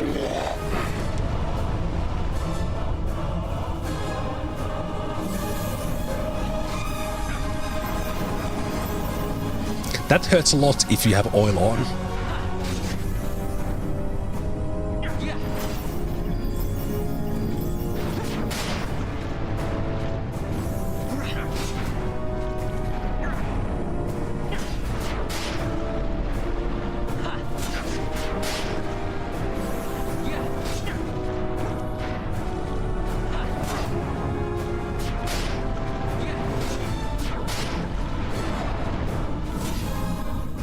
I did use the handkerchiefs to get the oil off. I think we might get another of those big spells, but we got this. Yeah, we had no worries. The water spells are doing good work.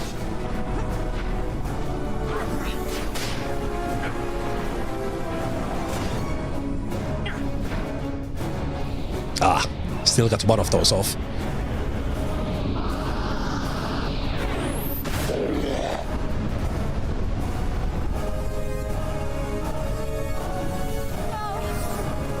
Ooh, that was nasty. It's at the same time put oil on just before, so that did take Penelo out.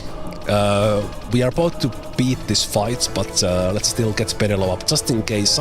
Sometimes in this game, if someone is like super low on hit points, the boss is, you might think that, okay, I will just win this, but then the game goes into like absolute berserk crazy mode and just kills everyone. So let's try to avoid that. Okay. We actually got them before we got the Phoenix down off. So no... not so difficult.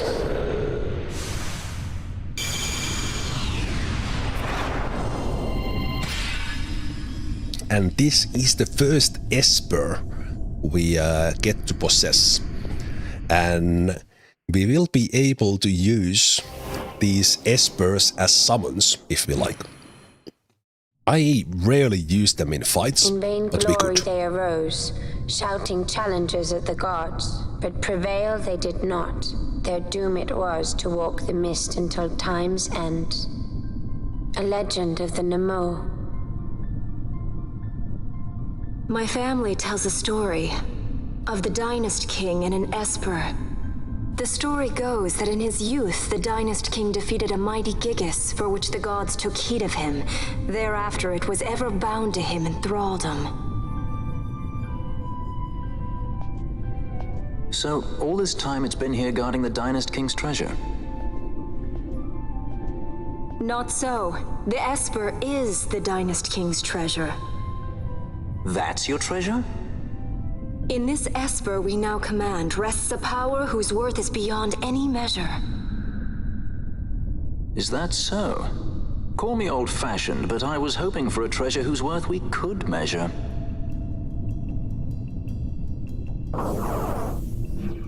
Yes, Ashok, exactly that. So if and when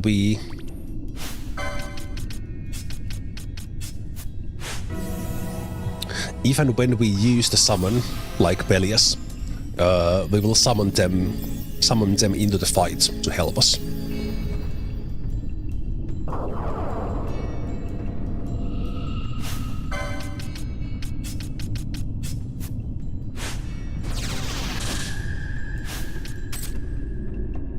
Okay, right, wait. There is a really good, nice item here, elixir, which we can use in the clutch to give us hit points and mana back, but also very, very interesting technique called Shades of Black. So techniques are just like the steel charge, but Shades of Black allows like the full combat characters to cast magic, and the Shades of Black casts a random black magic when it's used, and it can be anything. It can be the most powerful black spell in the game, or it can be like simple fire. So it's a really cool ability, and some random elements, and we might get to see the most powerful spells already early on when we are using it. And what I usually like to do with Shades of Black is that I set it on someone like Bosch and use that to fight flying monsters.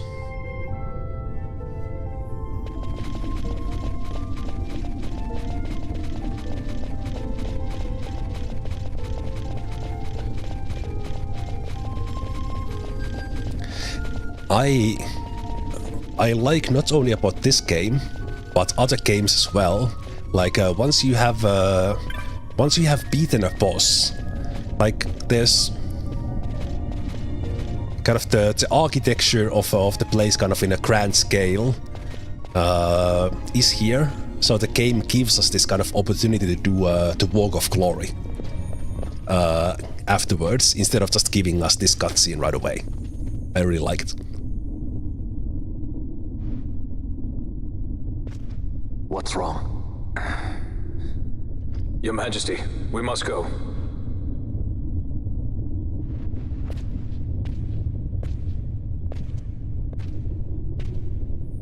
It's the Rush, Vossler. What?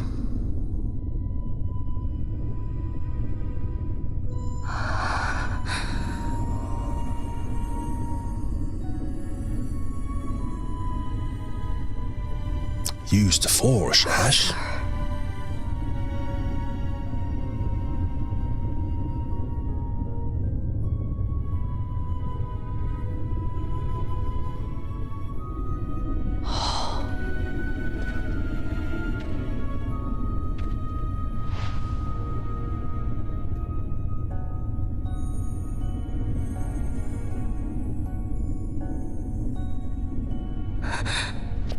So that is Ash's late husband, for those who don't remember the very beginning cutscenes in the game. Who she got married to, and then who went to defend Rabanastre and died in the battle. You will be avenged.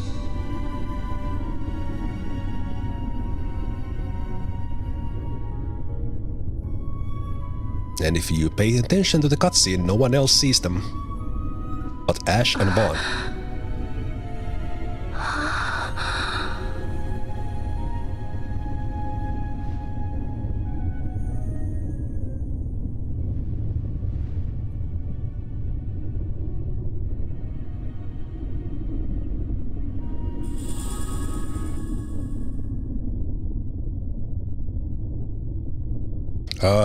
Ash is 19, Sikuta, not 13. Your interpretation of the character model's age is a little bit off. Vaughn and Penelo are 17, Ash is 19.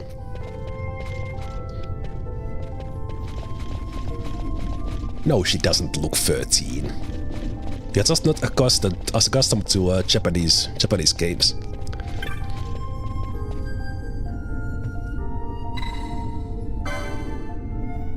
By this, return ye to the Hall of the Destroyer. By other means, return ye back to this place.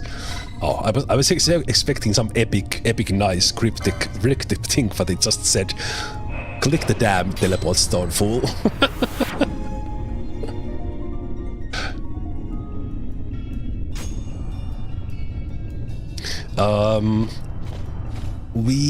We could go and get that little moat I mentioned earlier, but I will actually just proceed with the thing, because we will come back here a little bit later.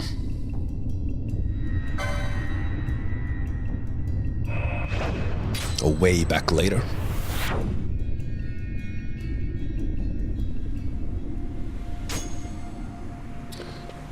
Okay. Strong mist prevents teleportation.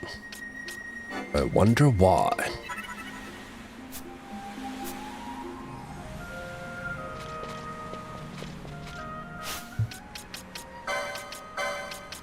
Let's just reset these ones.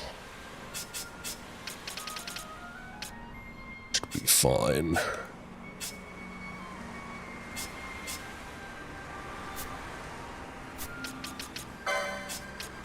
Let's take the power party. Power party of Ash, Baltier and Ash on.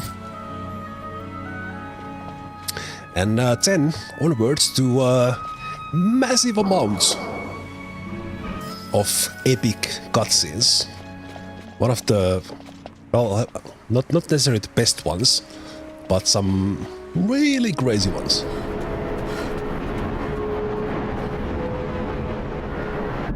Because I don't think anyone is surprised that the Empire is here.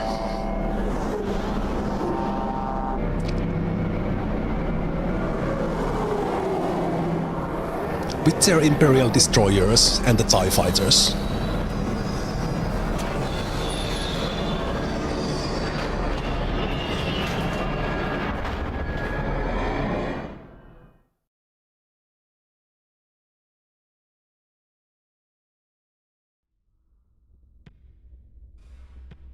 Such a tremendous honor to again be graced with your presence, Majesty. You left us with such great dispatch upon our last encounter that I must confess I had begun to worry that we may have given your Majesty some cause for offense. Such a heartfelt display of remorse. Now what is it you want? I want you to give me the Nethicite. The Nethicite? That is a base imitation. We seek Raithwall's legacy, the ancient relics of the Dynast King. Day-affected Nethicite. Did you not tell them, Captain Azalus? Majesty, he speaks of the Dawn Shard. That is the Nethicite. Are you mad, Vossler? If we are to save Dalmasca, we must accept the truth. I will fight this profitless battle no more.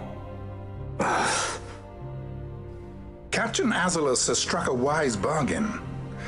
In return for the Dawn Shard, the Empire will permit Lady Ash to reclaim her throne, and the Kingdom of Dalmasca will be restored. Think on it. An entire kingdom for a stone, you must admit, is more than a fair exchange. And when all is said and done, your master will have another pet. Lady Ash, let us take him for the people of Dalmasca. Your Majesty wallows in indecision on peril of their heads. And his shall be the first to fall. Well, at least your sword is to the point.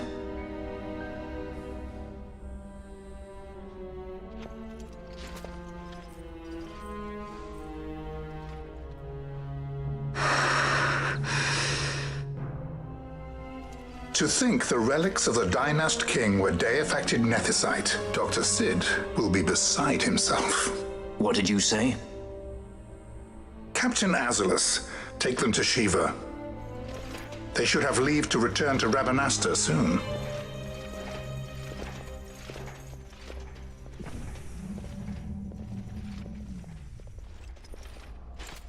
I want you to assess its power. Did our orders not specify that we return the stone for testing? I will not chance returning with a stone that is yet unproven. I really like some, like the characters. They are not like good, totally good and bad. There are people with their own motives, and their own motives make them do stupid stuff.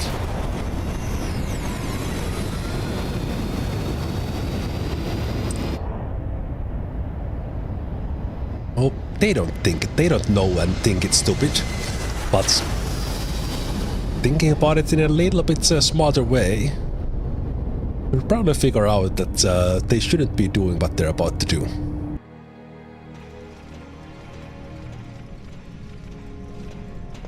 When we return to Dalmasca, we can announce that you are alive and well.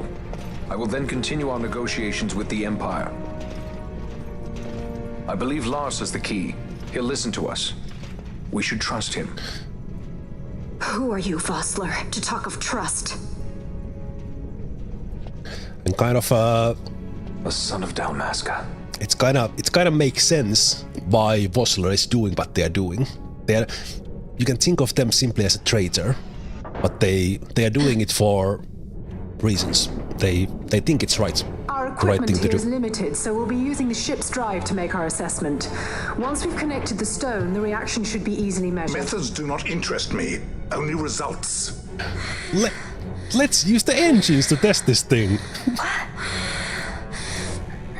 Fran? Such heat! The mist, it's burning! 6,800, 6,900, 7,000! This must be de-factor nethicite! The count still climbs! Ah, we found it at last. True day-affected nethicite.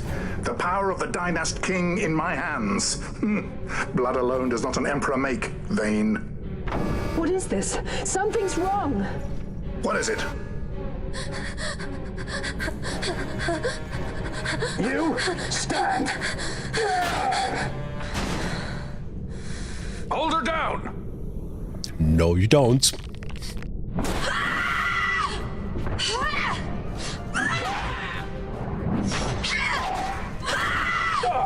What's wrong with her? I always knew Fran didn't take well to being tied up. I just never knew how much. How about you? I like Fran's idea. Let's get out of here. No farther! Sky pirates, the future of Dalmasca will not be stolen. Oh, Vossler. I guess we'll deal with you then. Why do this, Bash? This struggle is futile. You must know where it leads. I do know. All too well.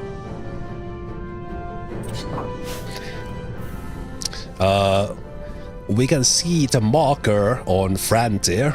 I think they are like automatically berserked, which is also a thing we can do later on. So I think just for flavor, we do need Fran in this one.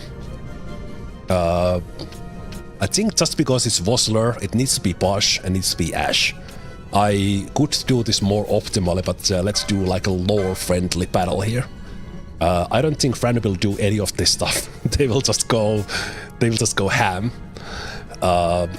So we'll need Ash here to do what they're supposed to do with healing.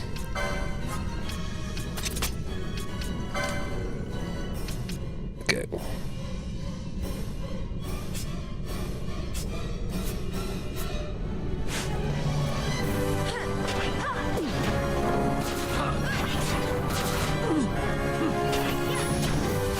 I think you can do this easier if you kill the other enemies. So let me do the lowest hit points on you. Lowest hit points on you. And if things go bad, we will use a high potion. And there is a way to make this fight quite a lot easier. Which is to use Dispel on Vossler. It basically puts Vossler in eternal loop, so that they will just continue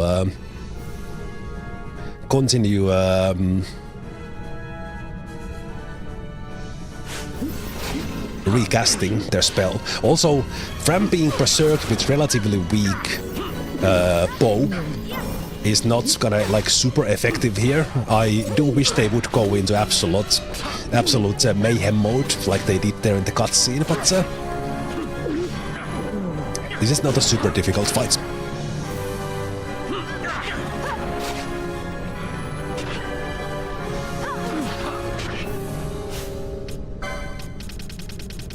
In some of these fights,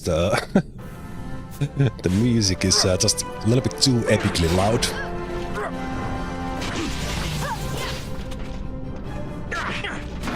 Enrage. I am sorry, Vossler, son of Dalmasca. I understand your reasons, but you need to go down.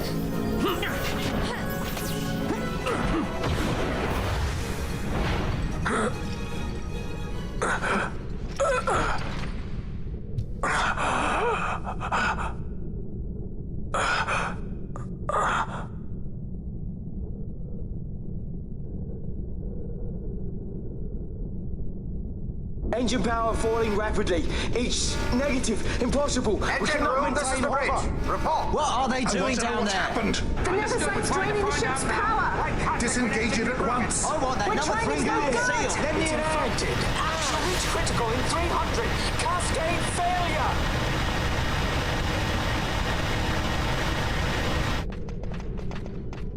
Ash, let's go. All I have done, I've ever thought of Dalmasca first. I know you do. I would ne'er gainsay your loyalty. Look on what my haste has wrought. Did I act too quick? Or was your return too late? I can serve her no more. You must take up my charge.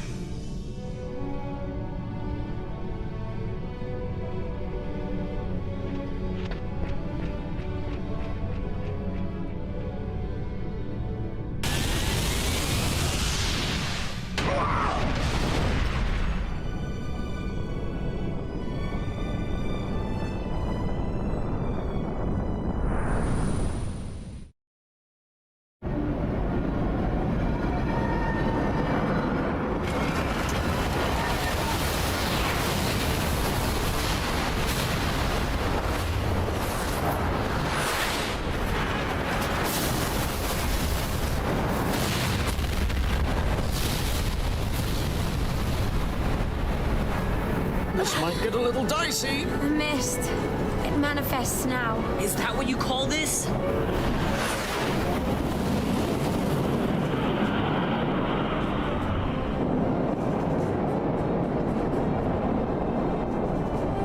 What's that?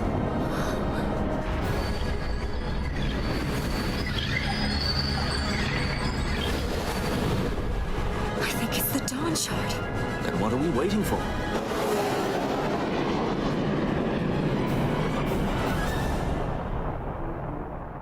I really like the epic scale of things here, that we were basically carrying a nuclear bomb with us. The dreadnought Leviathan is sunk. The 8th Fleet of the Arcadian Imperial Army lost. As word of the events in the yacht sounded throughout the Empire, quit I Bujerba, citing sudden malady. My true motive, to bring the various counter-imperial forces scattered throughout Ivalice together in unified resistance.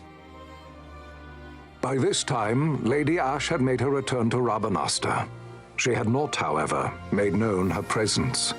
Rather, she was content with keeping both her own whereabouts and those of the Dawn Shard concealed. Had she chosen then to go before her people, my error in announcing her suicide would be known, to the great detriment of my efforts to assemble a resistance. In such circumstance as the Lady Ash then found herself, even were she to proclaim Dalmasca restored, it would serve only to invite the Empire's wrath. Though Arcadia had lost her 8th Fleet, she remained, as ever, a military power with which to be reckoned.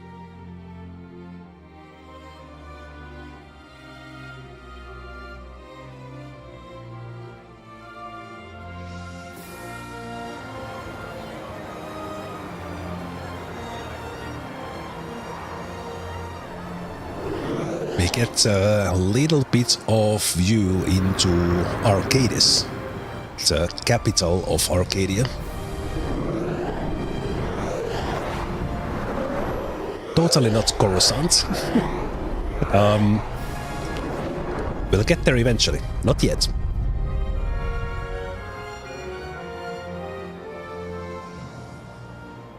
And also, all these Star Wars jokes I say with love. This is my favorite Star Wars.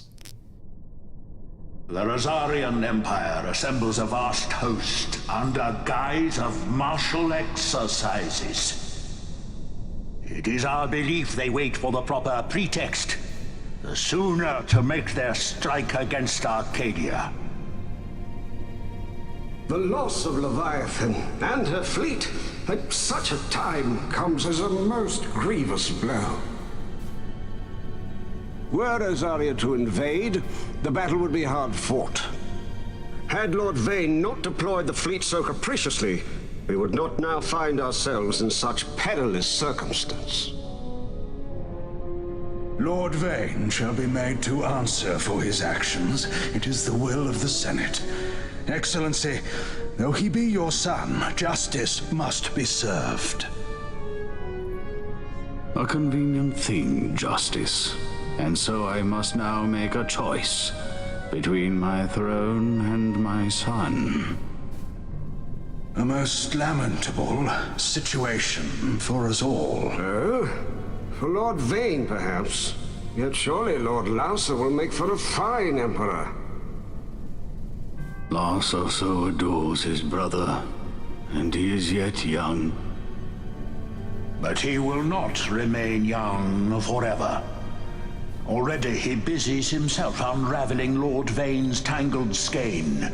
Lord Larsa has found his role to play and pursues it with some enthusiasm. Ah, yes. And who would set him at such tasks? What matter? Lord Vayne himself once saw his elder brothers brought to like justice, did he not? At your Excellency's behest, as I recall.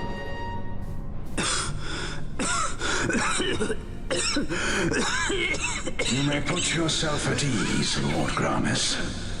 So long as the Senate watches over her, Arcadia's well-being will ever be ensured.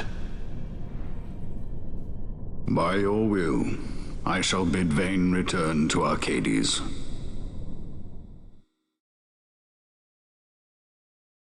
That guy's dying, he coughs. That's the rule. We know it.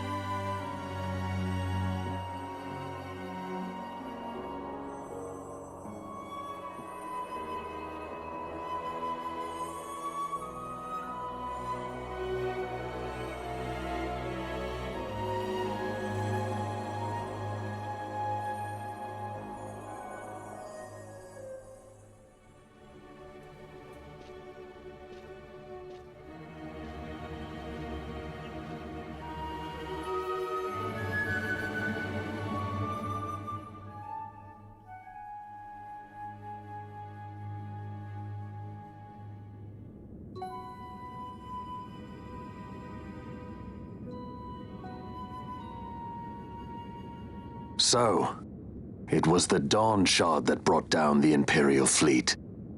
You know your stuff. Destructive power of such force. I've seen it once before. Lady Ash, you know of what I speak. Nabudis. The capital of Old Nebradia, Lord Rassler's fatherland. At the time of the invasion, a division of Imperials entered the city. There was a mighty explosion. Friend and foe died alike. Something was there. One of the Dynast King's relics. The Midlight Shard was in Nebradia. More Nethicite. Well, no wonder they invaded. That ridiculous war. The trap at the treaty signing. All this because Vayne wanted power. He must not be allowed to claim the Nethicite. The Empire must never hold it. Oh, they already do. The Dusk Shard, most likely the Midlight Shard, too. Besides, can't they manufacture Nethicite now? Very well. Then the path set before us is clear. We'll use the Dawn Shard to fight them. Dalmasca does not forget kindness, nor ill deed done. With sword in hand, she aids her allies. Sword in hand, she lays to rest her foes. This Nethicite I hold must be my sword. I will avenge those who have died, and the Empire will know remorse. Fighting power is more power? What could possibly go wrong? You even know how to use it? The Garif may know. The Garif people live by the old ways. Magicite lore is a part of their culture. They may hear it, the cry of the Nethersight's power. Whispers of the stone's menace. Dangerous though it be, what we need now is power. Should we declare Dalmasca free without the means to defend our claim, the Empire would crush us. You must take me to meet with the Garif. They live beyond Osman Plain. Not exactly close. Compensation, is that what you want? Straight to the point, aren't we? I like that. Compensation. How about the ring? This? Isn't there something else? No one's forcing you.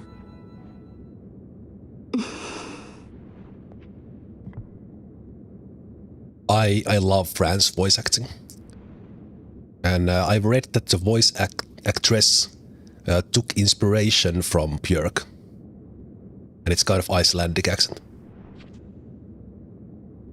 I'll give it back to you as soon as I I'm find not sure if you something knew more that, but valuable. it's specifically that. Not coincidence. What do you mean something more valuable? Hard to say. I'll know when I find it. What is it you want, Fran? What are you looking for? And as far as I know, What am I looking for? I guess...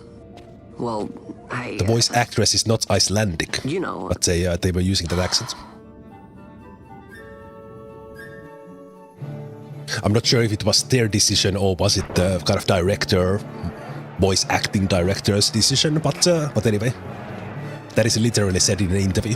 The Garif are said to dwell in Kirwan. So they do. We'll need to head south, past the Giza Plains. It is the rains now in Giza. The wadis will be swollen with the deluge. Passage may be difficult. But those same waters may also lay open new routes to us. Regardless, we must go south, yes? First things first. You're eager to be on your way, I know. But we should see that we're prepared before setting out. I made my resolve 2 years ago. I swore to overcome any hardship I may face. Man cannot live by resolve alone, princess.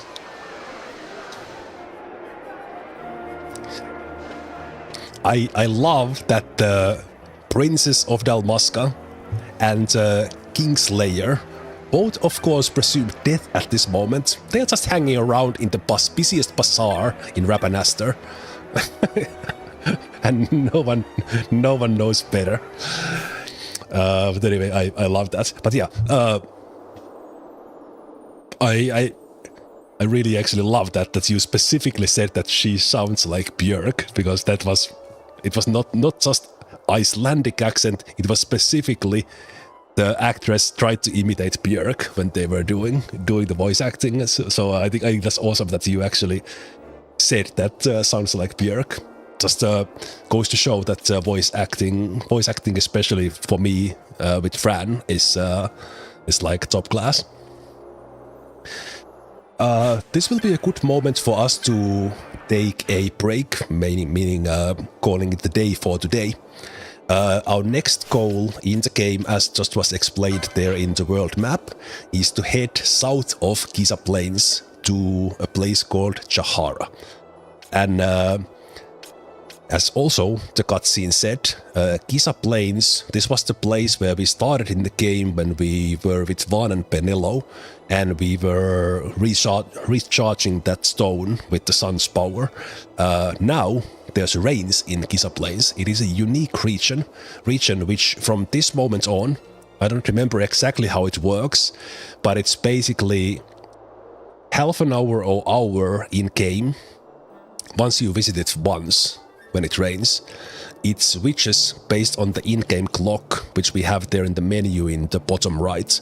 It changes from dry season into the rain season. It's pretty cool. For me here, now that we picked up the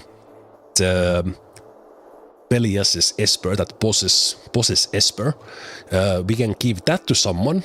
I will probably hold on with that for a little bit, but we can also pick up second professions for the characters. I will be I will be respecking some of the characters.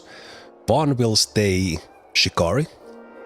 They will get Red Battle Mage as their second job. Balthier will get White Mage in addition to the Machinist. And Penelo will get Time Mage in addition to Black Mage. I will respec Fran to be partially White Mage, and then I will maybe give them Foe Breaker or something else. So basically I will have Balthier and Fran as my healers, and Balthier of course dishing out massive damage with the Arcturus. And I will make Ash Red Battle Mage Archer for big magic damage, but also from the Red Mage they will still have some healing abilities. Because at this stage of the game, magic works really well. So we'll have several mages who can either heal or do damage, and then Bosch, we might turn them into a knight at this stage, and then give them some nice second provision like Bushy. Towards the end game, like an end game being basically the optional bosses for the most part, like the actual really tough fights. At that stage, physical damage kind of takes over from the magic, but I'll be using Vaughn and Bosch. Kind of they will do damage, of course, but they will be kind of tanking. Fran can do off tanking when if I give them the Foe Breaker, because that has heavy armor in as well. But basically the whole setup will change a little bit. But just to show how that works now. So in the license board, we first of all have the Belias' Esper location, and then we have a place to pick up a second board, the second job. The Belias' place in the board is a little bit unique from the other Espers, because for the most part it doesn't unlock anything. Like it's just right there. It's made very simple. But with if you look at these boards and we see kind of these kind of out of reach locations for some of the things, these will be unlockable with various Espers. So there's like a ton of these, maybe 10 or 12 or something, I don't remember exact count of these big Esper bosses.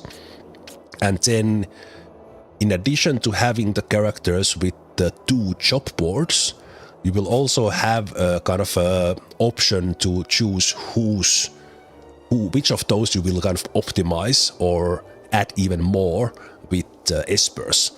And those things that those can do is like if you have like complete almost full melee combat character, they might with Esper reach some magic. They may have some like healing magic or something like that. Or they might just have like a big HP like we have here for Shikari. But those Esper things will come much later. But since I know, I will make Vaughn without resetting them. I will make them a Red Battle Mage in addition to the Shikari. Let's show how that works. So we are Shikari, and as a second job we will pick Red Battle Mage. So now instead of just being Shikari, Vaughn is Red Mage Shikari. And this is the red board, and we see with all the choices from the Shikari board here that we have done, the Red Battle Mage board looks like this. So for example, we have direct access into some things all the way here in the other end of the board, which for pure Red Battle Mage would take like a lot of license points to get to. This Shikari Red Battle Mage is one of the kind of good combos in a way, because you get a really tanky character who can still cast very powerful magics. But I think I will leave the actual like setup here because it's getting closer to midnight here today. I will leave this to the next time.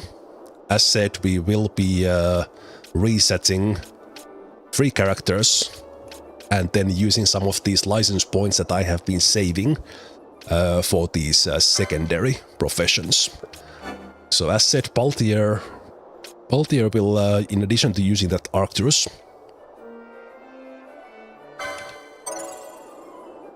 they will be a secondary healer for me at this stage of the game. Again, later on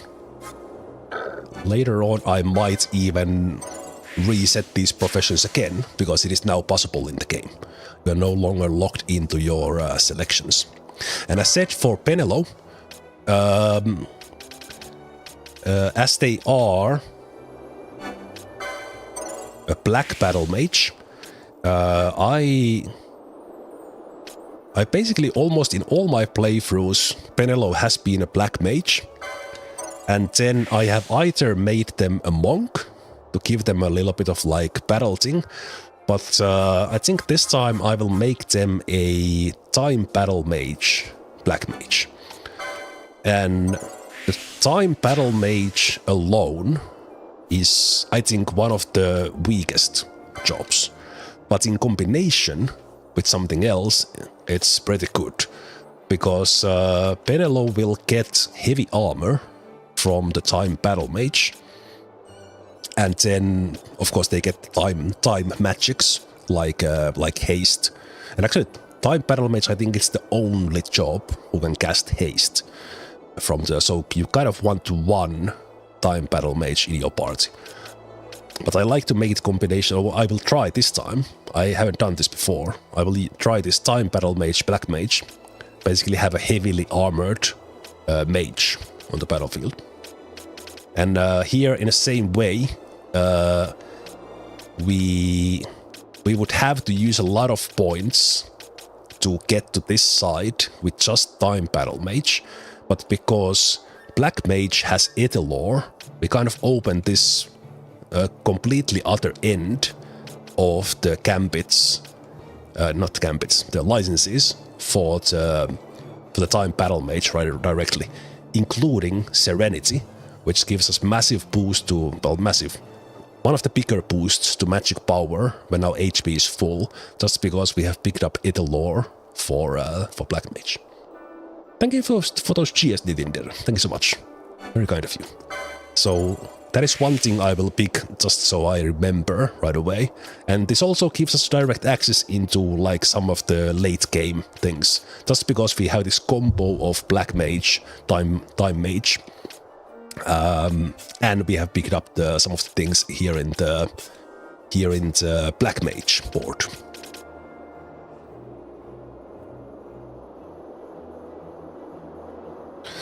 You give yourself flack sometimes for not remembering stuff in game, but the amount of stuff in this game you have burned into long-term memory is kind of staggering. Yeah, I do agree. I have a very selective memory. I tend to remember things relatively well when I want to, I guess. And for some reason in this one I remember a lot. But I give a lot of credit to this because I watch speedruns of this game. Like even that I haven't played in a while, I watch speedruns of this game quite regularly. So but yeah, these in this case I do have to say that this is not necessarily my memory. It is the quite comprehensive notes I have been collecting and doing over the years, because I've been crazy about this game. Like I've been writing myself notes what to do over the years, and that's why kind of these combos and stuff are kind of hard coded in my brain. Okay, but let's find a place to get a hard save. Let's first of all let me check you real quick. We will be able to buy decoy now, thanks to our clan rank. So we'll do that. And then I will just teleport. We will come back here, but I will just for now teleport to the south gate and save. For some reason, never imagined you playing Final Fantasy XII. Yeah, I guess, well, I haven't played these type of games. I haven't really talked about this much over the years. But yeah, this is among my at least top 5 games, if not like top 3 games. Might be even top 1, depending on the mood. But let's have a hard save there. And this is where we continue next time. We will be doing some things in between, like very quickly. But for the most part, for a little bit after this, I will quite straightforwardly head towards Shahara and the next things coming ahead. Because right now it kind of makes sense for me to just open access into new areas while we are gaining some levels, and then we kind of backtrack into doing some hunts and things in these areas that we have gone through that are either easier to do when we are higher level, or we have access to certain spells that will start to unlock as we go on, and things like that. But thank you so much for watching today. I hope you enjoyed the journey through the Sandsea, the little bit of grind for the Arcturus, and then Tomb of Raithwall. And here we are now, ready to continue further with the game into Char. So with that said, to all of you, thank you so much for being here. I hope I will see you next time. And until then, take care. Bye-bye.